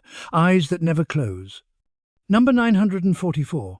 The Fayum mummy portraits, Roman Egypt, 100 to 300 CE, show photorealistic painted faces, individuals staring at us across 2 millennia. Ancient faces, modern expressions, time-transcending portraits. Number 945. Nefertiti's bust, 1345 BCE, is nearly perfect preservation, painted limestone showing beauty standards 3,400 years ago. Most famous face from ancient world. Number 946. The Dendera light bulb, relief carving, shows priests holding objects resembling modern light bulbs. Ancient electricity? No. Symbolic representation of creation myth. But conspiracy theorists love it. Archaeological Rorschach test. Number 947. The Saqqara bird, 200 BCE, resembles model airplane. Ancient flight? No, toy bird. But it glides when thrown. Accidental aerodynamics. Kid's toy mistaken for lost technology. Number 948. The Antikythera mechanism, Greek device found in shipwreck, shows ancient civilizations built complex geared astronomical calculators. Lost technology rediscovered. Ancient computer. Number 949. Egyptian blue, synthetic pigment, was chemically engineered 5,000 years ago, first synthetic pigment ever created. Materials science before chemistry, industrial chemical production in Bronze Age. Number 950. Some Egyptian textiles are so finely woven, 500 plus threads per inch, that modern manufacturers struggle to replicate them. Lost weaving techniques.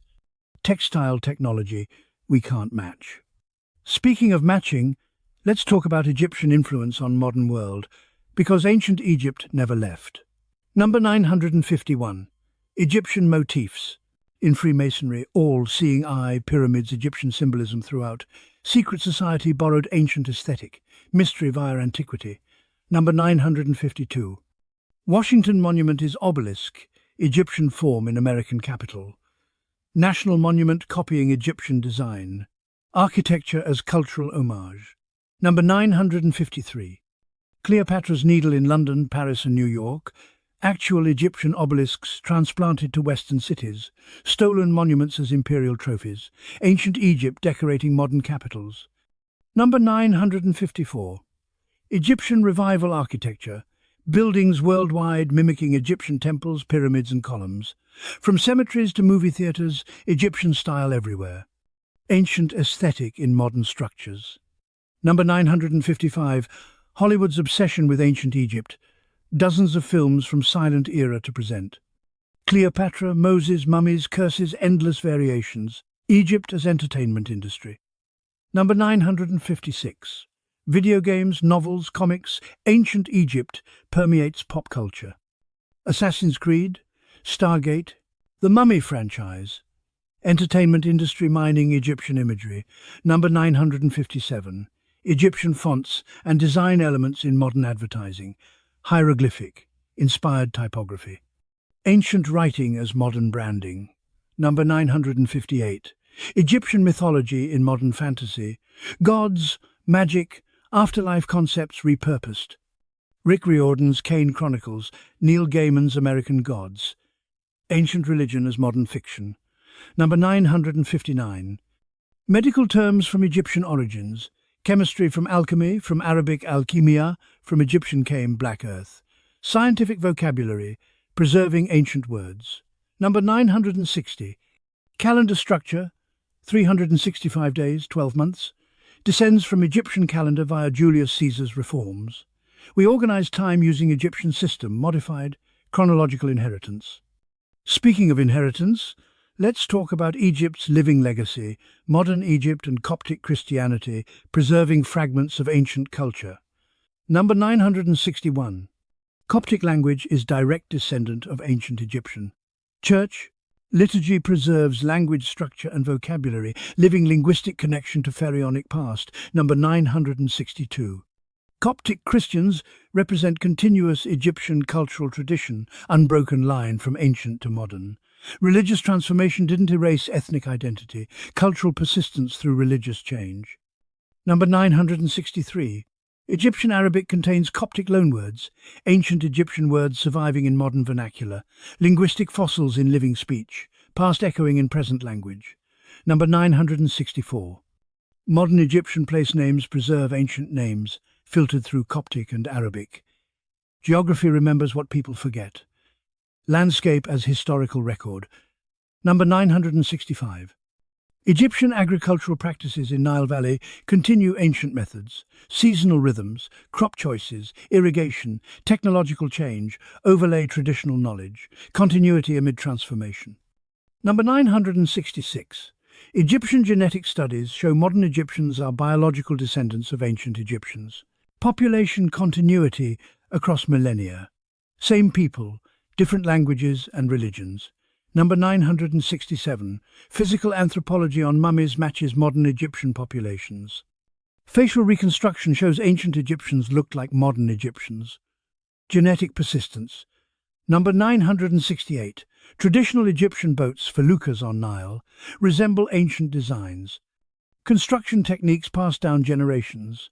Technology persisting through inertia and effectiveness. Number 969. Egyptian folk medicine preserves ancient remedies, many ineffective, some functional. Cultural memory in healing practices. Tradition as pharmacy. Number 970. Egyptian music contains melodic and rhythmic patterns traceable to ancient performance traditions. Musical archaeology through living performance. Sound connecting past to present. Speaking of connections, let's finish with facts about why ancient Egypt matters, the big picture. Number 971. Ancient Egypt lasted 3,000 plus years, longer than any other continuous civilization. Stability and longevity unmatched. Endurance as achievement. Number 972. Egyptian writing hieroglyphics gave us one of humanity's oldest literatures. Stories, poetry, wisdom texts from 4,500 years ago. Voices across time. Number 973. Egyptian medicine pioneered surgical techniques, anatomical knowledge, and pharmaceutical remedies.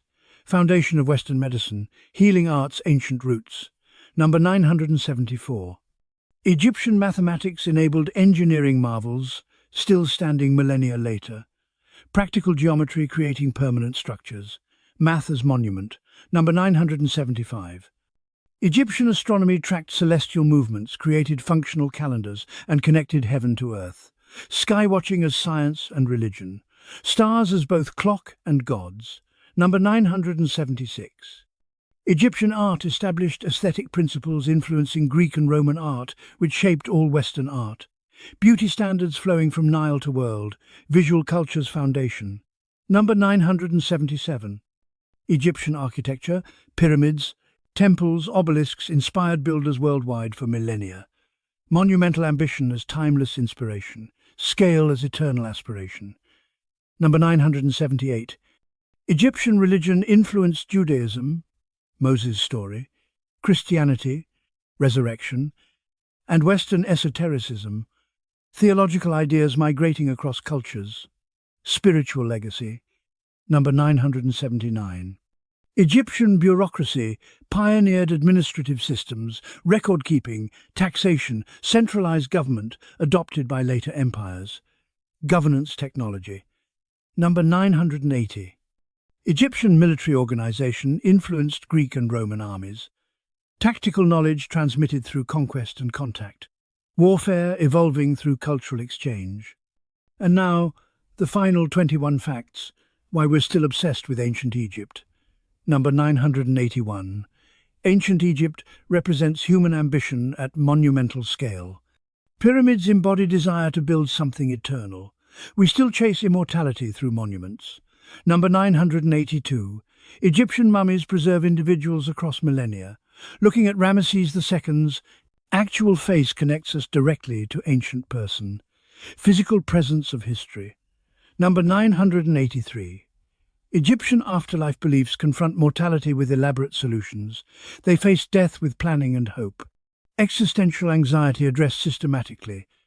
Number 984. Egyptian art's timeless beauty transcends cultural barriers. Nefertiti's face is universally recognized as beautiful. Aesthetic appeal across 3,400 years. Number 985. Egyptian mysteries fuel imagination. Unsolved questions, construction techniques, lost knowledge, undiscovered tombs keep Egypt fascinating. Mystery as perpetual attraction. Number 986. Egypt provides cautionary tale. Great civilizations decline and fall. Empire becomes colony. Power is temporary. Historical humility lesson. Number 987.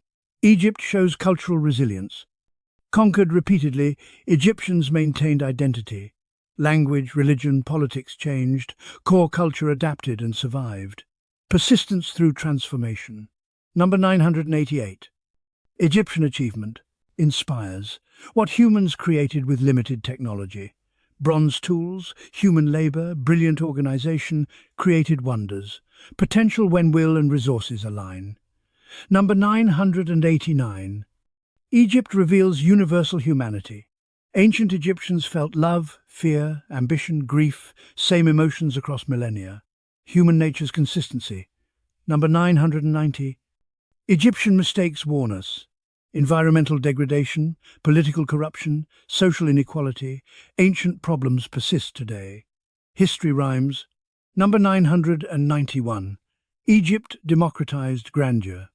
Pyramids visible to all, monuments public, art accessible if you could see it, monumental democracy, power displays shared visually with everyone. Number 992. Egypt created cultural vocabulary still used. Pyramids, mummies, pharaohs, hieroglyphics, concepts and words shaping how we understand ancient world. Linguistic legacy. Number 993. Egypt balanced practicality and spirituality. Farmers and priests, engineers and mystics working together. Materialism and mysticism coexisting. Model of integrated worldview. Number 994. Egyptian record-keeping preserved their voices. Personal letters, legal documents, administrative records, individuals speaking across time, bureaucracy as accidental autobiography. Number 995. Egypt shows scale of what one civilization can achieve. Art, architecture, literature, science, religion, comprehensive cultural production over millennia, civilization at full expression. Number 996. Egyptian preservation, intentional mummification, and accidental desert climate gives us unparalleled historical access. Material culture surviving provides direct evidence. Past made tangible. Number 997. Egypt remains incomplete story. New discoveries continue. Unexcavated sites, unstudied artifacts, untranslated texts, mysteries remain. Living research field. Number 998. Egypt challenges us. Could we build something lasting 4,500 years? Our structures crumble in decades. Their monuments endure millennia. Permanence as aspiration. Number 999. Egypt reminds us everything ends. Greatest civilization, mightiest empire, eternal monuments, all declined, conquered, forgotten, then rediscovered. Impermanence despite ambitions for eternity. Number 1000. Egypt teaches paradox. They succeeded spectacularly, monuments surviving millennia, and failed completely, civilization extinct. Total victory and total defeat simultaneously. Success and failure intertwined. Number 1001. Ancient Egypt endures because it speaks to something fundamental in human